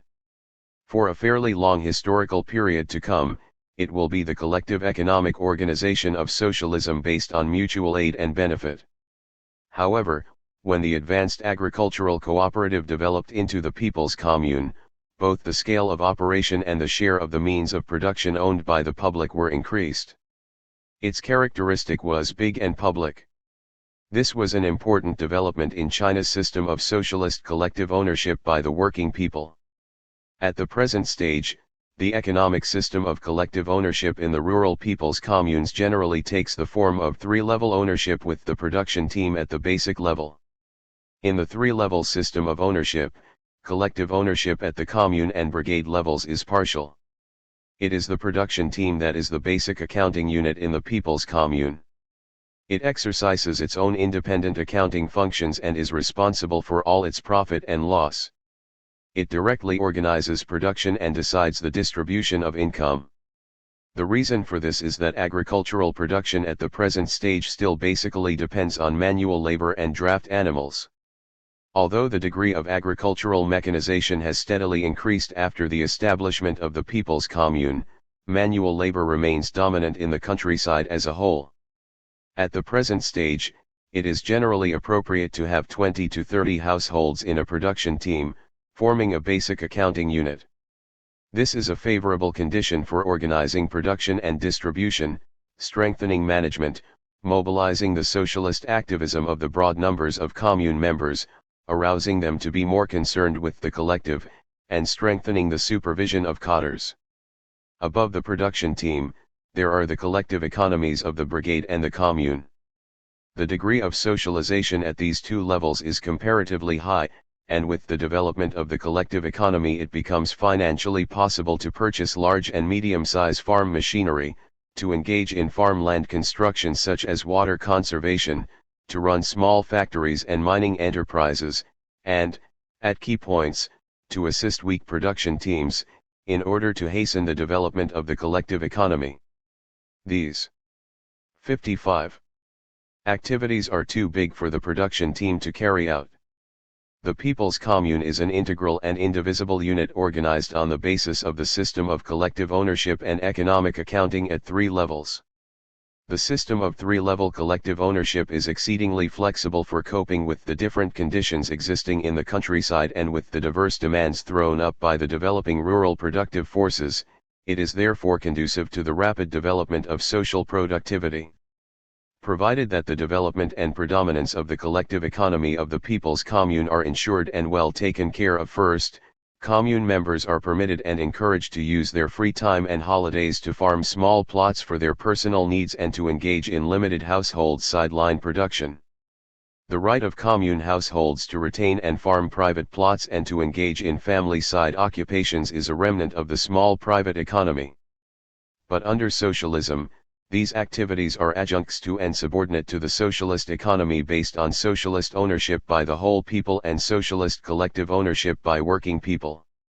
For a period of time during the socialist transition, such farming and sideline production can play a certain role in allowing the labor power of the countryside to be more fully utilized, the social product to be increased, the livelihood of the commune members to be improved, and the amount and variety of goods at the rural trade fairs to be enhanced. But such remnants of the system of small private ownership are, at the same time, definitely soil that engenders capitalism, and therefore leadership must be strengthened to restrict their negative role. The system of collective ownership in China's rural people's commune, generally taking the form of three-level ownership with the production team at the basic level, will remain as it is for years to come. However, with the gradual improvement of various conditions, for example, with a higher degree of agricultural mechanization, a smaller income gap among production teams, and the gradual heightening of commune members' socialist consciousness, China's rural people's commune will gradually pass from the current system of ownership based on the production team to a future system of ownership based on the brigade and the commune, and then from there, step by step, to a system of socialist ownership by the whole people. This will be a long process of gradual development. 56. Like the system of collective ownership in agriculture, the system of collective ownership of the handicraft industry also involves a long process of passing from small collectives to large collectives, and then from large collectives to a system of socialist ownership by the whole people. The development of the system of collective ownership from the small to the large, from the low to the high, and from socialist collective ownership to socialist ownership by the whole people is all based on the step-by-step improvement of the productive forces and the gradual heightening of socialist consciousness among the people. It would be a mistake to attempt to change the situation too quickly, when the necessary conditions do not exist. It would also be a mistake to be content with the status quo, when the necessary conditions do exist. These two tendencies will dampen the socialist enthusiasm of the masses and are unfavorable to the development of the productive forces. These tendencies may even impede the development of the productive forces. In the process of transforming the advanced agricultural production cooperative to the rural people's commune in China, these two tendencies did in fact exist. The appearance of the People's Commune is a natural result of economic and political development in China and is completely in line with objective laws. But revisionists like Liu Shaoqi maliciously attacked the formation of the People's Commune as premature and a big mess. When the powerful tide of the People's Commune overwhelmed the counter-current they had stirred up, they then clamored for a leap toward communism, fanning a wind of communization in a futile attempt to sabotage the People's Commune. From now on, there will be struggle between the two classes, the two roads, and the two lines in the process of development of the rural economy based on socialist collective ownership by working people. This is inevitable and not in the least surprising. Although socialist collective ownership by working people and socialist ownership by the whole people are two kinds of socialist public ownership, there are important differences between them. The means of production of the collective economy are not the public property of the working people of the whole country but are the public property of the working people of particular units of the collective economy. Therefore, manpower, materials, and financial resources cannot be transferred between the state and collective sectors without 57. Compensation, nor can resources be transferred between the various units of the collective economy without compensation. Socialist collective ownership by working people is a form of socialist ownership that has a lower degree of public ownership and that has more birthmarks of the old society. Within particular units of the collective economy, ownership of the means of production among people is equal. Land, tools, etc., are collectively owned by all the people of the unit. But among the various units of the collective economy, there is inequality in ownership of the means of production. Among different production brigades of the people's communes in our countryside, not only are there differences in the amount of land owned but also, owing to differences in soil fertility and geographic location, there will be differences in incomes, this despite the fact that they may be contributing equal amounts of labor. Thus, for different communes, different production brigades of the same commune, and different production teams of the same brigade, the value of work points will be different.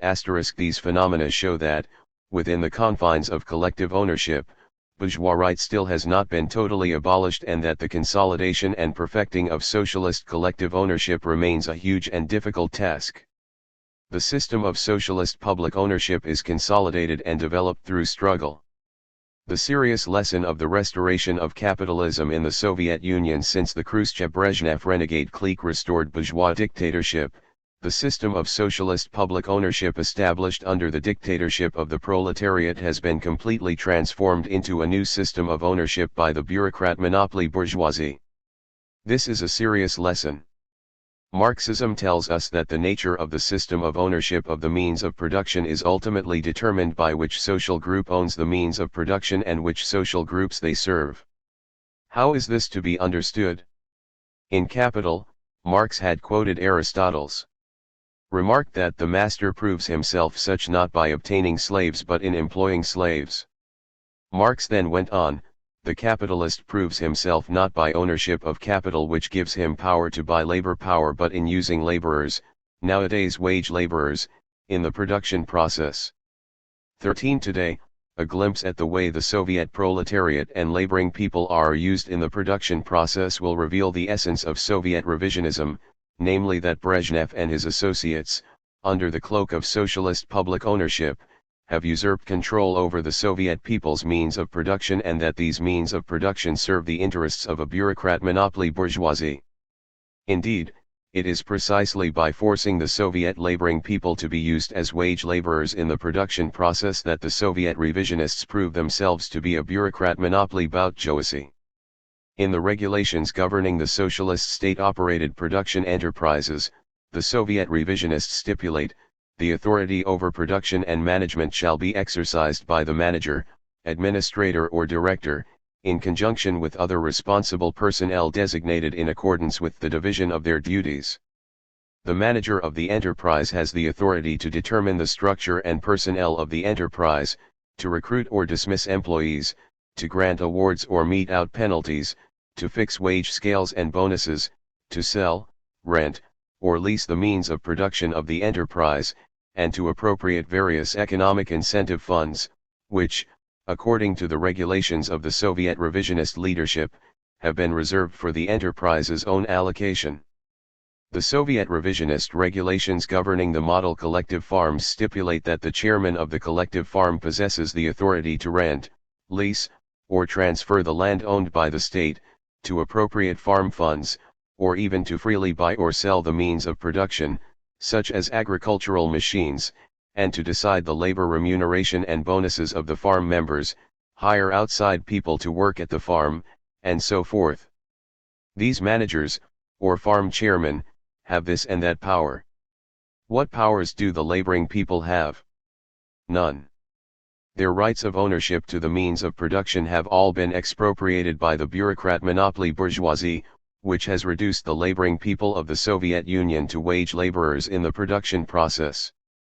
According to Soviet revisionist magazines. 59. The monthly piecework wages of a lathe operator in a state enterprise in the Soviet Union are as low as 50 to 60 rubles. Medium-level wages are 70 to 80 rubles. But what the manager, plant director, and other bourgeois elements get in the form of wages, bonuses, subsidies, and other legal means is more than 10 times, or even several tens of times, that of the worker. The net monthly income of an ordinary farmer is less than 60 rubles. But the monthly income of a farm chairman is generally about 300 rubles. Some salaries exceed 1,000 rubles. One old Soviet worker with more than 30 years of experience said, "We have a lot of millionaires here. They are different from us not only in standard of living but also in language." A manager of the construction trust of the Soviet revisionist Ministry of Agriculture frantically exclaimed, "The trust is my home. I am the master. I do what I like. The kind of tree determines the kind of flower, and the kind of class determines the kind of talk." The bureaucrat monopoly bourgeoisie has become the lords in production, like the capitalists, they do what they like. On the other hand, the broad masses of laboring people have been reduced to wage laborers in production, they are enslaved, exploited, and suffering miserably. It is a fact, a shocking fact, that the system of socialist public ownership of the Soviet Union has completely degenerated. This proves that after the system of socialist public ownership is established, the issue of ownership has not yet been fully settled. Moreover, the system of ownership will not automatically be consolidated and perfected, there will be a protracted process of struggle. The system of ownership is not a matter of things, it is a social relation bound up with things. On the one hand, the establishment of the system of socialist public ownership means that the laboring people have broken the chain of private ownership and have begun to become the masters of the means of production of the society.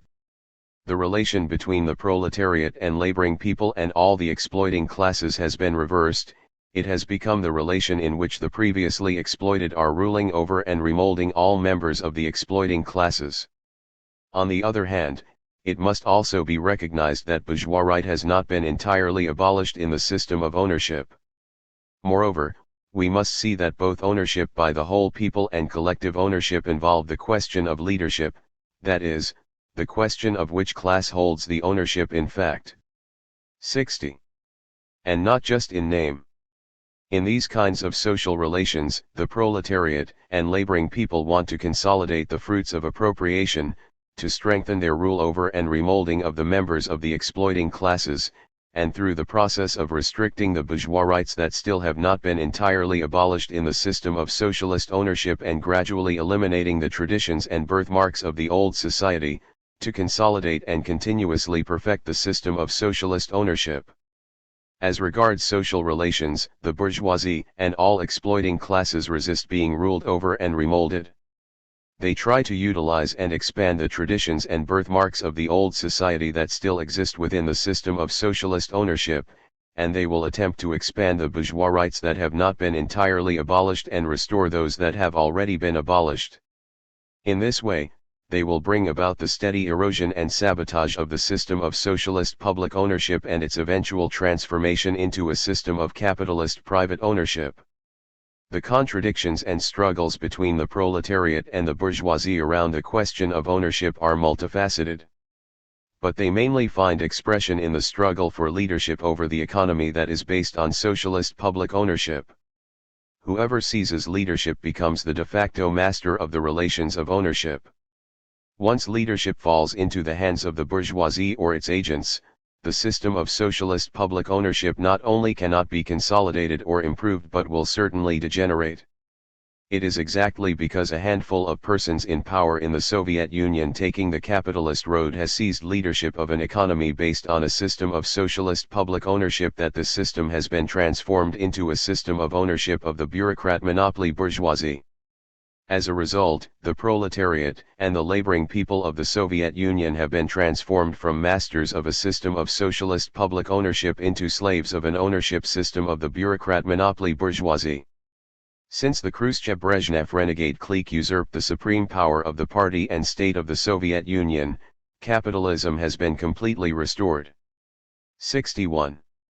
Struggle for the consolidation and development of socialist public ownership.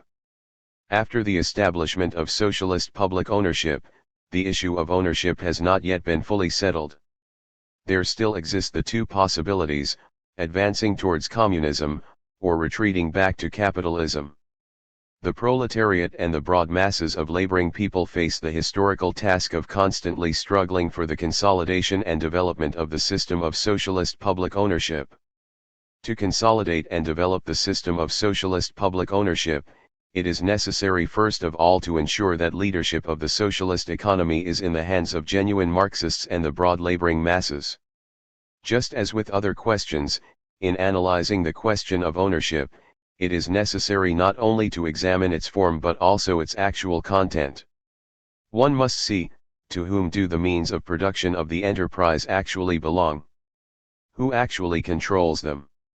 Whose interests are actually served by these means of production? This is manifested and concentrated in the question of which class wields the power of leadership in the enterprise. The system of socialist public ownership demonstrates that the proletariat and the laboring people are the masters of the means of production. But how can one decide whether the proletariat and the laboring people are in fact masters of the means of production? That depends on their role in the production process. In socialist society, the laborers participate in the production process as masters. They create wealth for society through conscious labor. Then who organizes this production process? Ultimately, it should be the laborers themselves. Naturally, this does not mean that all the laborers directly organize and manage production. The broad masses of laborers appoint representatives through the state and the collective, or they elect representatives to organize production. But here a problem arises: if the broad masses of laborers delegate to their representatives the power to organize production, can these representatives represent the interests of the proletariat and the laboring people in organizing production? After the laborer has delegated his or her power to organize production to a representative, is there any power left to the individual laborer? This problem is, again, related to the big problem of which class actually owns the means of production, to the question of whether the 62. System of public ownership of the means of production is moving forward or backward. In today's Soviet Union, those who lead and organize production do not represent the interests of the proletariat and the laboring people at all, rather, they represent the interests of the bureaucrat monopoly bourgeoisie. State monopoly capitalism has become the economic basis of Soviet society. This is a big historical retrogression. Under the dictatorship of the proletariat in China, the struggle between the two classes over the leadership of the socialist enterprise is also very sharp.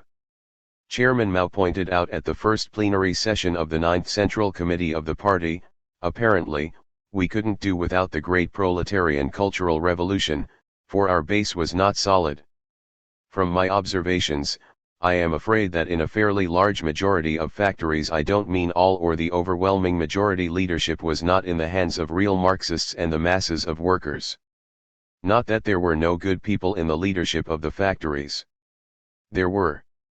There were good people among the secretaries, deputy branch secretaries, and members of party committees and among the party branch secretaries. But they followed that line of Liu Shaoqi's, just resorting to material incentive, putting profit in command, and instead of promoting proletarian politics, handing out bonuses, and so forth. But there are indeed bad people in the factories. This shows that the revolution is still unfinished.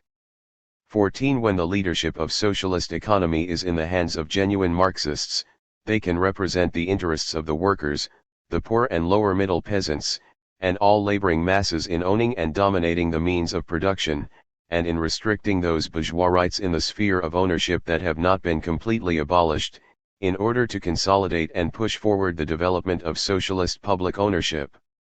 If leadership of the socialist economy is usurped by those in power taking the capitalist road, they will turn the responsibility of serving the people that is given to them by the party and the state into special privileges serving their own private interests and gain. They will utilize the traditions and birthmarks of the old society that still exist in the socialist economy to restore those bourgeois rights in the system of ownership that have already been abolished and to erode the system of socialist public ownership. Lessons from history are noteworthy. The 10th National Party Congress summed up rich experience and lessons. 63.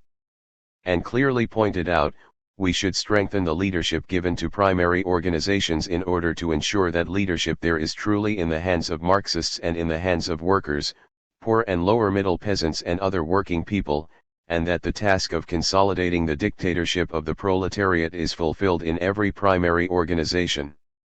15. This is of decisive importance in consolidating and developing the system of socialist public ownership. To ensure that the leadership of the enterprise under the state economy and the collective economy is in the hands of genuine Marxists, the proletariat and the laboring people must engage in a resolute struggle with the renegades, secret agents, and capitalist leaders who have usurped leadership and win it back. This type of struggle cannot be resolved with one great cultural revolution. In their futile attempts at restoration, the bourgeoisie will stop at nothing to usurp the leadership of the state and the collective economy. At the same time, the representatives, cadres at various levels, of the proletariat and the laboring people who control the leadership of the state and the collective economy must further transform their world outlook and try hard to become Marxists, so that they can truly represent the interests of the proletariat and the laboring people. If they do not work hard in this direction, it is possible that in the process of organizing production they may, under the influence of the bourgeois world outlook, go against the interests of the proletariat and the laboring people. Some people are interested in material incentives, profit, and restrictive measures in running and managing the socialist economy. In other words, they do not treat the laboring people as the masters of the socialist enterprise. This will inevitably impede and weaken the system of socialist public ownership. If this tendency goes unchecked, the system of socialist public ownership will degenerate. In the great proletarian cultural revolution, the broad masses and cadres criticized and repudiated this tendency. But under certain conditions, things that have been criticized and repudiated can appear again. At the beginning of 1974, some of the workers in the No. 5 loading and unloading district of the Shanghai Harbor Affairs Bureau posted a big character poster entitled "Be Masters of the Wharf, Not Slaves to Tonnage." It pointed out, the leadership does not treat the workers as masters of the wharf. Instead they are treated as the slaves of tonnage. This is a reflection of the revisionist line in running an enterprise. These words, 64, strike at the heart of what it means to consolidate and develop socialist public ownership and are of universal practical significance. If the leadership of the state economy and the collective economy is really to be in the hands of genuine Marxists, it must also really be in the hands of the workers, poor and lower middle peasants, and other laboring masses. These two aspects are inseparable. Since the laboring masses are the masters of the socialist economy, it does not mean that they no longer have the right to intervene once leadership has been delegated to a few representatives. The revisionist system of one-man management, championed by the Soviet revisionists, is an institutionalization of this viewpoint. Facts have demonstrated that this is chloroform spread by the bourgeoisie and its agents in order to usurp leadership. Engels once pointed out, the running of industry by individuals inevitably leads to private ownership. 16. If the leadership of the enterprise under socialist ownership is not in the hands of the workers, poor and lower middle peasants, and other laborers, the revisionist system of one-man management will take hold. Under the revisionist system of one-man management, the laboring masses are in effect separated from the means of production. They simply receive orders from the head of the enterprise. Without leadership over the enterprise, they are no longer masters of the enterprise. If this develops, they will be treated as pure labor power in the production process by the head of the enterprise. The laboring masses will no longer have the right to question whether a particular production process serves the interests of the proletariat and the laboring people. In this way, socialist enterprises will gradually slide into the mudhole of capitalism. But when leadership of the enterprise is really in the hands of genuine Marxists and the workers, poor and lower middle peasants, and other laboring masses, the position of the laboring masses as masters of the enterprise will surely be guaranteed. As masters, they will unleash socialist activism. If some bad people have usurped leadership of the enterprise, the laboring masses would take it back under the party's leadership. This has been proven more than once by the practice of China's socialist revolution, especially since the Great Proletarian Cultural Revolution. It will be proven again. The crux of judging who controls the leadership of the socialist economy lies in what line is being implemented by the departments of the enterprise in charge of production operation or economic manage. 65. Ment. The revisionist line always goes against the interests of the proletariat and the laboring people. It fosters material incentives, profit, and restrictive measures. On the other hand, following socialist principles, the Marxist line always insists that revolution command production and that operation management be strengthened by relying on the masses as the masters. Therefore, firmly adhering to the Marxist line, and criticizing and repudiating the revisionist line, is the ultimate guarantee for consolidating and developing the system of socialist public ownership. To consolidate and develop the system of socialist public ownership, it is necessary to restrict bourgeois right under the dictatorship of the proletariat. In socialist society, bourgeois right in the sphere of ownership has not been completely abolished. It is necessary to divide one into two in treating these bourgeois rights in socialist society. While there is a need to affirm their historical role, allowing them to exist, there is also a need to restrict them, not allowing them to develop and expand. If these bourgeois rights are not restricted under the dictatorship of the proletariat, but rather expanded, they will ultimately cause the system of ownership of enterprises to change its nature, and cause socialist enterprises to degenerate into capitalist enterprises. To consolidate and develop socialist public ownership, it is also necessary to implement various policies of the party. For example, it is necessary to correctly handle the relations between the center and the locality in order to have two kinds of initiative within the economy under the system of socialist ownership by the whole people. It is necessary to correctly handle the relations between the state and the enterprise so that the enterprise can fully take the initiative in operation and management under the unified leadership of the state. Also, in the collective economy of the rural people's commune, it is necessary to correctly implement the basic system of ownership, which at the present stage takes the form of three-level ownership with the production team at the basic level, in order to mobilize the socialist activism of the three-level collective economy of the commune, the brigade, and the production team. While acknowledging the existence of differences among teams, among brigades, and among communes, we must strive to create favorable conditions, that is, we must narrow such differences in order to follow the socialist path to common abundance. To consolidate and develop the system of socialist public ownership, socialist education must be strengthened. Socialist public owner. 66. Ship is built on the basis of eliminating private ownership. But remnants of old ideas reflecting the old system remain in people's minds for a long time, and they do not easily give way. 17. These remnants of the old ideology, based on the old system of private ownership, including the ideology of bourgeois right, are manifested in many realms and are in conflict with the system of socialist public ownership. Only by strengthening education in ideological and political line, constantly heightening the political consciousness of the cadres and broad masses, and firmly establishing the proletarian world outlook can the consolidation and development of the system of socialist public ownership be effectively promoted. To consolidate and develop the system of socialist public ownership, it is also necessary to energetically develop social productive forces. The system of socialist public ownership creates favorable conditions for the development of social productive forces, while the further development of social productive forces must provide a material basis for the further consolidation and development of the system of socialist public ownership. The acceleration of socialist industrialization will strengthen the socialist state economy. The acceleration of agricultural mechanization and the constant development of agricultural productive forces will strengthen the collective economy and thus promote the further consolidation and development of collective ownership. Therefore, resolutely implementing the policy to grasp revolution, promote production, and developing the socialist economy with greater, faster, better, and more economical results are important conditions for the consolidation and development of the system of socialist public ownership. The process of consolidating and developing socialist public ownership is a protracted process of struggle between the two classes, the two roads, and the two lines. This is a long-term struggle.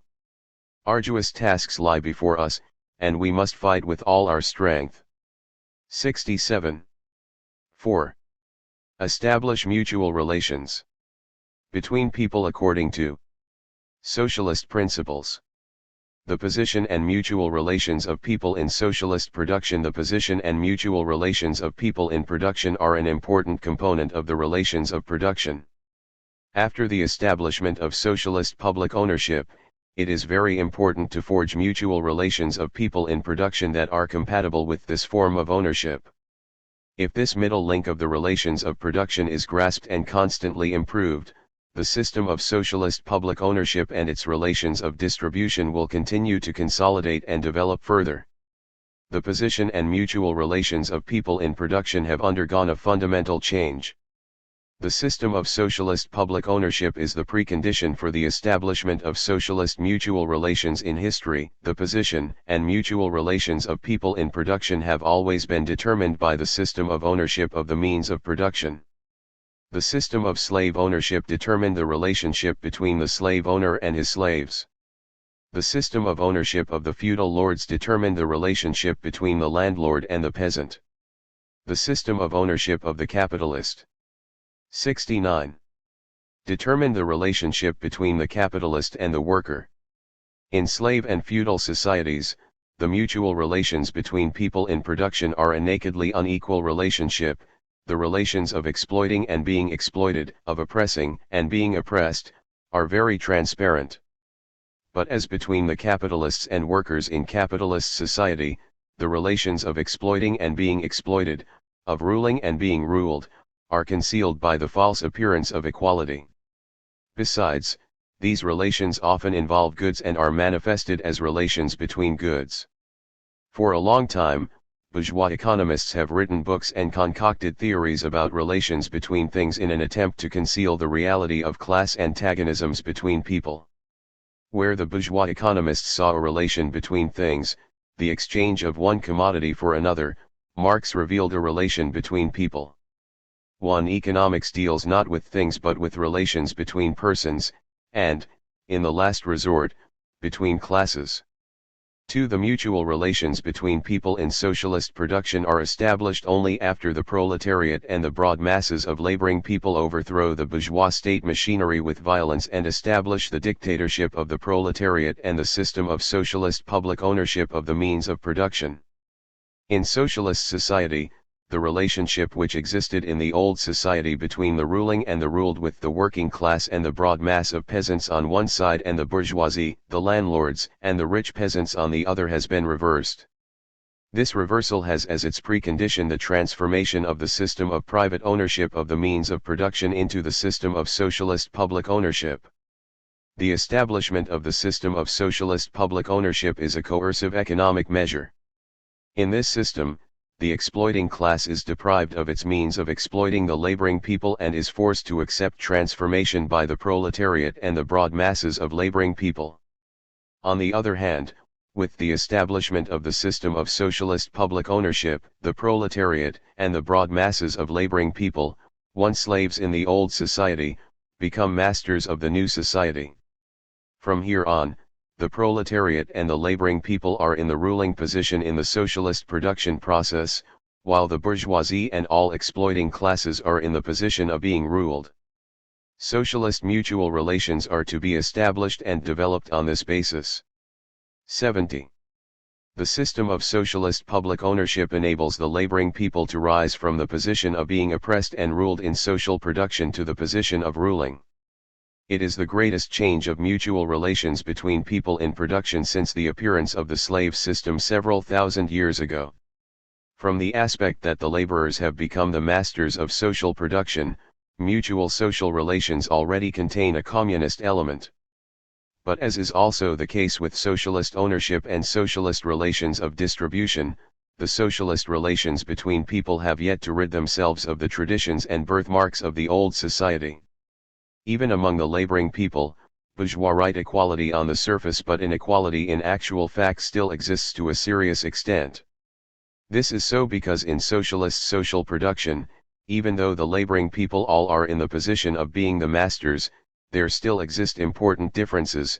Between worker and peasant there exist differences in working conditions and material/cultural/living standards, and among the laboring people there still exists the division of labor between mental and manual labor. Generally, the mental laborer has better working conditions and living standards than the manual laborer. Furthermore, the economic relations between industry and agriculture, and between town and country, still require the support of commodity exchange, while the relations of cooperation between state enterprises still follow the principle of equal exchange. These are all expressions of bourgeois right in the spheres of production and exchange, and these phenomena are all rooted in the three major differences and the old social division of labor that is bound up with them. The struggle between restriction and counter-restriction of bourgeois right as regards mutual relations is an important component of the struggle between the two classes, the two roads, and the two lines in the socialist period. During the entire historical period of socialism, the proletariat and the broad masses of laboring people will try hard to defend and consolidate their ruling position in socialist production, and to restrict bourgeois right, so as to consolidate and perfect socialist mutual relations. The bourgeoisie and all exploiting classes will never forget their past position of dominance over the laboring people, the good old days when they could reap without work. They will attempt to free themselves from the position of being ruled and remolded, and will try hard to expand bourgeois right and to restore the capitalist mutual relations. Lin Piao's espousal of Confucius's extremely reactionary political proposal to revive states that are extinct, restore families that have lost their positions, and call to office those who have fallen into obscurity was a conspiracy to rehabilitate all fallen exploiting classes, to overthrow the laboring people as the new masters, and to restore capitalist mutual relations. Therefore, the process of consolidating and developing socialist mutual relations is essentially a process of struggle between the proletariat and the bourgeoisie. Socialist mutual relations still bear the stamp of class-in-class society. Mutual relations between people exist ultimately as relations between classes. How then are the mutual relations between people in socialist production manifested as class relations? To better understand the class relations in socialist production, it is necessary to briefly retrace the class relations in semi-colonial and semi-feudal China. The economic base of old China gave rise to the following classes: the proletariat, the peasantry, the urban petty bourgeoisie, the national bourgeoisie, the bureaucrat bourgeoisie, and the landlords. At that time, the position of and interrelations among these classes could be characterized in the following way. The landlords and the bureaucrat bourgeoisie, who controlled the major means of production and the reactionary state machinery, and who colluded with imperialism, occupied a dominant position in social production. They relentlessly exploited and oppressed the proletariat, the peasantry, and the urban petty bourgeoisie. The national bourgeoisie also owned a large quantity of the means of production. On the one hand, they were connected in the overall process of production with imperialism. The landlords and the bureaucrat bourgeoisie, they shared in the exploitation of the proletariat and the laboring people. On the other hand, they were hemmed in and stifled by the landlords and the bureaucrat bourgeoisie. The proletariat and the broad masses of poor peasants were in a helpless position in social production, subject to triple oppression and exploitation from the imperialists, the feudal fortresses, and the bourgeoisie. 72.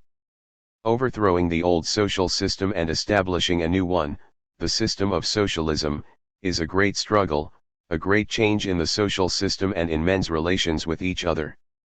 3. When China entered the historical period of socialist revolution, with the socialist transformation of agriculture, handicraft industry, and capitalist industry and commerce basically achieved, and as socialist public ownership of the means of production became the sole economic foundation, class relations were changing throughout the country.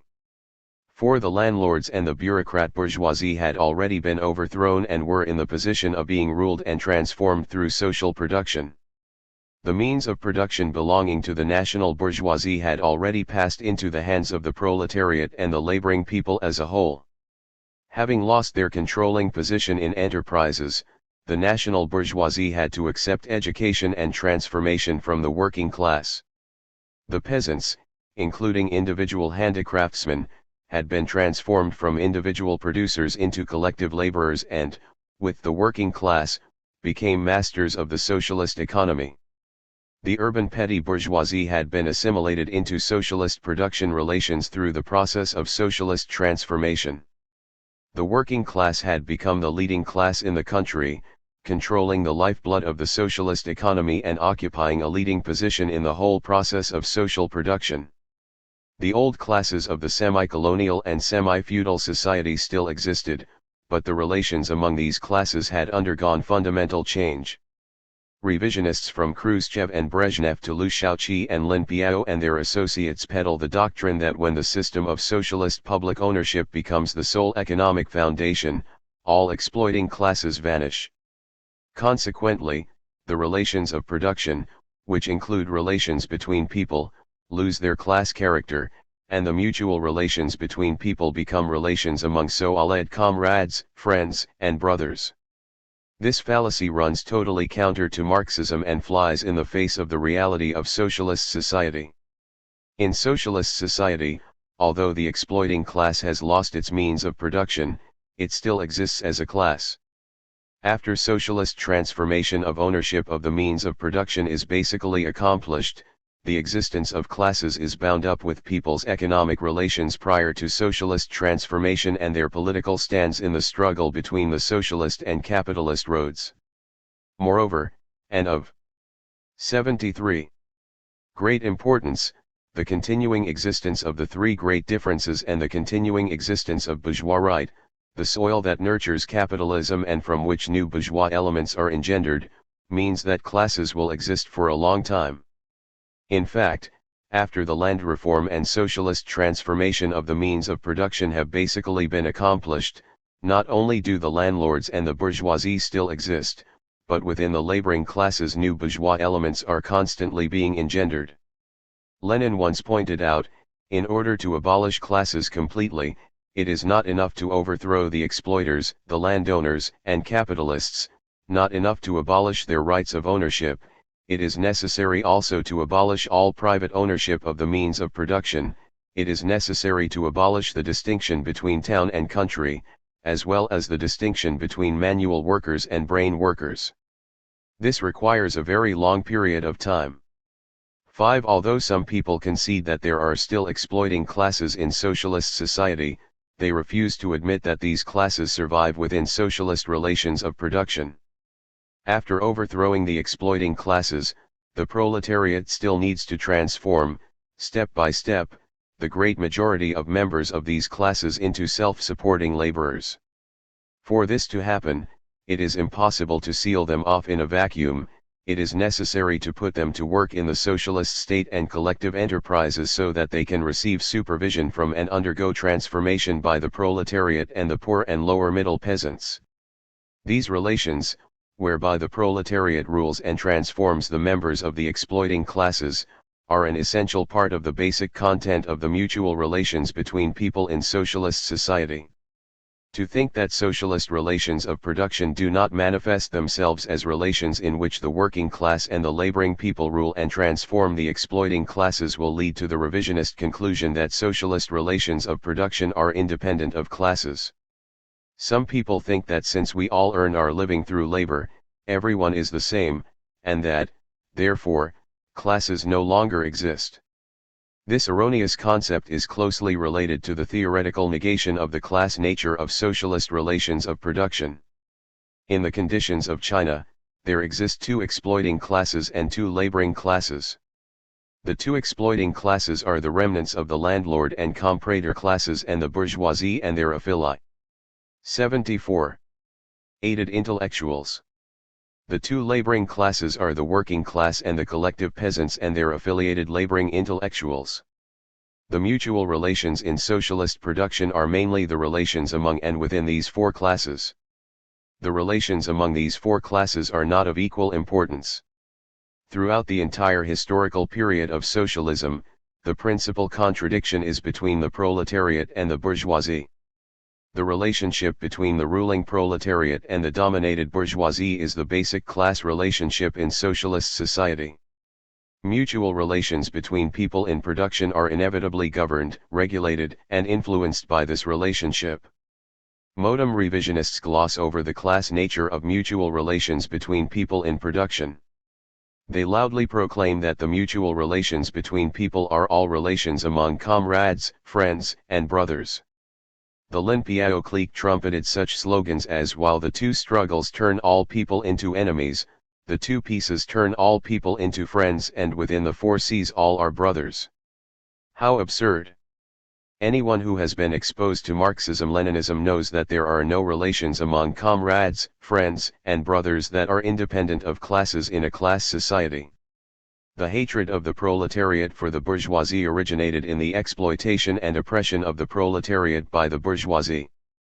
There is absolutely no such thing in the world as love or hatred without reason or cause. 6. These two classes can never be friends, not to mention brothers. Is it conceivable that the proletariat and the laboring people will relinquish their rule and become brothers and friends of the bourgeoisie? The intention of the modem revisionists in espousing these fallacies is to defend the bourgeoisie, deceive the laboring people, and conceal their conspiracy to transform the socialist mutual relations into capitalist mutual relations in order to restore capitalism. 7. In socialist production, the two exploiting classes are now in the position of being ruled. In China's conditions, these two classes are handled differently. The contradiction between the landlord and comprador classes and the people is handled as a contradiction between the enemy and the people, while that between the national bourgeoisie and the people is handled as a contradiction among the people. These two exploiting classes are forced to accept transformation by different methods, but their relations with the worker and the peasant are still based on class opposition. In socialist production, the laboring 75 people, occupying a dominant position, are the masters in the socialist relations of production. Through persistent and resolute struggle, the working class and the poor and lower middle peasants will gradually transform the majority of these two exploiting classes into self-supporting laborers after a long period of re-education through labor. The working class and the toiling people had the same painful experience of exploitation and oppression in the old society. Under socialism, employing the means of production owned by the state or by the collective, they all work, though in different roles, for the new society. They shoulder the common burden of reforming the exploiting class and share the same goal to fight for the ideal of communism. Therefore, their basic interests are the same. In socialist production, the relations among the workers, the peasants, and the intellectuals that attach themselves to them, and the relations within each of the three groups, constitute daily developing relations among revolutionary comrades who share the same basic interests. This is a fundamental point which determines the socialist nature of the relations among the laboring people. But is there a state in which there are no differences and no contradictions of any kind in the relations among the laboring people in socialist production? No. In socialist production, not only are there contradictions among the laboring people, but these contradictions will inevitably assume the character of class contradictions.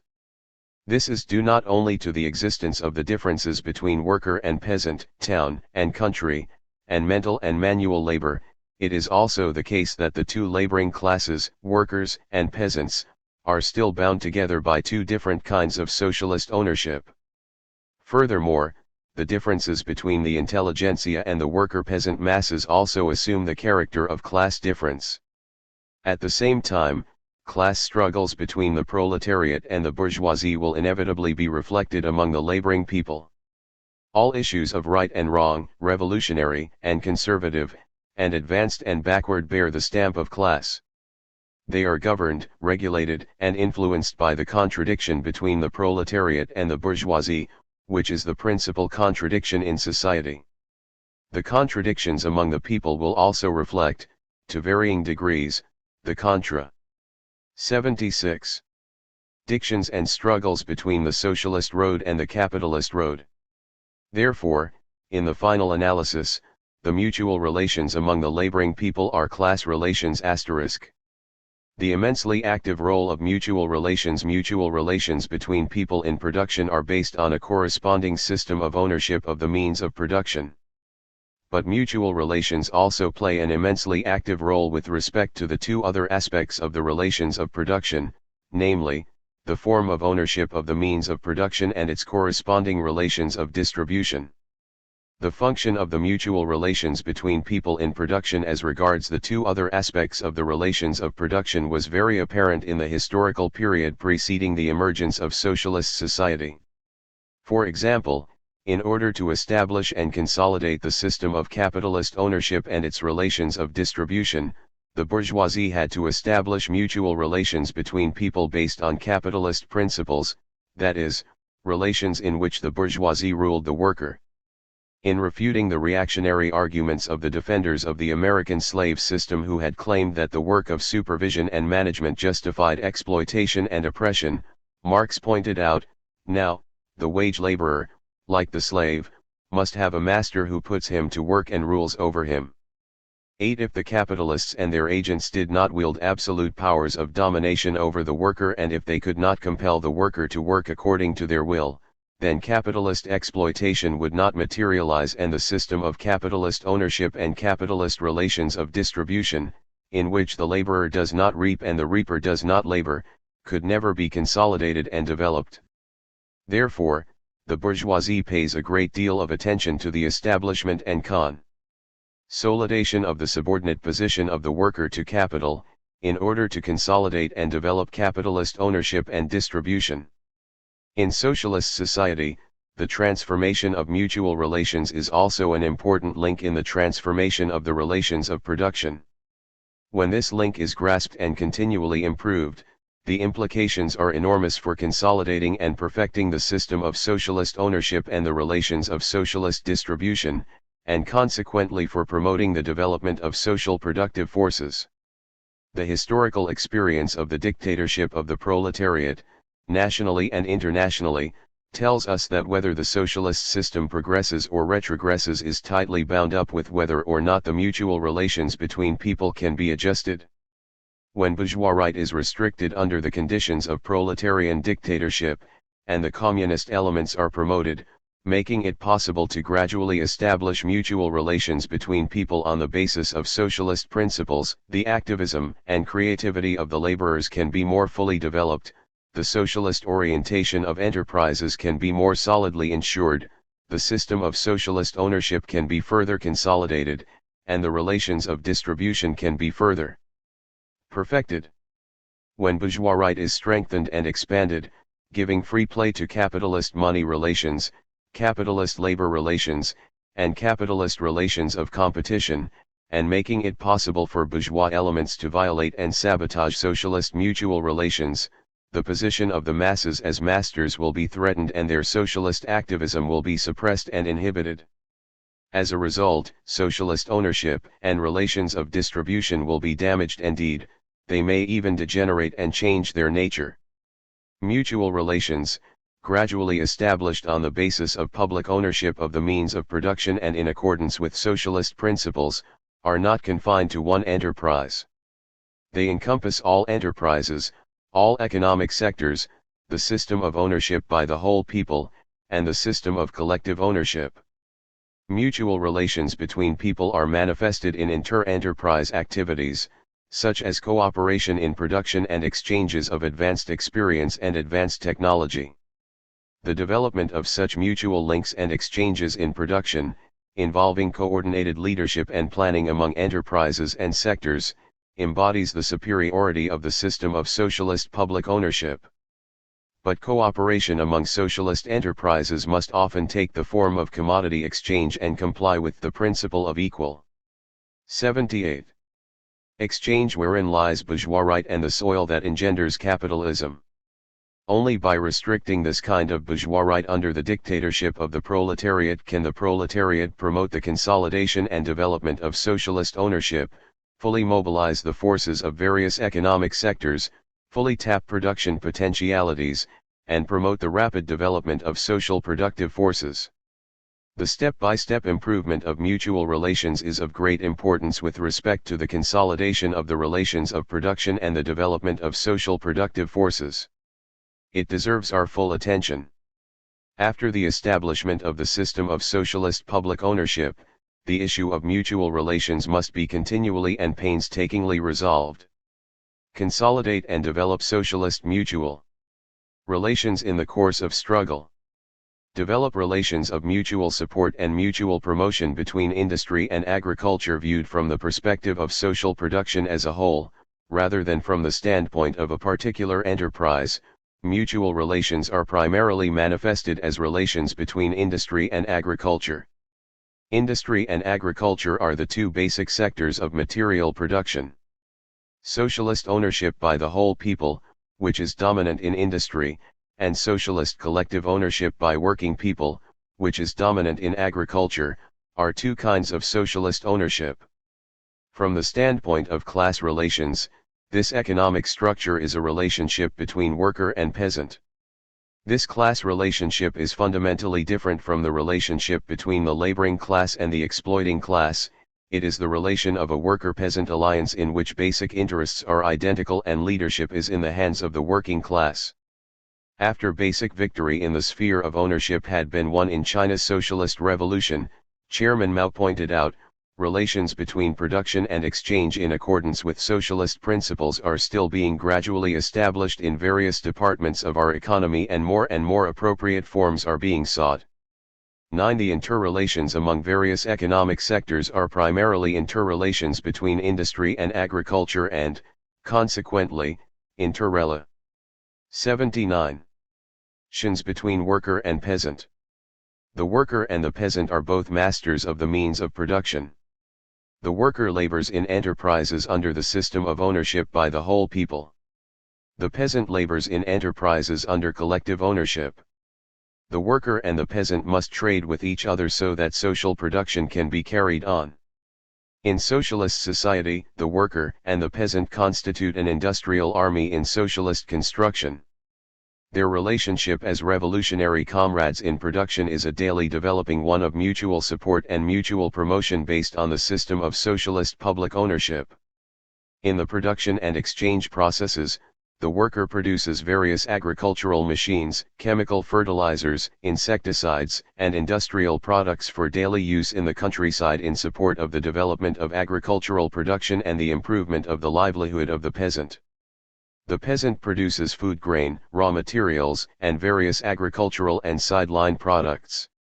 Furthermore, in line with the rate of growth of labor productivity in agriculture, the peasant supplies an appropriate amount of labor power in support of the development of industrial production, satisfies the material requirements of industrial production, and helps ensure the livelihood of the urban population. Under the leadership of the working class, mutual support and mutual promotion between the worker and the peasant are in accord with the basic interests of these two classes and constitute a powerful force for consolidating the worker-peasant alliance and promoting socialist economic development. In addition to the direct contribution to state accumulation of finances through tax payments *, the exchange activities between worker and peasant under the two kinds of socialist ownership primarily take the form of commodity exchanges of industrial and agricultural products. Therefore, even though their basic interests are the same, there may also arise some contradictions relating to matters of quantity, variety, quality, and price in industrial and agricultural product exchanges, as well as contradictions relating to the proportions of agricultural output to be marketed and to be retained by the peasant and the tax burdens on the peasant. The relations between worker and peasant in socialist production are governed, regulated, influenced by the principal contradiction between the proletariat and the bourgeoisie. The working class, through the Communist Party, must lead the peasant to establish, consolidate, and develop the socialist collective economy, to restrict bourgeois right in commodity exchange, to consolidate the worker-peasant alliance, and to consolidate the dictatorship of the proletariat. The bourgeoisie always tries hard to expand bourgeois right in commodity exchange, to induce the peasant to take the capitalist road, to undermine the worker-peasant alliance, and to overthrow the dictatorship of the proletariat. Therefore, the process of developing worker-peasant relations in socialist production cannot but be the process of struggle between the proletariat and the bourgeoisie. So, in handling the exchange of industrial and agricultural products, we cannot only see the relations between things, more important, we need to see the relations of worker and peasant and see the struggle of the proletariat and the bourgeoisie to win over the peasantry. The proletariat must ceaselessly conduct socialist education among the peasant masses, criticize revisionism, criticize capitalist tendencies, and lead them firmly in taking the socialist road. At the same time, the proletariat must also practice strict socialist management over the exchange activities between these two big sectors, that is, industry and agriculture. The proletariat must pay special attention to capitalist forces in the city and countryside that are using the channels of commodity production and exchange through money to connive together, to sabotage the socialist economy, and to undermine the worker-peasant alliance. The new bourgeois elements and those who want to use bourgeois right to develop capitalism must be hit hard in accordance with the party's policies. Promote the Lungchang style, develop relations of socialist cooperation. Another important aspect of mutual relations between people in socialist production involves the relations among enterprises, among sectors, and among regions. These relations are mainly manifested as relations of socialist cooperation among enterprises, sectors, and regions. Marx said, when numerous laborers work together side by side, whether in one and the same process, or in different but connected processes, they are said to cooperate, or to work in cooperation. 10. The character and scope of this sort of cooperation will vary greatly according to different relations of production. Under conditions of capitalist private ownership of the means of production, cooperation in capitalist production is mainly confined to the narrow scope of one enterprise or one monopoly capitalist group. At the level of capitalist society as a whole, it is impossible to develop systematic cooperation among the various sectors of production and various enterprises divided by private ownership. Even certain relations of cooperation established through contracts are extremely unstable and are often disrupted. Socialist cooperation based on public ownership of the means of production can be developed not only within one enterprise but also in a planned and organized manner over the whole of society among different enterprises, sectors, and regions.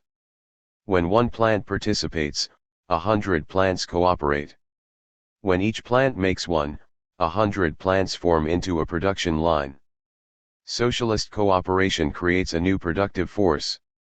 Such cooperation is conducive to the development of one specialty and many abilities in enterprises, thus further contributing to increasing labor productivity. It is conducive to concentrating manpower, material resources, and finances to complete production and construction projects which one enterprise, one sector, or one region could not undertake or complete alone. It is conducive to concentrating strength for a short period to overcome weak links in the development of the national economy, thus stimulating rapid development of the whole national economy. While promoting the communist style, it is also necessary to adhere to socialist principles. These are the principles that developing socialist cooperation must follow. There are no basic conflicts of interest among the constituent parts of the socialist economy. Socialist cooperation requires that proletarian politics be put in command. It requires the breaking down of boundaries among enterprises, among sectors, and among regions, concern for the whole situation, growth in the face of difficulties, and consideration for other people. Socialist cooperation also requires strict compliance with supply contracts, cooperative coordination so that plan assignments can be completed, and adoption of effective measures to guarantee the completion of a sign. 82. Meets in accordance with stipulated variety, specifications, quality, quantity, and schedule. These cooperative relations are fundamentally opposed to capitalist mutual relations based on mutual deception, competition, and capitalist departmentalism. However, these relations of cooperation can only take shape and develop step by step through struggle. This is so for two basic reasons. First, owing to the existence of the commodity system, cooperation among enterprises, among departments, and among regions is by necessity bound up with exchange through money, and must take place in accordance with the principles of exchange of equivalence. Hence, objectively, there exists the boundary of you and me. Second, and relatedly, departmentalism, an ideological reflection of the system of private ownership, will exist, in varying degrees, in socialist society for a long time to come. Lack of consideration for the whole and complete indifference to other departments, localities, and people are characteristics of a selfish departmentalist. 11. For these two reasons, the following erroneous concepts and actions will invariably assert themselves in socialist cooperative relations: reckoning economic accounts at the expense of political accounts, paying attention only to partial interests and not to overall interests, even to the extent of benefiting oneself at the expense of others, disregarding the state's unified economic plan by cutting corners, and so forth. The appearance of these problems in forging socialist cooperation is a reflection of the struggle between the two classes, the two roads, and the two lines. The process of development of socialist cooperation is a process of struggle against bourgeois influences, especially bourgeois departmentalism. The charter of the Anshan Iron and Steel Company is a compass for handling mutual relations within enterprises. The socialist enterprises, in industry, agriculture, communications and transportation, commerce, and all production and circulation departments, are the basic units of human material production and exchange. Within these enterprises, there exist a multiplicity of mutual relations between people in production. With regard to the laboring people, mutual relations are chiefly of two categories: there are the relations between leadership and the masses, and there are the relations between management personnel and technicians, mental labor. 83. ERS, on the one hand, and the workers and the peasants, manual laborers, on the other. The correct handling of these two categories of mutual relations involves creating a political situation in which there are both centralism and democracy, both discipline and freedom, both unity of will and personal ease of mind and liveliness. 12. This is an important issue in consolidating and developing socialist relations of production and in improving socialist enterprise management. In enterprises, there are also the relations between the worker-peasant laboring people and the two exploiting classes. These relations have already been analyzed. The socialist enterprise is an enterprise of the working class and the laboring people. The working class and the laboring people are responsible for leading the enterprise through their representatives. Thus arises the issue of the relations between the leadership and the masses. Although the leadership personnel and the masses in the enterprise hold different jobs, socialist public ownership of the means of production demands that they be comrades in arms in the same trench who share the heavy duty of properly managing the enterprise and who labor for a common revolutionary goal. Workers on the Shanghai wharfs put it nicely, though jobs are different in revolution, our thinking must be in unison. These words point the way to improving the relations between the leadership and the masses in the socialist enterprises. In enterprises, it is also necessary to have some people in charge of various management and technical jobs. And thus arises the issue of the relations between the management personnel and technicians and the worker-peasant laboring masses. There are two categories of China's management personnel and technicians. One consists of management personnel and technicians left over from the old society. With the exception of a few reactionaries who are hostile to socialist society, the great majority of them love their country, love our people's republic, and are willing to serve the people and the socialist state. Another category consists of those intellectuals trained by the proletariat through struggle and through the development of socialist revolution and socialist construction. Though some of them may have been poisoned by the revisionist line in education, and their world outlook must still be continually transformed, the great majority are willing to integrate with the worker-peasant masses and make contributions to the socialist and communist cause. Therefore, in socialist society. 84. The relations between leadership and the masses, and between management personnel and technicians and the worker-peasant masses, are also daily developing relations among revolutionary comrades who share common interests. But the division of labor in socialist enterprises between the leadership and the masses, and between the management personnel and technicians and the direct producers, still reflects the division of labor of the old society and is a manifestation of the still existing differences between mental and manual labor. After the establishment of the system of public ownership of the means of production, all laborers become masters of enterprises. But those who are carrying out specialized leadership and management functions are mainly mental laborers, divorced from production, while the broad masses are mainly physical laborers.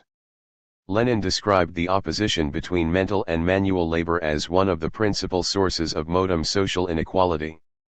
13. Even though socialist society has eliminated the antagonism between mental and manual labor, it still reproduces the basic differences between mental and manual labor, and it is inevitable that the mutual relations between people carry with them bourgeois right. Under these conditions, if the leadership, management, and technical personnel responsible for organizing and guiding production do not regularly participate in collective productive labor, they will become divorced from the laboring masses and subject to the corrosive influence of bourgeois thinking, and will develop contradictions with the laboring masses. These contradictions often reflect, to varying degrees, the contradictions between the proletariat and the bourgeoisie. For example, some leadership cadre, management personnel, and technicians under the ideological sway of bourgeois right neither treat the masses nor regard themselves with the correct attitude. They think that the leadership is brighter and do not treat the worker-peasant masses as masters of the enterprise. They resort to restrictive measures and seek to convert relations among revolutionary comrades into relations of domination and subordination. These are all manifestations of the lingering poison of the revisionist line and reflect, to varying degrees, the contradictions and struggles between the bourgeoisie and the proletariat. If these contradictions are allowed to develop, and bourgeois right is not restricted but allowed to expand, then socialist mutual relations will degenerate into capitalist relations, and socialist. 85. Enterprises will gradually change color. The charter of the Anshan Iron and Steel Company, formulated personally by Chairman Mao, and his series of instructions, such as management is also socialist education. 14 constitute the compass for restricting bourgeois right, eradicating the ideology of bourgeois right, gradually narrowing the basic differences between mental and manual labor, and correctly handling the mutual relations between people in socialist enterprises. The basic spirit of the Anshan Charter is to keep proletarian politics firmly in command, strengthen party leadership, launch vigorous mass movements, institute the two participations, one reform and three in one combination, cadre participation in manual labor and worker participation in management, reform of irrational and outdated rules and regulations, and establishment of three in one combinations of workers, leading cadres and technical personnel, and go full steam ahead with technical innovations and technical revolution. Keeping proletarian politics firmly in command and strengthening party leadership are basic principles for the correct handling of mutual relations. Under the guidance of these principles, the determined and thoroughgoing implementation of the two participations, one reform and three in one combination will allow the relations between the leadership and the masses and between the managerial and technical personnel and the worker-peasant laboring masses to develop steadily as relations of revolutionary comrades. The participation of cadres in productive labor is a major measure of fundamental importance under the socialist system. It is also an important element of the proper handling of socialist mutual relations. Chairman Mao pointed out, it is necessary to maintain the system of cadre participation in collective productive labor. The cadres of our party and state are ordinary workers and not overlords sitting on the backs of the people. By taking part in collective productive labor, the cadres maintain extensive, constant, and close ties with the working people. This is a major measure of fundamental importance for a socialist system. It helps to overcome bureaucracy and to prevent revisionism and dogmatism. 15 Chairman Mao expounded this infallible truth on the basis of summing up the historical experience and lessons of the international communist movement. Those cadres who can voluntarily and regularly participate in collective productive labor are generally more conscious in restricting bourgeois right and have a higher 86 degree of self-awareness. They show concern and affection for the masses, humbly listen to the call of the masses, are receptive to criticism and supervision from the masses, and can keep firmly to the socialist orientation of the enterprise. They are more familiar with production conditions and seldom blindly issue orders. There is a song that some women textile workers sing that describes the transformation of a leadership cadre in their factory after she participated in collective productive labor. In the past, she never visited the workshop, now she comes to the side of the machine to ask for advice. In the past, things were delayed, now they are solved immediately. In the past, only big reports were issued, now she says what she thinks in the workshop. In the past, she was called a petty bureaucrat, now she is treated like a sister. The fact is that this kind of leadership and the same kind of managerial and technical personnel are welcomed by the masses. Even if there are contradictions between them, they can be correctly resolved in good time. The participation of the worker-peasant masses in management is a requirement of socialist relations of production. It is the masses' right under the socialist system.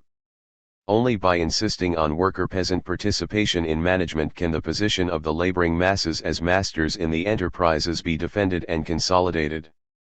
The belief that only a few bourgeois experts and authorities can manage enterprises, and that they must be relied on while the worker-peasant masses must be suppressed, will surely undermine socialist mutual relations and lead, ultimately, to the degeneration of socialist enterprises. In order to perfect socialist mutual relations and consolidate and develop socialist public ownership, we must at all costs break the old, absurd, savage, despicable, and disgusting prejudice that only the so-called upper classes, only the rich, and those who have gone through the school of the rich, are capable of administering the state and directing the organizational development of socialist society. 16 Participation of the masses in management primarily refers to the participation of the direct producers, the worker-peasant masses, in management. The masses who participate in enterprise management must not only direct production, technical innovation and revolution, and accounting. More important, they must also aid and supervise the cadres in thoroughly implementing the party line and its general and specific policies. In the Great Proletarian Cultural Revolution, the 87 workers employed the four big weapons of big contending outpourings of opinion, big blossoming airing views fully, big character posters, and big debates in order to take part in the management of the enterprises. The representatives of the worker-peasant masses participated directly in the work of the revolutionary committees that manage enterprises. They were not divorced from production, but they still performed their supervisory work. This is a new development in the participation of the masses in management. The implementation of the three-in-one combination of the masses, the cadres, and the technicians in the struggle for production and scientific experiment is a means of solving major technical problems of production. It is not only conducive to stimulating technical innovation on a mass basis but also conducive to accustoming the intellectuals to labor and the worker-peasant masses to systematic knowledge, thus narrowing the basic differences between mental and manual labor, and further perfecting and developing socialist mutual relations. The reform of irrational and outdated rules, regulations, and systems in enterprise management is another aspect of the unceasing adjustment and transformation of socialist mutual relations. Any kind of social production will require certain regulations and systems but the type of regulations and systems instituted is determined by the production relations in society. Lenin sharply pointed this out with respect to enterprise management in capitalist society, in whose interest it is to administer while plundering and to plunder while administering. 17. The regulations and systems of capitalist enterprise aim at one thing only: how to better restrict the freedom of the worker and how to extract more surplus value from the worker. The endless rules and regulations in capitalist enterprise are all designed to safeguard, and are bounded by, capitalist relations of production. Under socialism, systems have to be favorable to the masses. 18. This is the most fundamental difference between socialist regulations and systems and capitalist regulations and systems. To say that systems must be favorable to the masses means that such systems have to be favorable to the masses' role as masters, to the improvement and development of mutual relations between people in the enterprise, to the exercise of socialist initiative by the masses, and to the development of the three revolutionary movements of class struggle, the struggle for production, and scientific experiment.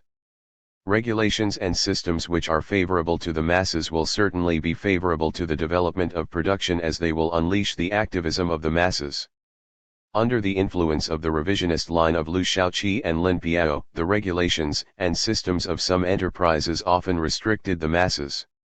The criticism of the workers was that there are too many rules and regulations and they are created either for the purpose of punishment or coercion.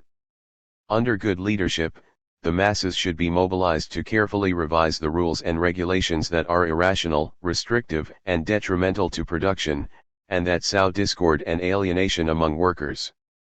Meanwhile, on the basis of the experience acquired in practice, a new set of healthy and rational systems and regulations which correspond to the requirements of socialist mutual relations and the development of the productive forces should be established. The immense influence of the superstructure on the formation of mutual relations, people's position in production and the nature of their mutual relations in production are determined by the system of ownership of the means of production.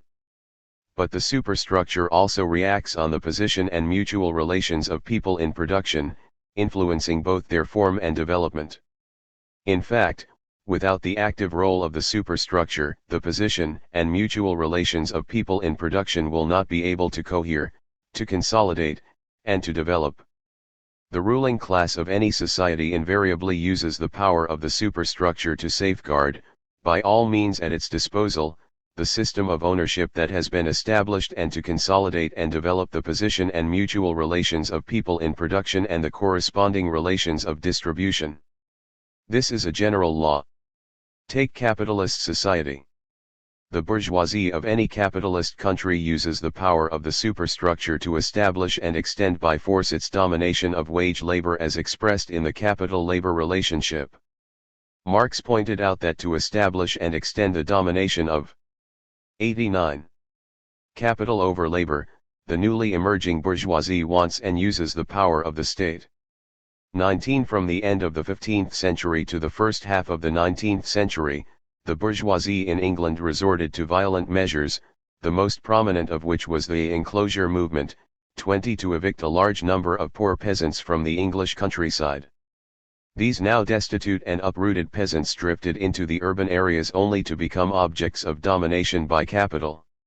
However, the peasants who migrated to the urban areas often preferred to become tramps rather than to surrender to the arbitrary rule of capital over labor. To coerce these ruined peasants into the factory, the British bourgeoisie passed punitive laws against vagabonds, and tramps, were whipped, branded, tortured by laws grotesquely terrible, into the discipline necessary for the wage system.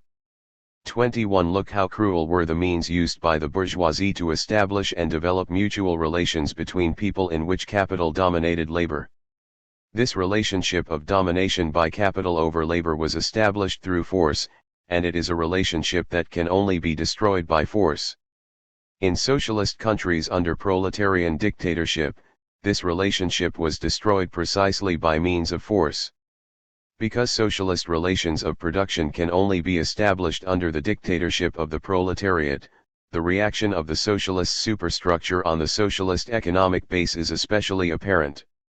Socialist mutual relations are determined by the system of socialist public ownership. They are also formed and subject to development under the immense influence of the socialist superstructure. If we thought that socialist mutual relations would automatically take shape and develop with the mere establishment of socialist public ownership, we would be seriously mistaken. In the realm of socialist mutual relations, the relationship of the working class and other laboring people to the bourgeoisie and other exploiting classes is one of ruler to ruled, transformer to transformed. Given their class nature, the exploiters will not voluntarily accept the position of being ruled and transformed.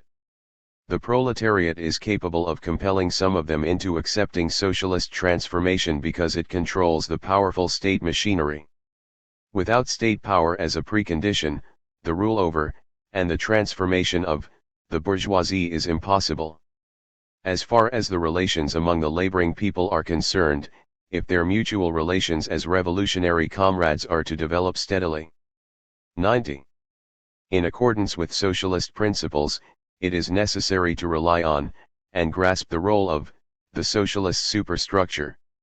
The socialist superstructure enables us to educate and transform ourselves so that we can free ourselves from the influence of reactionaries at home and abroad.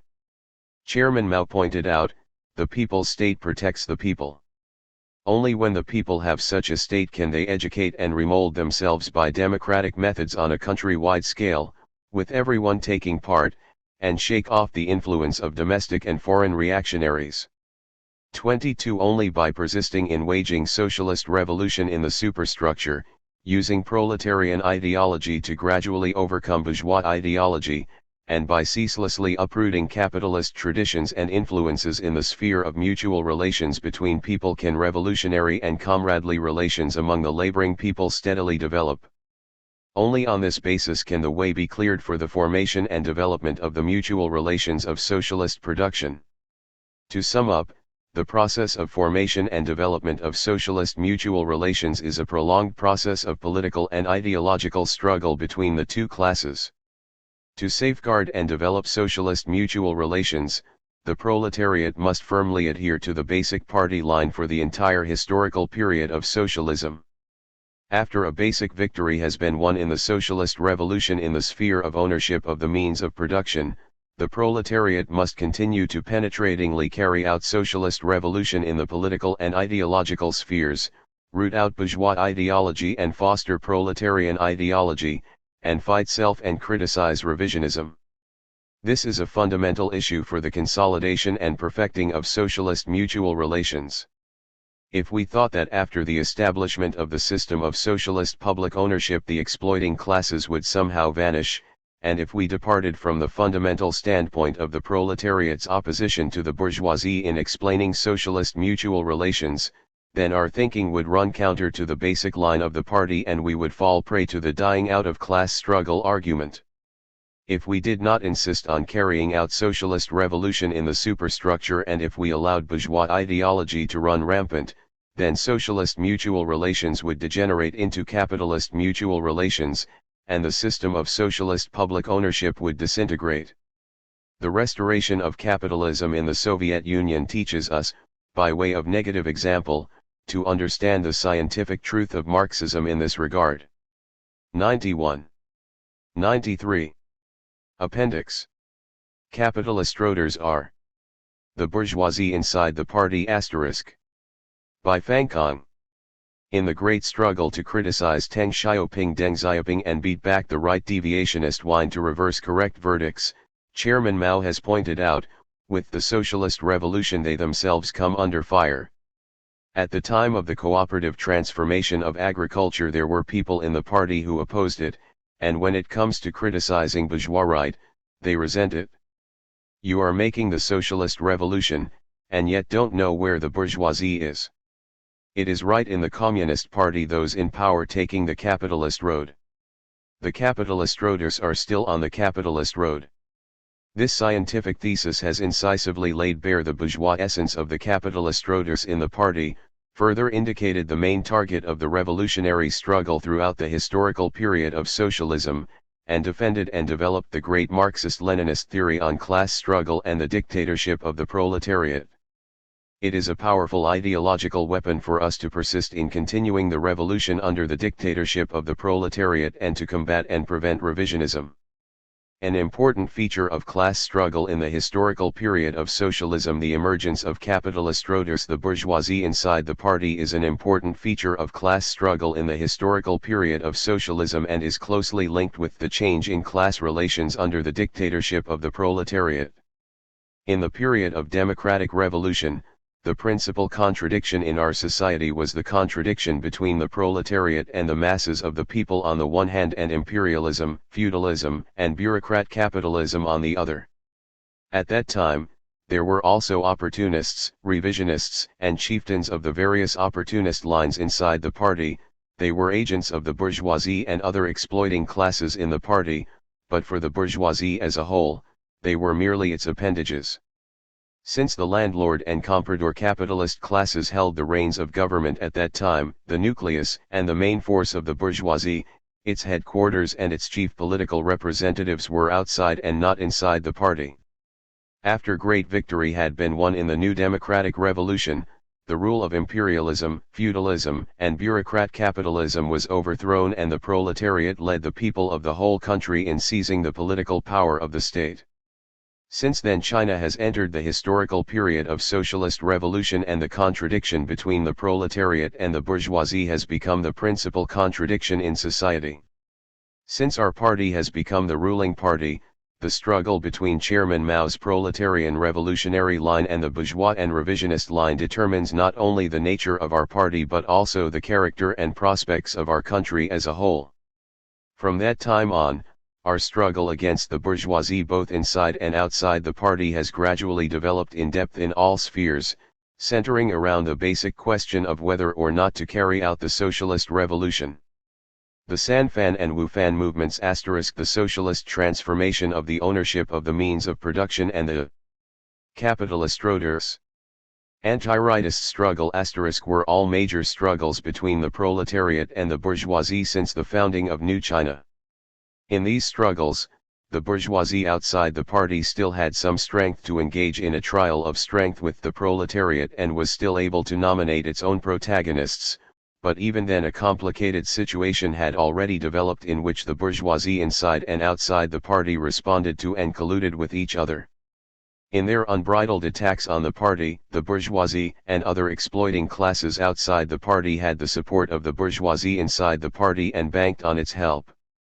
Through the two-line struggle in the party, we brought to light the activities of the bourgeoisie inside the party against the socialist revolution and criticized its revisionist line, thereby ensuring the victories of the various major campaigns in the socialist transformation. With the continuous deepening of the socialist revolution, the bourgeoisie outside the party, which is in a position of being ruled, has lost its means of production economically and met with one defeat after another on the political and ideological fronts. Consequently, its strength has been gradually weakened. If during the bourgeoisists' attack on the party they still had the so-called Changlo Alliance playing the commander's role, then after the anti-rightist struggle it has become much more difficult for the bourgeoisie outside the party to openly muster its forces to wage an all-round struggle against the proletariat, subvert the dictatorship of the proletariat and restore capitalism. The principal contradiction in the entire historical period of socialism is the contradiction between the proletariat and the bourgeoisie. With the balance of class forces having undergone a change, the class struggle between the proletariat and the bourgeoisie finds expression in the party in an increasingly profound and acute way.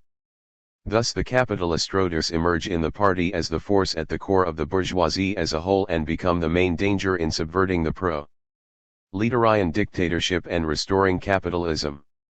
While carrying out the socialist revolution, we must not only see that the old bourgeoisie and its intellectuals still exist in society and that large numbers of the petty bourgeoisie are still in the course of remolding their ideology, but we must be especially aware of the bourgeoisie hidden inside the party, that is, those party persons in power taking the capitalist road. Only by waging a resolute struggle against the capitalist roaders in the party like Liu Shaoqi, Lin Piao and Teng Xiaoping and persisting in directing our revolution at the bourgeoisie inside the party can victory be ensured in the struggle against the bourgeoisie and the capitalist forces in society at large. Only thus can it be said that the main target of the socialist revolution has been really grasped. Anyone who fails to understand that the bourgeoisie is right in the Communist Party is not a sober-minded proletarian revolutionary. In summing up the historical experience of the Paris Commune, Engels pointed out that after the establishment of the dictatorship of the proletariat, it is necessary to guard against this transformation of the state and the organs of the state from servants of society into masters of society in pursuance of their own special interests. Introduction by Frederick Engels to Karl Marx's The Civil War in France. Peking, Foreign Languages Press, 1974, p.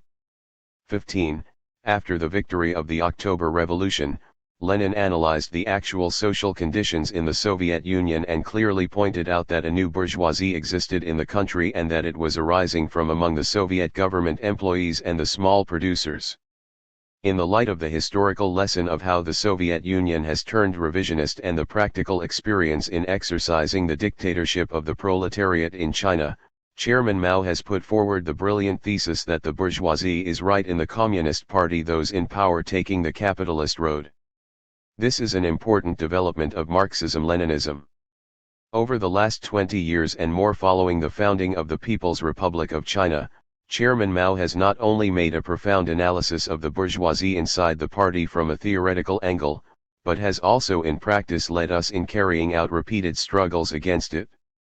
The chieftains of the revisionist line Cao Kang, Peng Tehuai, Liu Shaoqi, Lin Piao and Teng Xiaoping were all commanders of the bourgeoisie inside the party, and the several major two-line struggles in the socialist period have been struggles waged by the 98 capitalist roaders. Proletariat against the bourgeoisie inside the party with them as the ringleaders. It is precisely in the course of these struggles that our socialist system of the dictatorship of the proletariat has been continually consolidated and developed. Class nature of capitalist roaders. Chairman Mao has pointed out in his analysis of the classes in Chinese society. To distinguish real friends from real enemies, we must make a general analysis of the economic status of the various classes in Chinese society and of their respective attitudes toward the revolution. It is, therefore, extremely necessary for us to apply the Marxist scientific method to reveal, both politically and economically, the bourgeois nature of the capitalist roader so that we can clearly see that the bourgeoisie is right in the Communist Party. The most essential political characteristic of the capitalist roaders in the party is that they push the revisionist line and cling to the capitalist road. In analyzing them, we must first and foremost grasp this characteristic and, from the viewpoint of political line, get a clear understanding of their essence. It is on the basis of a common effort to push the revisionist line that the capitalist roaders form a political faction in the party in a vain attempt to restore capitalism. and the chieftains of the revisionist line that emerged on many occasions in the past were all general representatives of this line.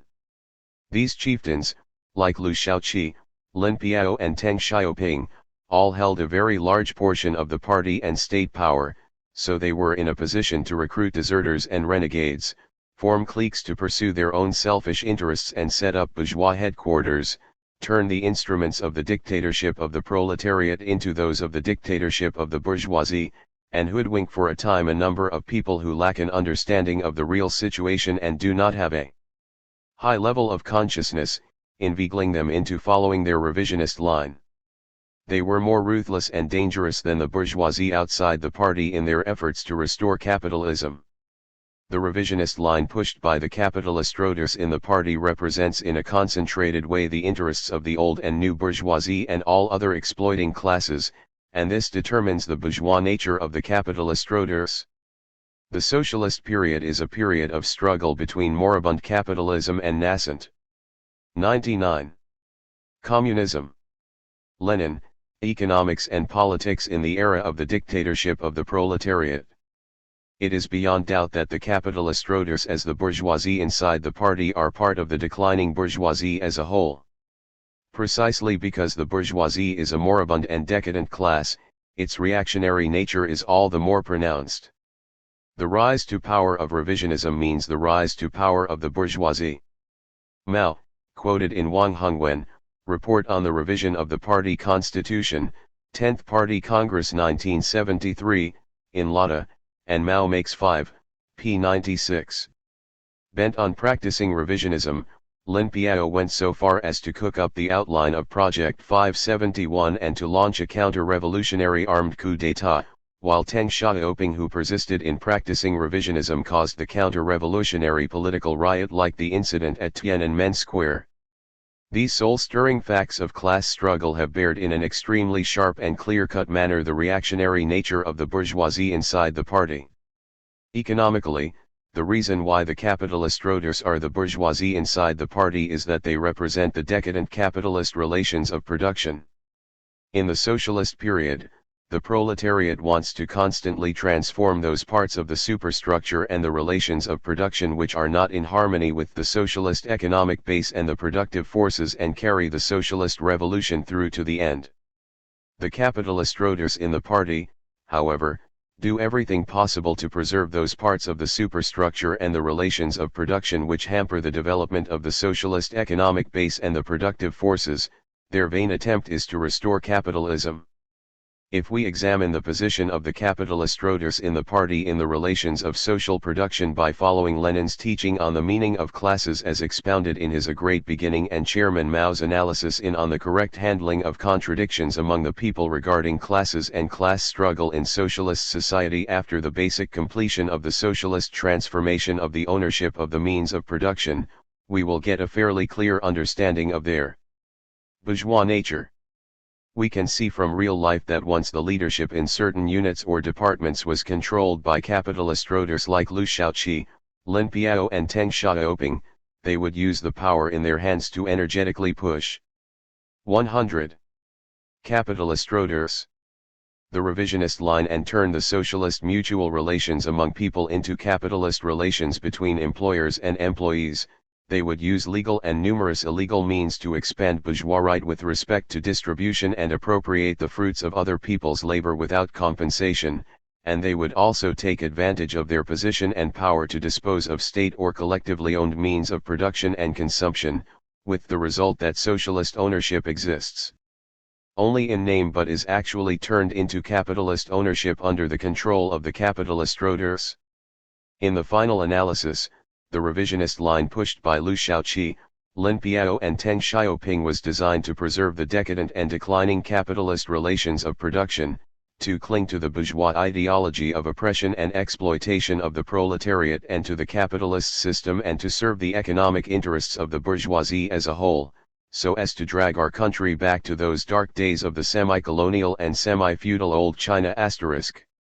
Class and historical roots of the emergence of capitalistroders. The emergence of capitalistroders, the bourgeoisie inside the party in the socialist period, is by no means accidental but has deep class and historical roots. In the struggle to repulse the right deviationist attempt to reverse correct verdicts, Chairman Mao has pointed out. After the democratic revolution, the workers and the poor and lower middle peasants did not stand still, they want revolution. On the other hand, a number of party members do not want to go forward, some have moved backward and opposed the revolution. Why? Because they have become high officials and want to protect the interests of high officials. This instruction of Chairman Mao's has stung the capitalist roaders in the party to the quick. The switch over from the democratic revolution to the socialist revolution is a fundamental change in the course of which division is bound to take place within the revolutionary ranks.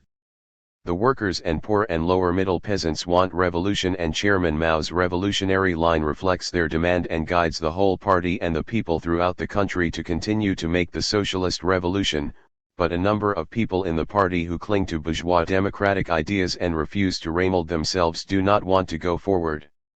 In the eyes of these people, imperialism, feudalism, and bureaucrat capitalism, which were like three big mountains weighing down on the Chinese people, were overthrown while they themselves had gained enormous political and material benefits, and that meant the end of the revolution.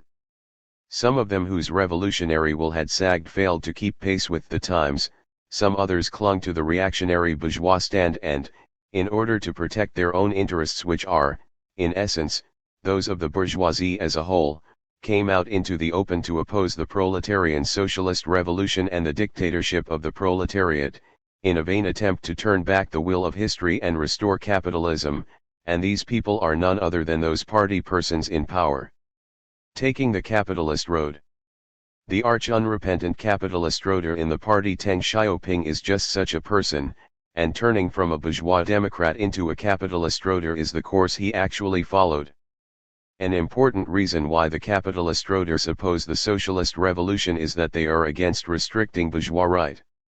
Chairman Mao has pointed out, Lenin spoke of building a bourgeois state without capitalists to safeguard bourgeois right. We ourselves have built just such a state, not much different from the old society. There are ranks and grades, 8 grades of wages, distribution according to work, and exchange of equal values. Bourgeois right is inevitable in the socialist period, and this birthmark left over from the old society cannot be eliminated overnight. But it must be restricted under the dictatorship of the proletariat, otherwise it would lead to capitalist restoration. Bourgeois right is an important economic basis for engendering the new bourgeoisie. Some people in the party whose world outlook has not been thoroughly remolded and who try hard to strengthen and expand bourgeois right are bound to turn step by step into capitalist roaders, or members of the bourgeoisie. To expand bourgeois right is, in essence, to safeguard the interests of the bourgeoisie. 102. Capitalist roaders. As a whole, and to reinforce the social basis for restoring capitalism.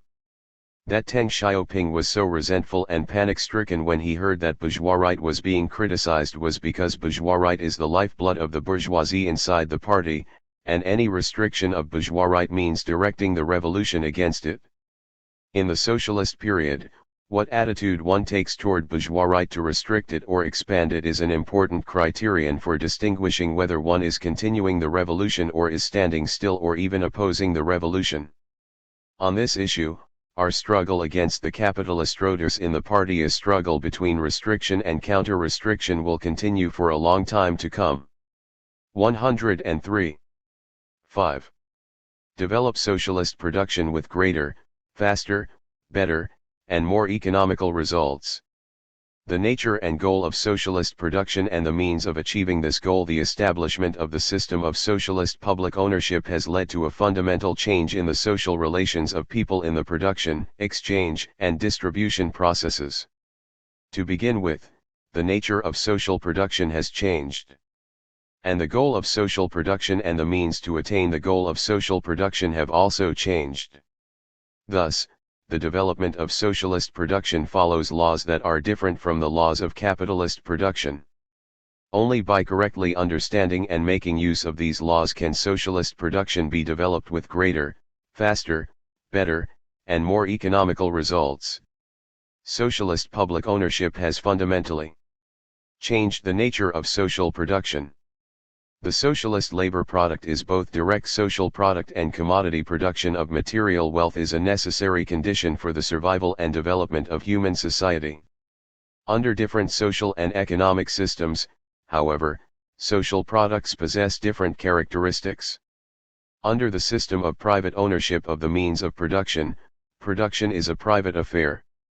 The product belongs to the individual. 105. Producer. Therefore, production is always directly manifested as private production. The product is also directly manifested as a private product. When this product is not produced for the consumption of the producer but is instead intended for exchange, then it becomes a commodity. The private product as commodity also possesses a social nature. But this social nature is concealed by the system of private ownership and cannot be directly expressed. Only through exchange, wherein the produced commodity has proven to meet the needs of society, can the social nature of the product be validated. In capitalist society, all products are both private products and commodities. Capitalist production is the most developed form of private commodity production. In socialist China, after the socialist transformation of the system of ownership of the means of production had been basically completed, the whole of social production, with the exception of a small amount of land retained by commune members to farm for their personal needs and family sidelines operated by members of the rural collective economy, has been constituted on the foundation of a system of public ownership of the means of production. Taken as a whole, the production of the state economy and the collective economy, based on socialist public ownership and organized in accordance with countrywide planning, is aimed at directly meeting the needs of society, namely, directly meeting the needs of the proletariat and the laboring people as a whole. This kind of production is fundamentally different from capitalist private production. Viewed from its principal aspect, it has become direct social production. The products of labor are also socially useful from the start, and therefore they are no longer private products but rather direct social products. Needless to say, the labor that is engaged in direct social production to create direct social products is no longer private labor but rather direct social labor. Engels once observed, from the moment society enters into possession of the means of production and uses them in direct association for production, the labor of each individual, however varied its specifically useful character, becomes social labor straight away and directly. Historically, in the process of development of human society, direct social production had once existed. This was in the primitive commune. At that time, the members of the community were directly associated for production. 2. They labored together and distributed products to the members according to custom and need. This was a 106. Kind of direct social production based on a system of public ownership by the clan commune. It appeared under conditions in which the level of productive forces was low and the social division of labor underdeveloped. It was a primitive public ownership economy without commodity production and exchange. Socialist direct social production is large-scale social production based on a division of labor and a mode of cooperation involving millions, tens of millions, hundreds of millions of people. From the point of view of the development of human society, socialist direct social production is a higher form of direct social production than that which existed under conditions of primitive communism. But compared with the future communist direct social production, socialist direct social production remains an immature form of direct social production.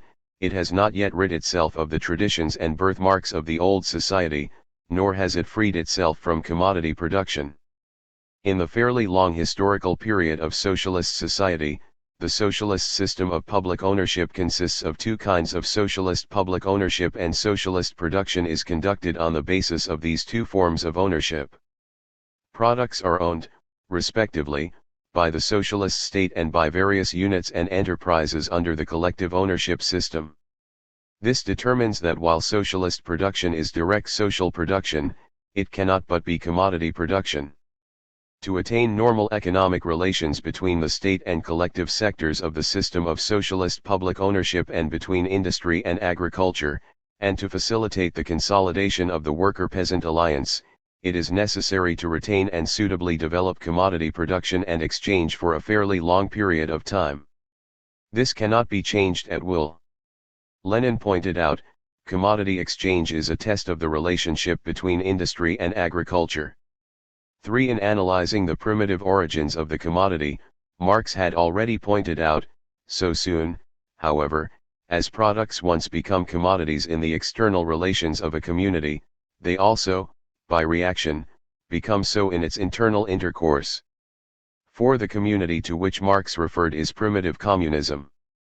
But this reasoning is also applicable to the socialist economy. The socialist economy is an integrated whole. The commodity relations between two kinds of socialist public ownership cannot but be reflected in the exchange relations within the system of socialist ownership by the whole people. 107. Itself. At the same time, in consequence of the existing level of social productivity, and in order to strengthen the management responsibility of enterprises, material conditions demand that the state enterprises maintain their relative independence of operation and management. Hence, even though various state enterprises all are in the same family and all belong to the same owners, it still holds that when these enterprises mutually require the products of others, these products cannot be transferred without being paid for. The same family needs to be treated as two different families, still needs to be treated like different owners being paid according to price. Thus, in socialist society the commodity system is not only practiced between units of the state and the collective sectors, based on two kinds of socialist public ownership, but is also practiced within the state enterprise sector itself. In socialist society, it is still necessary to maintain commodity production. But because this is commodity production bound up with direct social production, established on the foundation of socialist public ownership, it is quite different from commodity production that has existed historically. This commodity production has the following characteristics. 1. It is conducted to directly meet social needs and is mainly manifested in the exchange relations between the worker and the peasant, the two great laboring classes. 2. In contrast to unorganized and unplanned capitalist commodity production, socialist commodity production is conducted in a planned manner under the guidance of state planning. 3. Compared with capitalist society, the scope of commodities is greatly reduced in socialist society. Labor power is no longer a commodity. Land, mineral resources, and other natural resources are no longer commodities either. In sum, socialist society is a transitional society between capitalist society, where commodity production has developed to its peak, and communist society, where commodity production will have withered away. The commodity relations of socialist society already display in embryo the characteristics of the withering away of the commodity system. This will be analyzed in more detail in Chapter 9. 108. Since socialist products are both direct social products and commodities, categories related to commodity production and circulation as use value and exchange value, concrete and abstract labor, money and price, and so forth will certainly exist. To negate the necessity of maintaining commodity production in socialist society and to attempt to abolish commodity production prematurely are quite obviously erroneous. Chen Po-ta, a renegade and Trotskyite, clamored for the abolition of commodity production and exchange during the period of the rapid development of China's rural people's commune movement, this in a futile attempt to lead revolution and economic construction astray. Chairman Mao saw through this conspiracy in time and engaged him in a resolute struggle. In the resolutions of the 6th plenum of the 8th Central Committee of the Chinese Communist Party, personally convened and chaired by Chairman Mao, it was pointed out, this way of thinking which attempts to prematurely abolish commodity production and exchange, prematurely negate the constructive role of commodities, value, money, and price is detrimental to developing socialist construction and is therefore incorrect.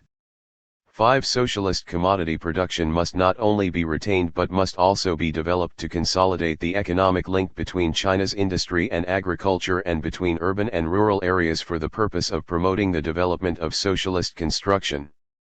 But, on the other hand, it must also be recognized that socialist commodity production, while it differs from private commodity production, remains commodity production. It is still the case that the characteristics of commodity production, and the categories associated with it, are generated by the socialist system of public ownership of the means of production. As to commodity production itself in socialist society, it is not that much different from that of the old society. Concretely, 1. In socialist society, the commodity still has use value and value, that is, a dual nature. Hence, socialist enterprises, whether they operate within the sphere of collective ownership or the sphere of ownership by the whole people, must still take into account value, output value, cost, profit, and so forth, as well as use value. 2. In socialist society, the economic law of commodity production is still the law of value, the value of the 109. Commodity is still determined by the socially necessary labor time required to produce it. Hence, the production unit whose individual labor time is lower than the socially necessary labor time will be able to receive higher income, and those production units whose individual labor time is higher than the socially necessary labor time can only receive lower income, perhaps even suffer a loss. 3.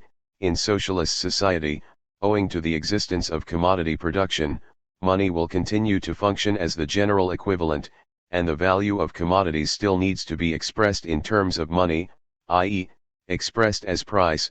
Hence, the price of commodities will still deviate from the values of commodities, allowing different commodity producers who expend equal amounts of labor to receive unequal amounts of income.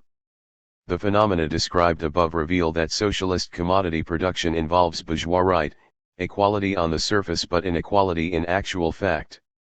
These kinds of bourgeois rights in the field of commodity production are the soil that engender capitalism and bourgeois elements, and they must be restricted under the dictatorship of the proletariat. The proletariat wants to use commodity production to promote socialist construction, while the bourgeoisie wants to use commodity production to restore capitalism. In the 3 years of natural calamities, 1960–62, the Liu Shaoqi clique unscrupulously advocated the extension of privately retained plots, the unregulated development of the free market, and a system of internal responsibility for profit and loss in the state economy. Their intention was to expand bourgeois right in commodity production in order to erode and break up the socialist economy and to restore the capitalist system. Chairman Mao was the first to discover this evil design of the Liu Shaoqi clique. He led the whole party to criticize and repudiate the revisionist line carried out by the Liu Shaoqi clique, and to work out and take up a series of policies and plans restricting bourgeois rights in commodity production, which achieved very good results. But owing to the protracted and complex nature of class struggle, this struggle between restriction and counter-restriction, far from ceasing after several rounds of struggle, will continue for a long time. 110. Socialist production is a unity of the labor process and the value creation process. The duality of socialist products is reflected in the duality of the production process that generates these products. As production for direct social products, socialist production is a direct social labor process that creates in a planned manner various use values that satisfy the needs of the proletariat and the masses of laboring people. As commodity production, the labor of the producer not only creates concrete use values but also creates exchange values. The socialist production process is a unity of this direct social labor process and the value creation process. Thus, the characteristics of socialist production can only be determined with reference to the characteristics of the direct social labor process and the value creation process. If we abstract the labor process from specific social conditions and examine it from the standpoint of the functions performed by the various primary factors of production, we find that the labor process is merely a means through which the people who possess labor power incorporate it into materials, creating desired products. It is a purposeful activity for creating use value, a process of material transformation between people and nature. However, all production processes are carried out under definite social conditions. Therefore, labor processes reflect the relations not only between people and nature but also among people. If we examine the labor process from this standpoint, it becomes clear that there is a fundamental difference between the labor process under socialism and the labor process under capitalism. The labor process under the capitalist system is a process in which the capitalist consumes labor power. Chief among its characteristics is the fact that the worker labors under the supervision of the capitalist while the products of that labor belong to the capitalist. Which is to say, labor under the capitalist system is hired labor, slave labor. Backbreaking labor performed by the exploited. Under the socialist system, for the first time the laboring people become masters of the state and the enterprise. Consequently, there appear in the socialist labor process new characteristics that are without historical precedent. Lenin said, every factory from which the capitalist has been ejected, or in which he has at least been curbed by genuine workers' control, every village from which the land-downing exploiter has been smoked. 111. Out and his land confiscated has only now become a field in which the working man can reveal his talents, unbend his back a little, rise to his full height, and feel that he is a human being. For the first time after centuries of working for others, of forced labor for the exploiter, it has become possible to work for oneself and moreover to employ all the achievements of modern technology and culture in one's work. 6. The socialist labor process is a process in which the worker, the peasant, and other laborers create material wealth for the laboring class itself. Chief among its characteristics is the fact that the laboring people, as their own masters, are engaged in organized and planned labor in socialist production. The entire labor product is distributed by the laboring class itself. Therefore, the socialist labor process is a planned labor process, not subject to exploitation. It is a voluntary and conscious labor process of the laboring people aimed at the creation of social wealth. It is a direct social labor process. However, socialist society is a society with classes. In addition to the laboring class, there are the exploiting classes. The former exploiters must also labor in the socialist society in which consumption depends on labor.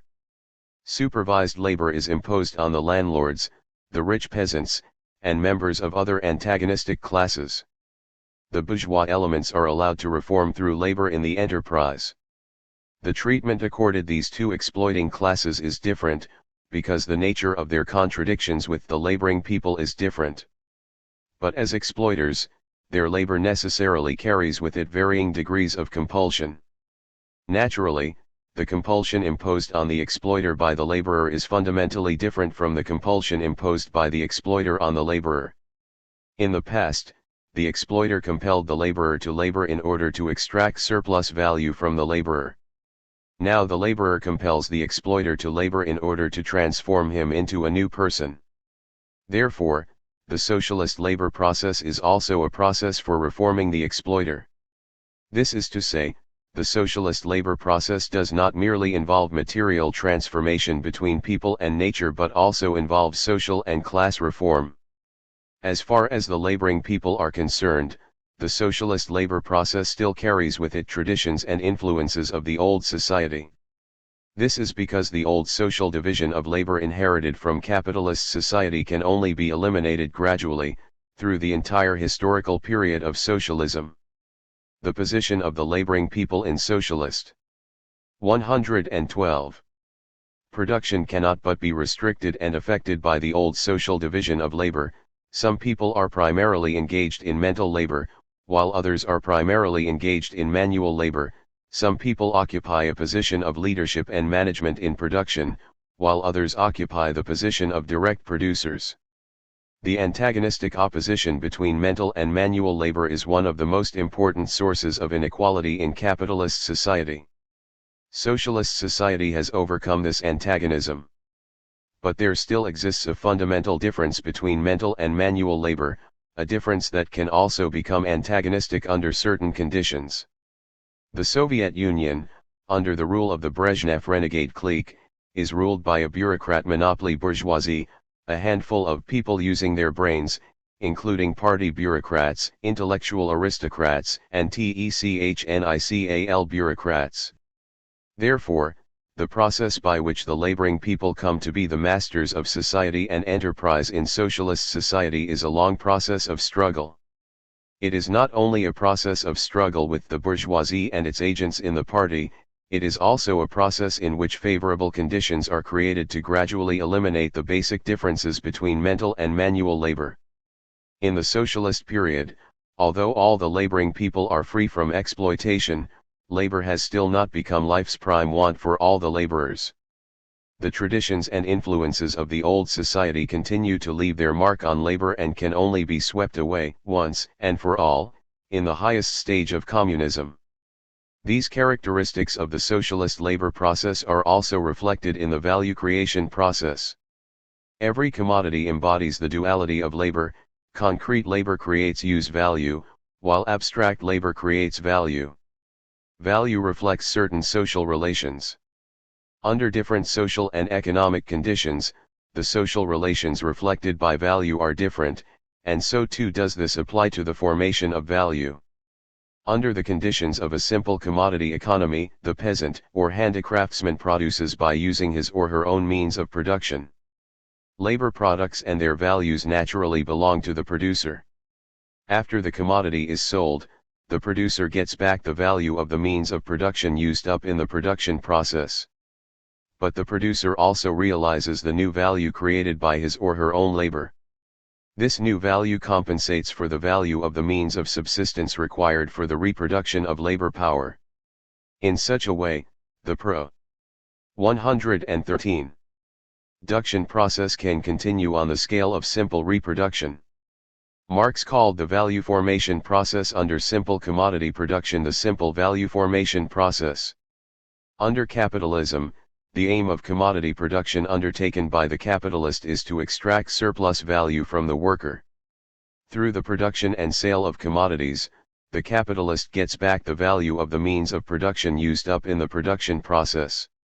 At the same time, the new value created by the labor of the worker not only compensates for the variable capital advanced by the capitalist to purchase labor power but also creates a surplus. This surplus is the surplus value extracted by the capitalist. Marx called the value formation process in capitalist production the value expansion process. This value expansion process reflects the exploitative relations between capital and hired labor.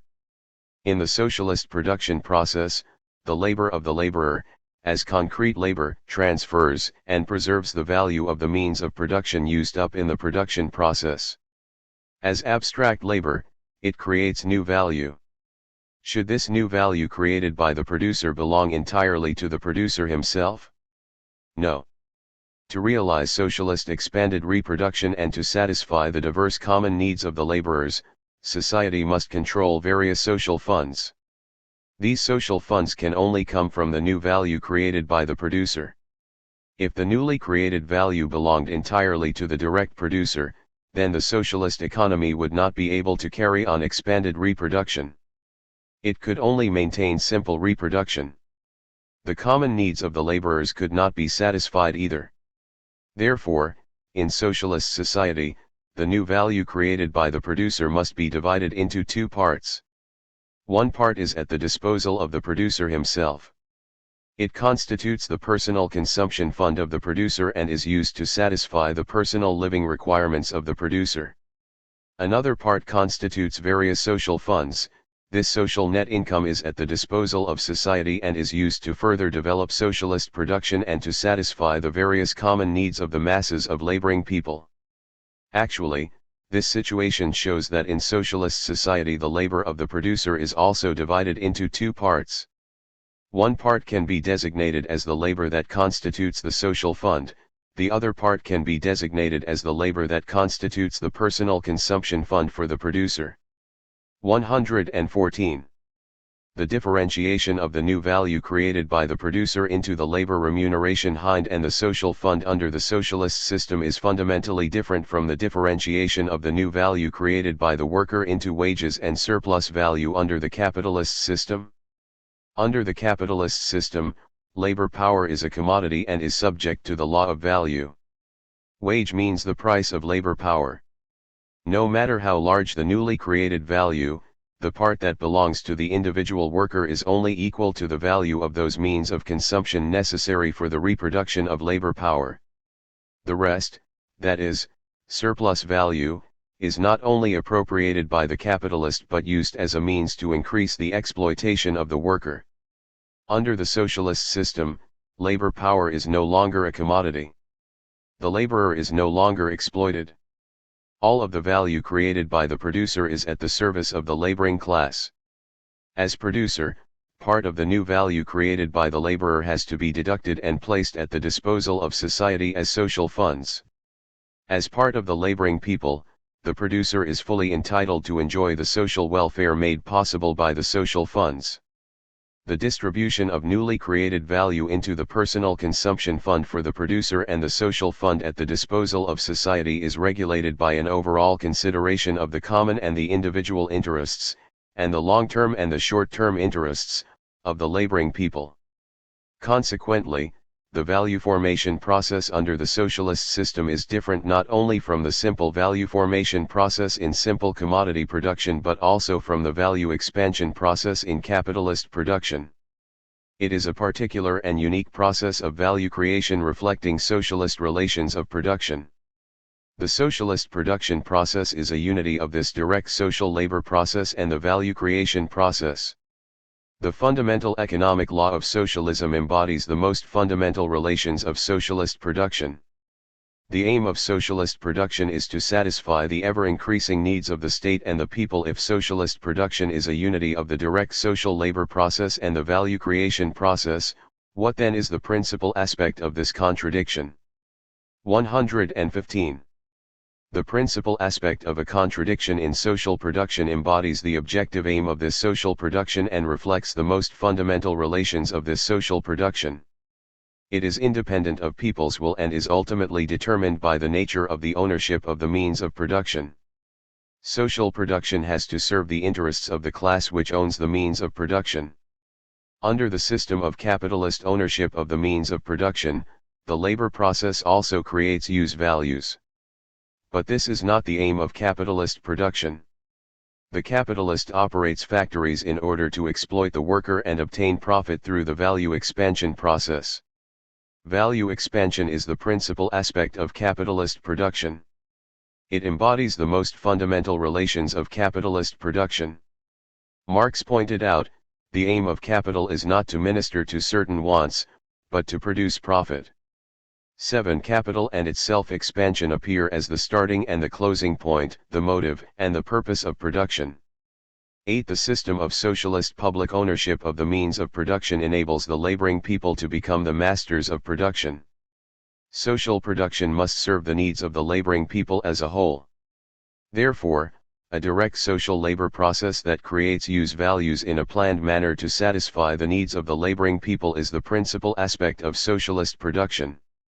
It embodies the objective aim of socialist production and the most fundamental relations of socialist production. The value creation process is subordinate to the direct social labor process that creates use values.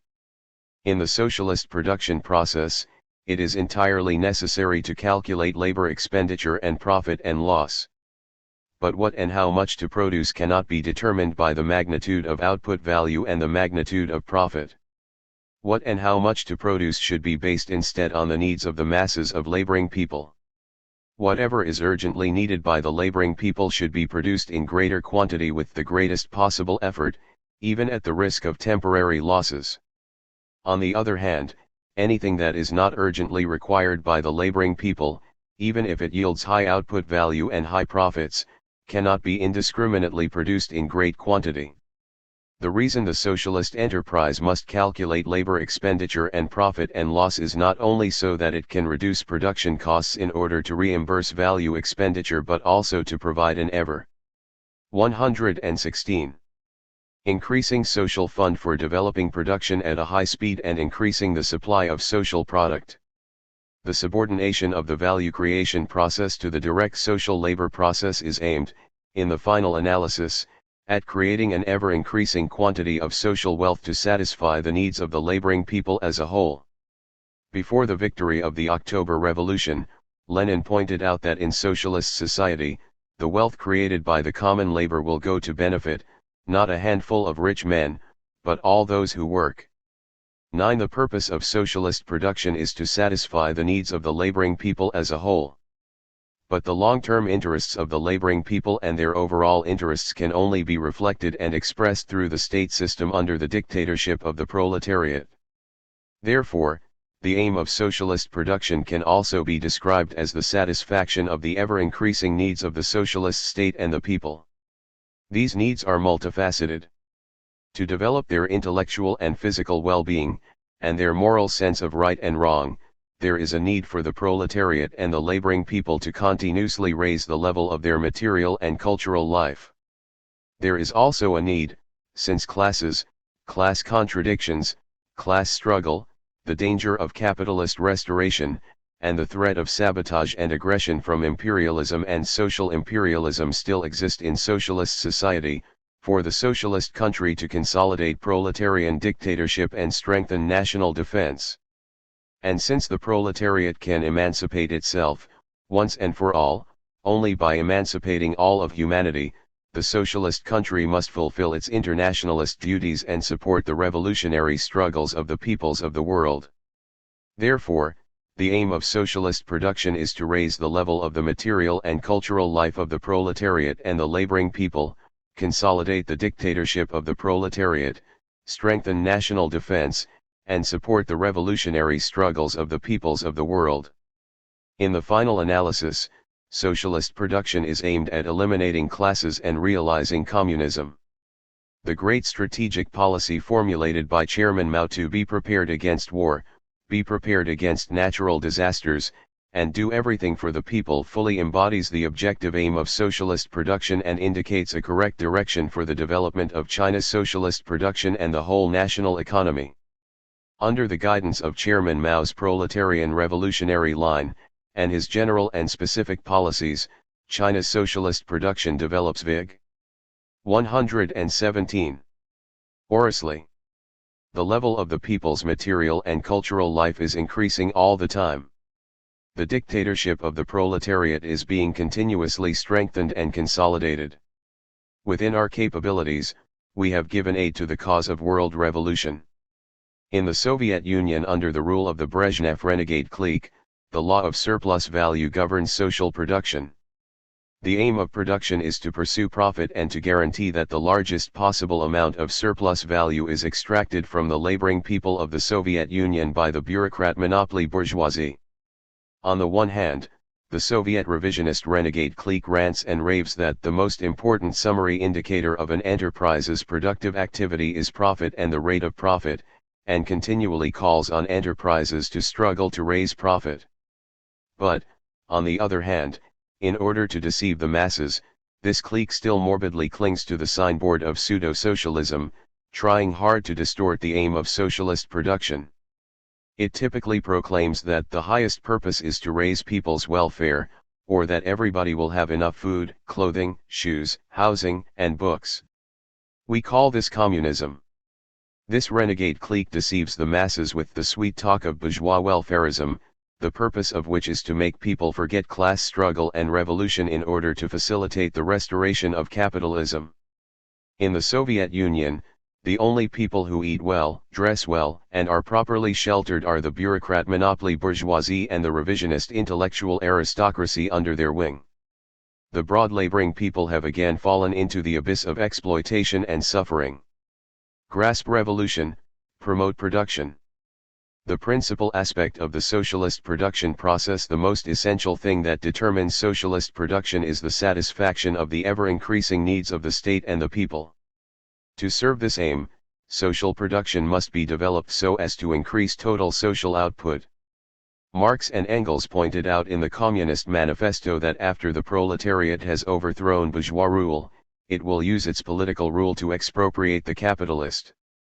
It will use its political supremacy to wrest, by degrees, all capital from the bourgeoisie, to centralize all instruments of production in the hands of the state, i.e., of the proletariat organized as the ruling class, and to increase the total of product. 118. Tip forces as rapidly as possible. 10. When China was faced with the transition from the new democratic revolution to the socialist revolution, and when the emphasis of party work shifted from the rural areas to the urban areas, Chairman Mao also taught us to pay attention to the rehabilitation and development of production, saying, "From the very first day we take over a city, we should direct our attention to restoring and developing its production." 1. There are generally two ways of developing social production and increasing total social output. One is to increase the labor force in production as the population increases. In general, this may increase the total social output, but it cannot increase per capita output. Another way is to increase labor productivity. This not only increases total social output but also increases per capita output. From the long-range perspective, the major way to develop socialist production can only be by increasing labor productivity. When he discussed the significance of increasing labor productivity, Lenin said, "Only by increasing production and raising labor productivity will Soviet Russia be in a state to win." 12. He also said, "Productivity of labor is the most important, the principal thing for the victory of the new social system." 13. Then can labor productivity be increased so as to develop socialist production? Marxism holds that the productive forces develop under the constraint and impetus of the relations of production. In class society, production is always carried out under definite class relations. Even though changes and developments in social production always begin with changes and advances in the productive forces, major advances in the productive forces always occur after major transformations in the relations of production. In the early stages of capitalist development, it proved necessary to have a bourgeois revolution, in order that capitalist relations of production could become the principal economic base of society, before it became possible for major advances in the productive forces to take place. In socialist society, it is also only after the establishment of the dictatorship of the proletariat, the in-depth unfolding of socialist revolution, and the carrying out of socialist nationalization and agricultural collectivization, thereby establishing socialist relations of production as the sole economic foundation of society, that major advances in the productive forces can take place. 119. When the socialist transformation of the system of ownership of the means of production is basically completed, revolution is not yet finished. In the realm of production relations, only by consolidating socialist relations of production, corresponding to the development of productive forces, and by adjusting or transforming in a timely way those parts of the relations of production that conflict with the development of the productive forces, can socialist production be continuously and rapidly developed. Advances in science and technology and innovations in production tools play a big role in developing production and raising labor productivity. But it is people, not things, that are decisive. 14. Science and technology are discovered by people, and production tools are created by people. Of all things in the world, people are the most precious. Under the leadership of the Communist Party, as long as there are people, every kind of miracle can be performed. 15. The broad masses of China put it well, fear not the lack of machines, fear only the lack of determination. With one red heart and two hands, everything can be produced through self-reliance. The socialist activism of the broad masses must be aroused through the political and ideological work of the party. Only by grasping the key link of political and ideological work, mobilizing the masses to take up and discuss major national issues, criticizing and repudiating revisionism, the reactionary outlooks of Confucius and Mencius and the world outlooks of all the exploiting classes, and, most fundamentally, raising the consciousness of the broad masses on questions of class and two-line struggle, can socialist production be continuously and rapidly developed. Therefore, in socialist society, the ultimate way to develop production and increase labor productivity is to persist in continuing the revolution under the dictatorship of the proletariat. After the proletariat seizes political power, only by wielding the socialist superstructure to unfold in-depth socialist revolution on the political, economic, and ideological battlefronts, under the guidance of the party's correct line and with the aid of state power under proletarian dictatorship, can the sabotage and obstruction of the bourgeoisie, and capitalist influence in general, be swept away and destroyed.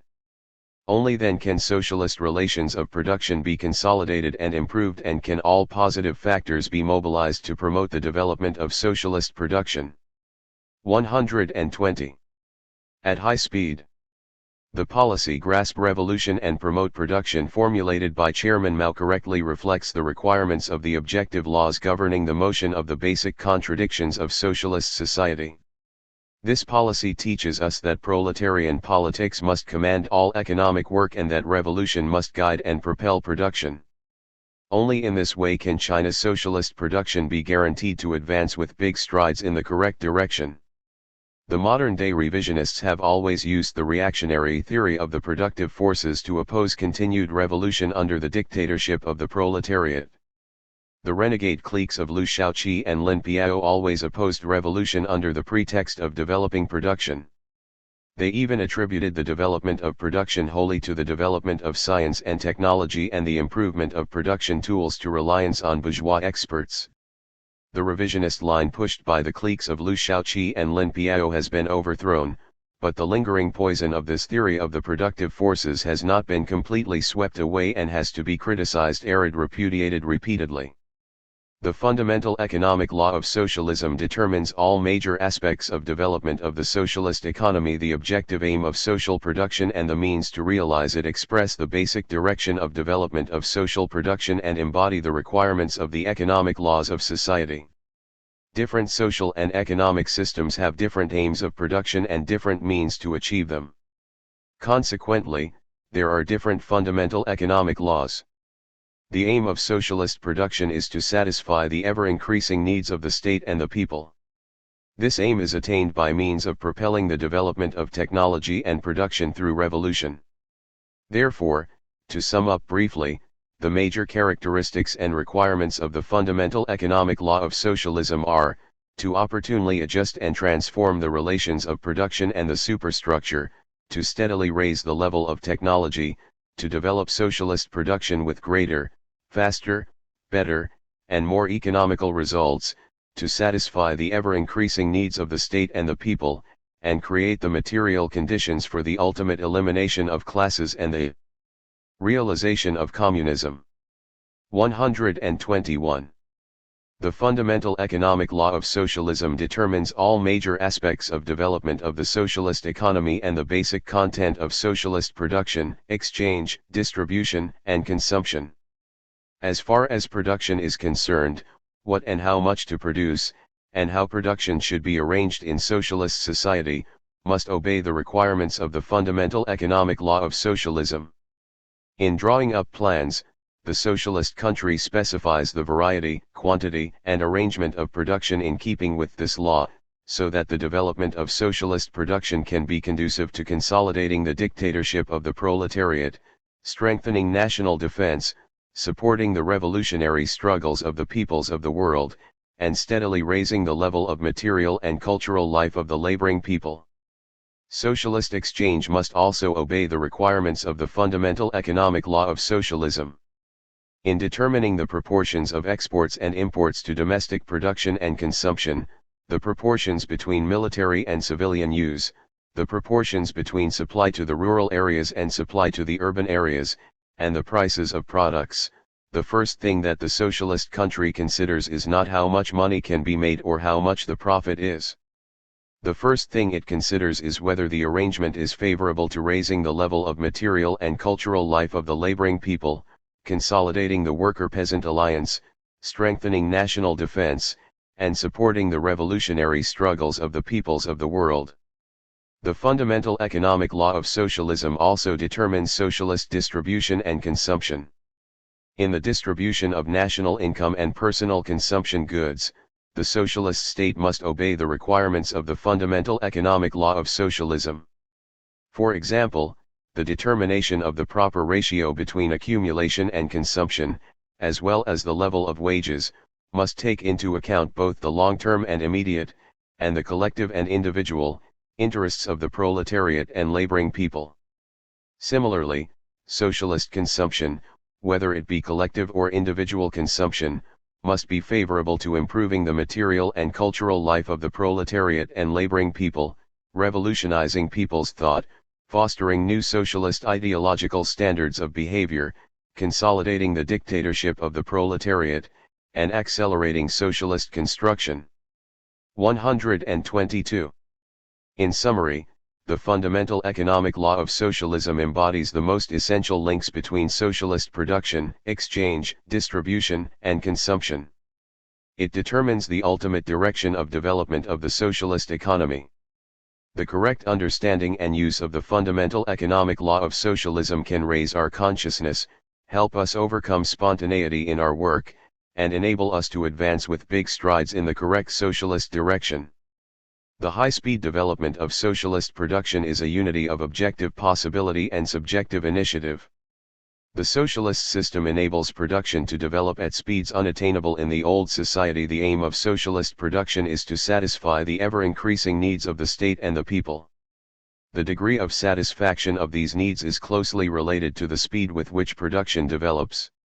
The consolidation of national defense in the socialist country, the development of cultural, educational, and health facilities and activities in socialist society, the improvement of the material and cultural life of the people, and aid to the cause of world revolution all require rapid development of socialist production to create their material preconditions.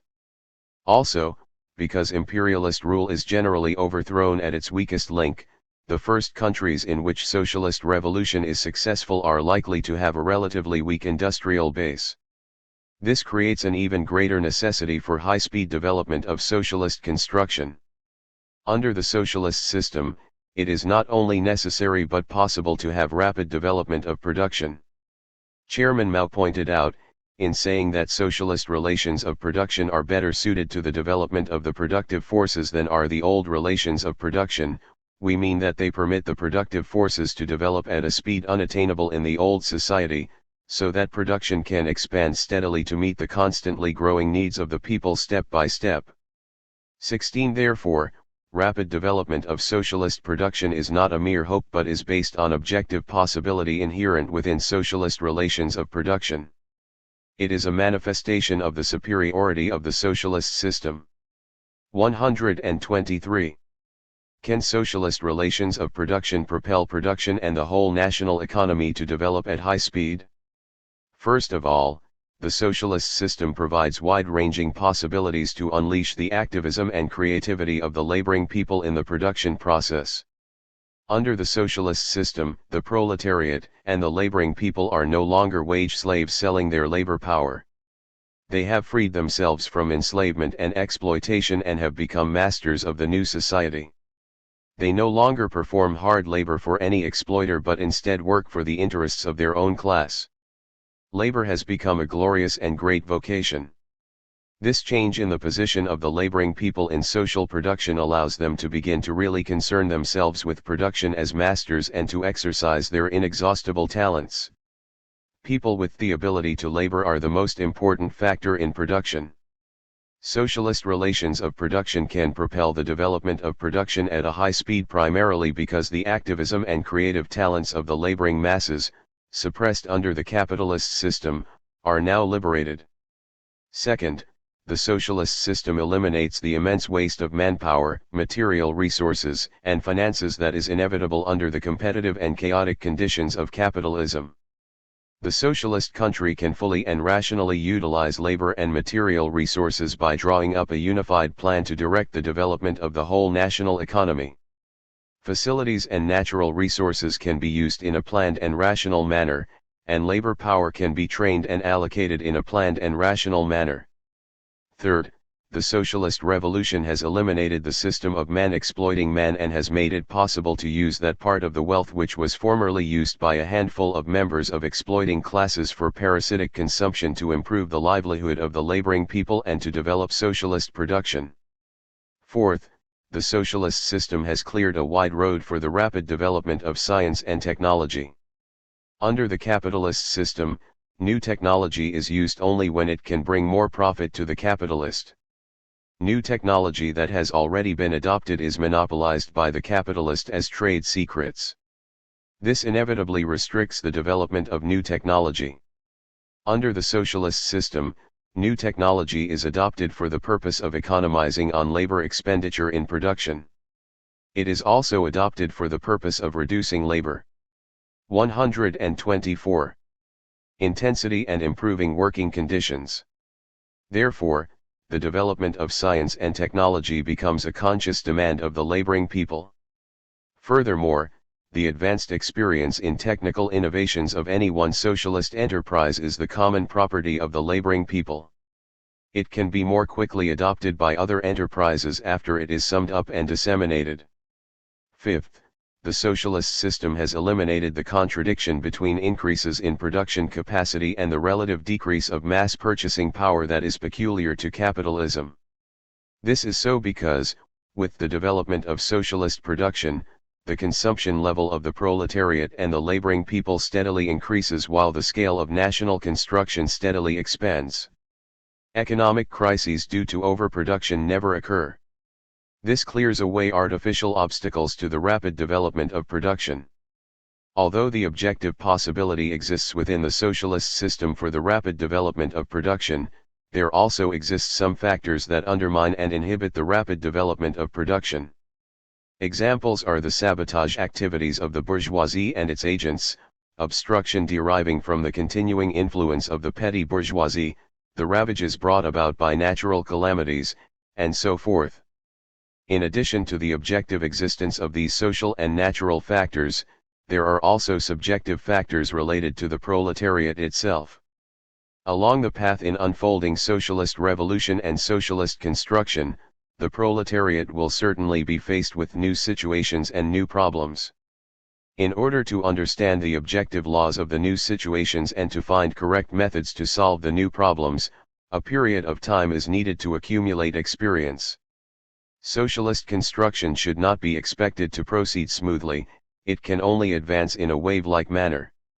To turn the objective possibility of high-speed socialist construction into a reality, our subjective efforts are required. Here a Marxist line which correctly reflects objective law plays a determining role. If the line is correct, the potential of the socialist system to promote the rapid development of social production can be realized. If the line is incorrect, or the correct line is interfered with by the revisionist line, high-speed socialist construction will be obstructed and undermined. 125. The general line is a compass for building socialism with greater, faster, better, and more economical results. After summing up domestic and international experiences and lessons in socialist construction, Chairman Mao in 1958 formulated the general line: go all out, aim high, and build socialism with greater, faster, better, and more economical results. It is a Marxist line that fully taps the superiority of the socialist system, fully unleashes the subjective initiative of people, and seeks to build socialism with greater, faster, better, and more economical results. The general line for socialist construction requires the unification of greater, faster, better, and more economical results in building socialism. Greater refers to the quantity of products, faster refers to time, better refers to quality, and more economical refers to less labor expenditure. The requirements of greater, faster, better, and more economical results are mutually reinforcing as well as interdependent. If we pay attention only to greater and faster results at the expense of better and more economical results, the result will be poor quality and high costs. In the long run and overall, the effect will not really be greater and faster results but rather lesser and slower results. If we pay attention only to better and more economical results at the expense of greater and faster results, although product quality may be high, there will not be enough produced. The speed of construction will be too slow to satisfy the needs of the state and the people. Only if we can build socialism with greater, faster, better, and more economical results can there be truly rapid development and can the ever-increasing needs of the state and the people be satisfied to the greatest extent possible. The general line for socialist construction, and a whole series of walking on two legs policies formulated by Chairman Mao, enable industry and agriculture, heavy and light industry, large-scale, medium, and small-scale industry, production by foreign and indigenous methods, etc., to complement and promote each other. thus ensuring the balanced development of the various sectors of China's socialist national economy. This general line correctly reflects both the objective requirements of the fundamental economic law of socialism, the law of rapid development of socialist production, and the law of planned development of the national economy, and the revolutionary will of the people of the whole country, who demand a rapid change in the backward status of the country. 126. How can greater, faster, better, and more economical results be achieved and lesser, slower, worse, and more expensive results be avoided in socialist construction? The key lies in fully mobilizing the masses in building socialism. The general line for socialist construction emphasizes the combination of party leadership and the broad people. It is a new development of the party's mass line on socialist construction. Marxism has long held that history is nothing but the activity of man pursuing his aims. 17 Chairman Mao teaches, the people, and the people alone, are the motive force of world history. 18 Chairman Mao pointed out more than once that the masses have to be relied upon to seize political power and build socialism. The Lin Piao clique, loyal disciples of Confucius, slandered the masses in every conceivable way. They boasted that their brains are not those of the ordinary peasant, nor those of the ordinary worker. They tried hard to peddle the Confucian nonsense that only the most intelligent and the most ignorant are not subject to change, fully exposing their position as die-hard enemies of the people. Numerous facts demonstrate that the lowest are the most intelligent and the highest and most noble are the most ignorant. Only by fully trusting the masses, relying on the masses, respecting the innovative spirit of the masses, mobilizing all positive factors, uniting all people that can be united, and, as much as possible, transforming negative factors into positive ones can socialist revolution be victoriously unfolded on the political, economic, ideological, and cultural battlefronts, and can socialist production and scientific, cultural, and educational undertakings be developed with greater, faster, better, and more economical results. Going all out and aiming high refers to the spiritual condition and subjective initiative of people.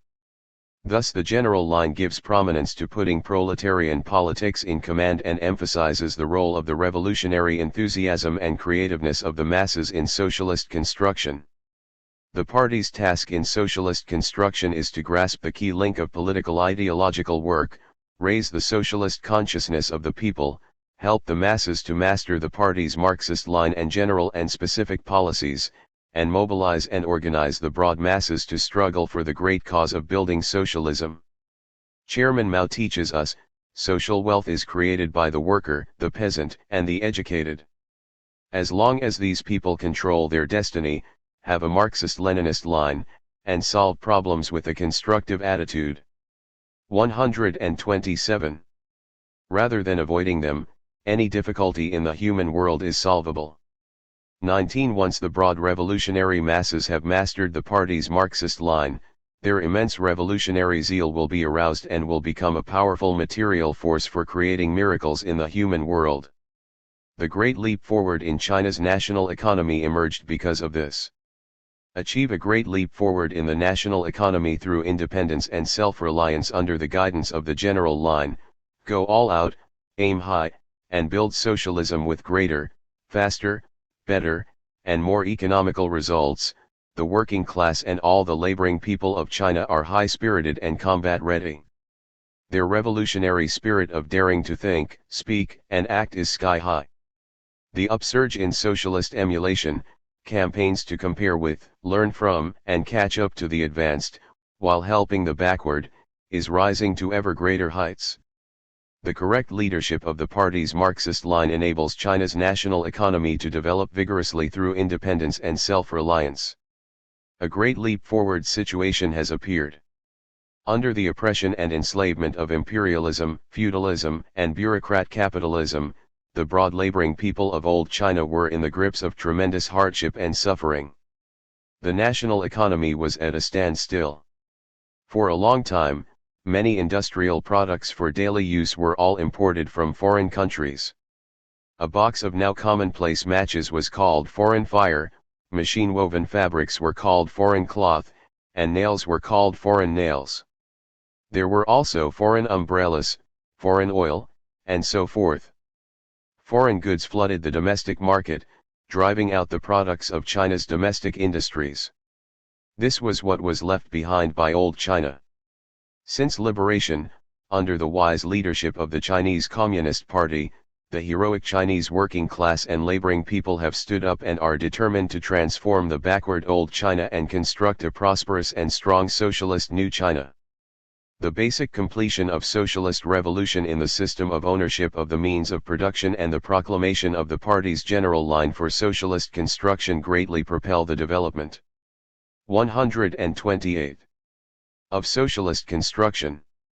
Amid the seething national upsurge of the Great Leap Forward, Chairman Mao pointed out, we cannot follow the old paths of technical development of every other country in the world, and crawl step by step behind the others. We must smash conventions, do our utmost to adopt advanced techniques, and within not too long a period of history, build China into a modern powerful socialist state. When we talk of a great leap forward, we mean just this. 20. Under the guidance of the Marxist line formulated by Chairman Mao and under the guidance of the policy of national construction on the basis of independence and self-reliance, the people of the whole country have developed their own independent, integrated industrial system. Not only is the light industry sector turning out a full range of products and components, it is producing enough so that China can both maintain its self-reliance and engage in export. The old days when the streets were full of imported goods are completely gone. China's own machine-building industry, metallurgical industry, chemical industry, scientific instruments and measuring tools industry, and electronics industry were quickly established and have developed rapidly. In the developmental process of socialist industry, the lopsided concentration of industry in the coastal provinces that existed in old China has been changed.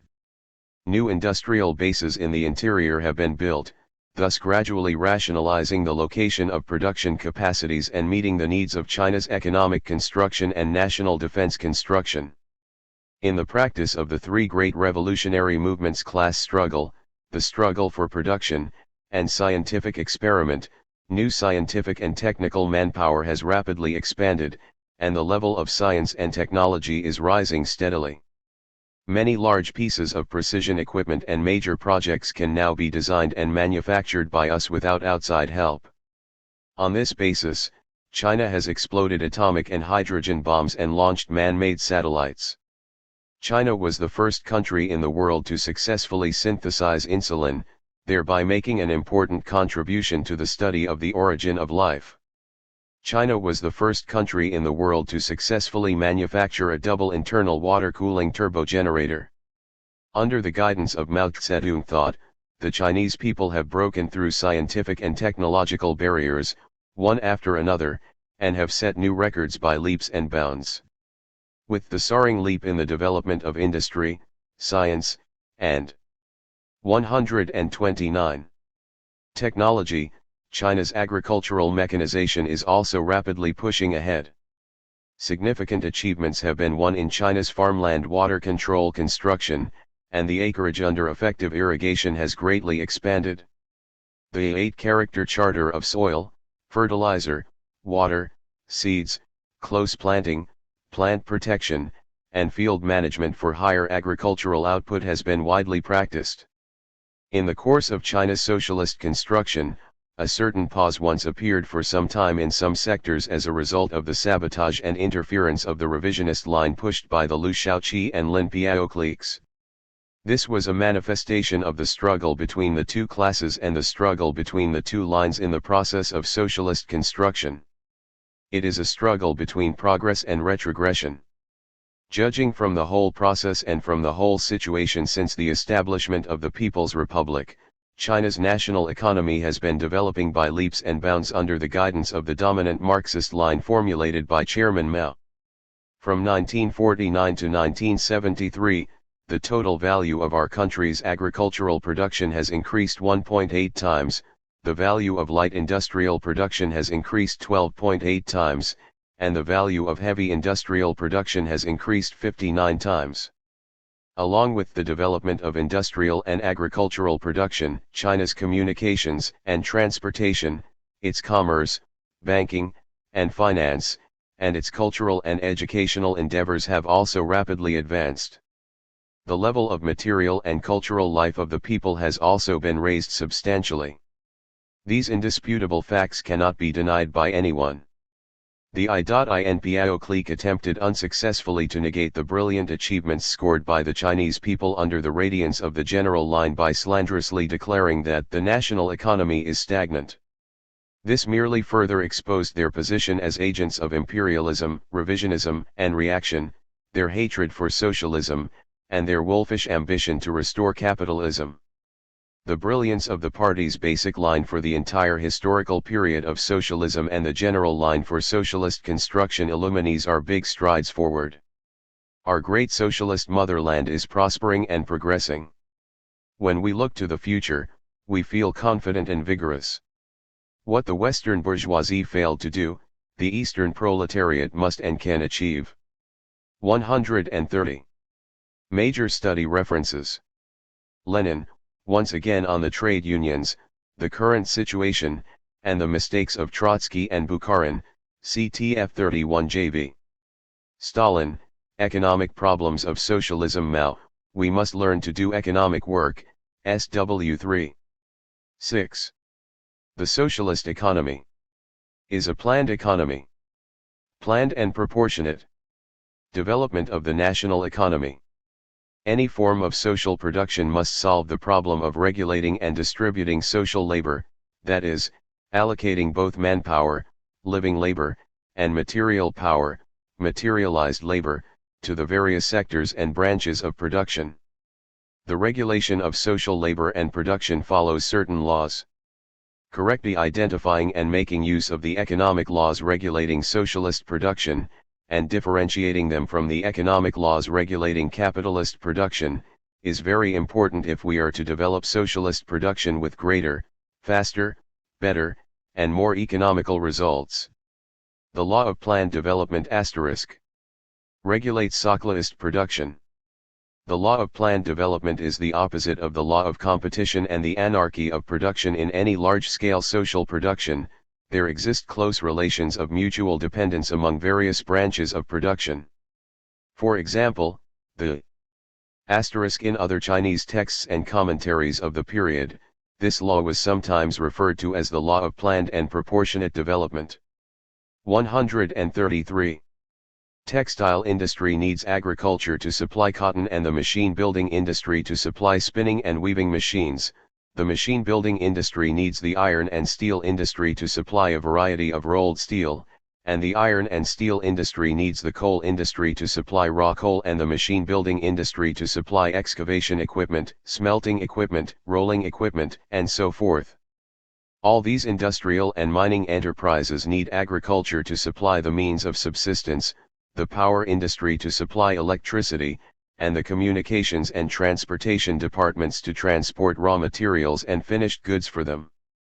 These relations of mutual dependence among the various branches of production and among enterprises demand that they maintain proper proportions among themselves and supply what they produce to others to satisfy each other's needs. Otherwise, social production will be obstructed or even disrupted. Capitalist society is a society with a high degree of social production. But it is impossible under capitalist conditions to allocate social labor in society as a whole in a planned way.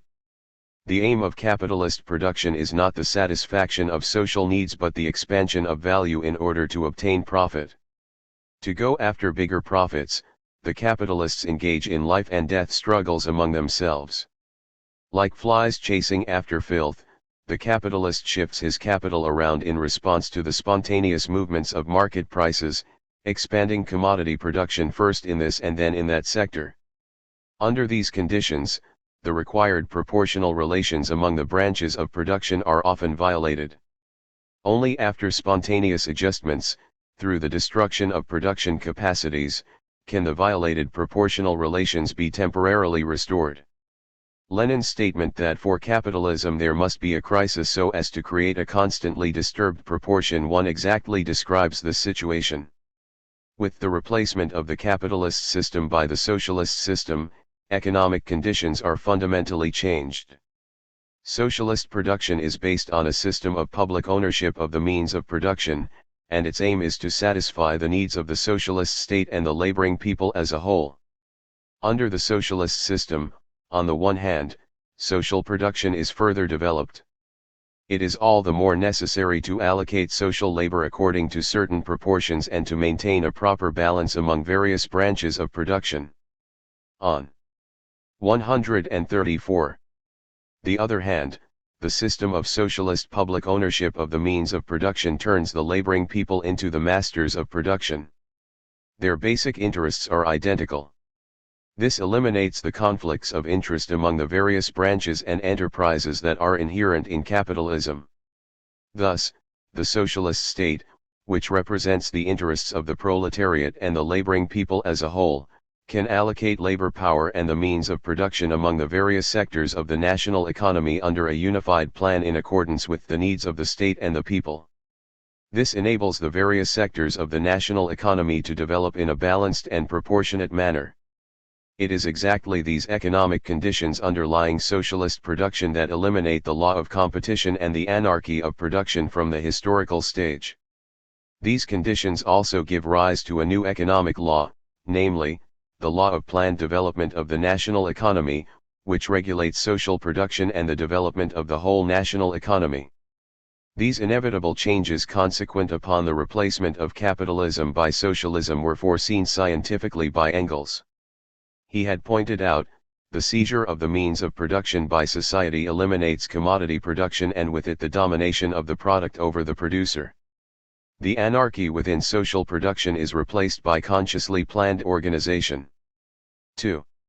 The planned economy demonstrates the superiority of the socialist system. The replacement of competition and the anarchy of production by planned development of the national economy is an important aspect of the superiority of socialism over capitalism. The socialist planned economy marks the beginning of people consciously making their own history. In capitalist society, characterized by competition and anarchy of production, things rule people, rather than people ruling things. The laborers cannot control their own fate, nor can the capitalists free themselves from the blind operation of these objective economic laws working behind people's backs. In socialist society, the system of public ownership of the means of production has been realized, the laboring people have become masters of society. They control their own fate and consciously begin to make use of objective law to make their own history. This conscious activity, this 135. Conscious making of history, is manifested in the process of practice as the step-by-step identification of objective laws, the formulation of plans, based on objective laws, to transform nature and society, and the achievement of anticipated results through organized activity. Chairman Mao hailed the conscious activity of China's laboring people by which they transform the world under the leadership of the party, pointing out, human development has been going on for hundreds of thousands of years. But in China, the conditions for a planned development of her own economy and culture have been obtained just now. With these conditions, the face of China will change year after year. There will be a greater change every 5 years. An even greater change will occur after several 5-year periods. The socialist planned economy possesses great superiority over the economy of capitalist competition and its anarchy of production. But this does not mean that it can guarantee that the proportional relations among the various sectors of production will be maintained in a state of absolute balance all the time. There is nothing in the world that can develop in an absolutely balanced manner. Balance is only temporary and relative, whereas imbalance is permanent and absolute. In the developmental process of the socialist economy, owing to the obstruction and disruption of bourgeois and revisionist lines, owing to the ever-changing conditions as between the advanced and the backward among various enterprises, various sectors, and various regions, owing to changes in natural conditions, and owing to the limits of people's understanding of objective things, there will still regularly arise situations in which balance and proportionate relations are upset. But, in socialist society, this kind of imbalance in the various sectors of production can be continually overcome through people's conscious activities and through regulation by the socialist state plan. Compared with the blind groping associated with capitalist competition and anarchy of production, the continual overcoming of imbalance, and the establishment of relative balance through regulation by plans, makes it possible to avoid the enormous waste of human and material resources and funds characteristic of capitalist society. And thus it becomes possible to achieve a more rational and a fuller utilization of social labor and to guarantee rapid development of socialist production. Chairman Mao pointed out, a constant process of readjustment through state planning is needed to deal with the contradiction. 136. Between production and the needs of society, which will long remain as an objective reality. Every year our country draws up an economic plan in order to establish a proper ratio between accumulation and consumption and achieve a balance between production and needs.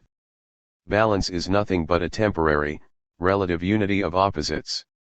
By the end of each year, this balance, taken as a whole, is upset by the struggle of opposites, the unity undergoes a change, balance becomes imbalance, unity becomes disunity, and once again it is necessary to work out a balance and unity for the next year. For those viewpoints that regard the planned development of the socialist economy as being absolutely balanced development and free from contradictions are metaphysical. The correct attitude should be to conduct scientific analysis of imbalances in the national economy to discover their different conditions and to prescribe treatment accordingly.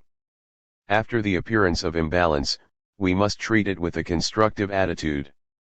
We cannot rigidly pull down the high to suit the low. Instead, we must in good time pull up the backward sectors to establish a new balance according to the needs and possibilities. Thus, the change from balance to imbalance and from imbalance to balance in the developmental process of the socialist economy implies the breaking down of the old proportional relations and the establishment of new proportional relations at a higher level of development. This is a concrete manifestation of the superiority of the socialist economy. The proportional relations in the national economy must be handled correctly. The socialist economy requires people to regulate the various, mutually dependent sectors of the national economy with plans so as to ensure proportionate development. What then are the objective proportional relations among the various sectors of the national economy? Proportional relations in the national economy are numerous and complex. The main proportional relations are as follows: first, the proportions between agriculture and industry. Agriculture and industry are the two basic, mutually dependent sectors of production. The staff and workers of the industrial sector require agriculture to supply them with food grains and various non-staple foods. Light industry requires agriculture to supply it with raw materials. Both light 137 and heavy industry need the agricultural sector as an important market for their products. On the other hand, the rural population needs industry to supply industrial products for daily use. Agricultural production needs industry to supply it with chemical fertilizers, insecticide, agricultural machinery, electricity, and other means of production. The agricultural sector also needs industry and the urban population as a market for that portion of the agricultural product not retained by the agricultural sector. Because there exist these mutually dependent relations between agriculture and industry, and because the relations between industry and agriculture are, in essence, relations between worker and peasant and between socialist ownership by the whole people and socialist collective ownership, a key issue in the planned development of the national economy is the maintenance of a proper proportion between industry and agriculture, so that they can support one another in the developmental process of the socialist economy. This issue will be discussed in greater detail in the next chapter. Second, the proportions within agriculture. These include the proportions among crop growing, forestry, animal husbandry, sideline production, and fishery, as well as the proportions among food grain, cotton, vegetable oil, bast fibers, silk, tea, sugar, vegetables, fruit, herbal medicines, and miscellaneous foodstuffs within crop growing itself. Taking agricultural production as a whole, the production of food grains occupies the most important position. Chairman Mao taught us to store grain everywhere. With grain in our hands, we won't panic. If the production of grain is no good, it not only affects the development of agriculture itself but also will affect the development of industry and the whole national economy. Since the production of grain occupies such an important position, food grains must be insisted upon as the key link in handling the proportional relations within agriculture. The development of cash crops, forestry, animal husbandry, sideline production, and fishery cannot be divorced from the key link of food grains. However, this does not imply that the development of other items of agricultural production can be neglected. Take forestry. It not only directly supplies products to society but also serves an important function in conserving water and soil. Without trees on the mountain, water and soil cannot be retained. Having a lot of trees on the mountain is as good as building dams. The importance of forestry to agricultural development can thus be seen. The 138. Development of animal husbandry, sideline production, fishery, and cash crops cannot be neglected either. The development of forestry, animal husbandry, sideline production, and fishery is vital to national construction and people's living standards. These activities can also promote the further development of food grain production by accumulating funds and increasing fertilizers. The policy of taking grain as the key link and ensuring an all-round development, formulated by Chairman Mao, pointed a direction for the correct handling of the proportional relations within agriculture.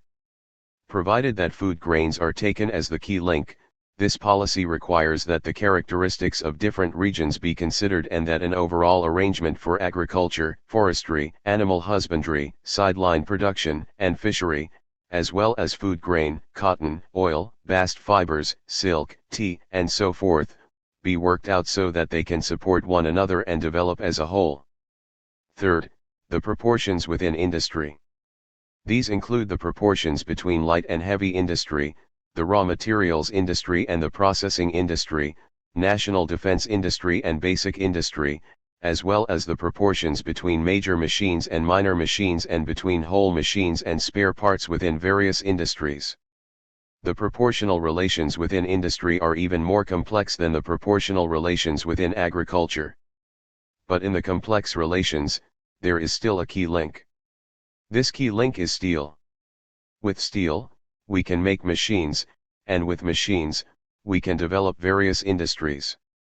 This key role of steel in industry reflects a major aspect of the proportional relations within industry and illustrates that the development of the various sectors of industry must be based on the development of the iron and steel industry. In addition, other proportional relations must also be correctly handled. In the relationship between heavy and light industry, we must not neglect light industry when we give priority to the development of heavy industry.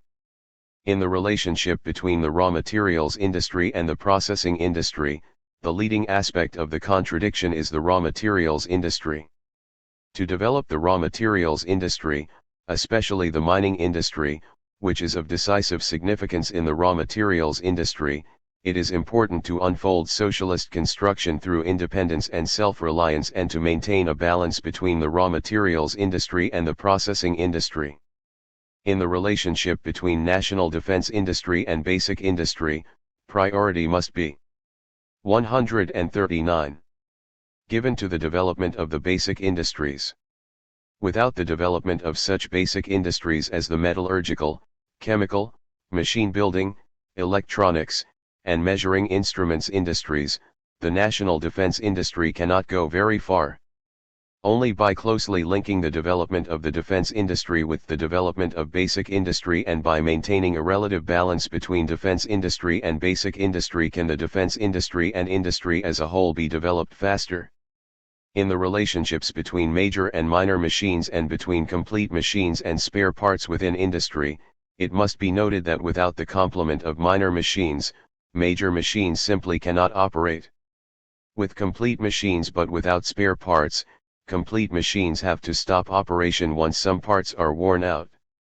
Therefore, we must overcome the erroneous tendency of emphasizing major machines at the expense of minor machines and complete machines at the expense of spare parts, the erroneous thinking of only wanting to be a leading character, not a supporting character, in order to maintain a proper proportion.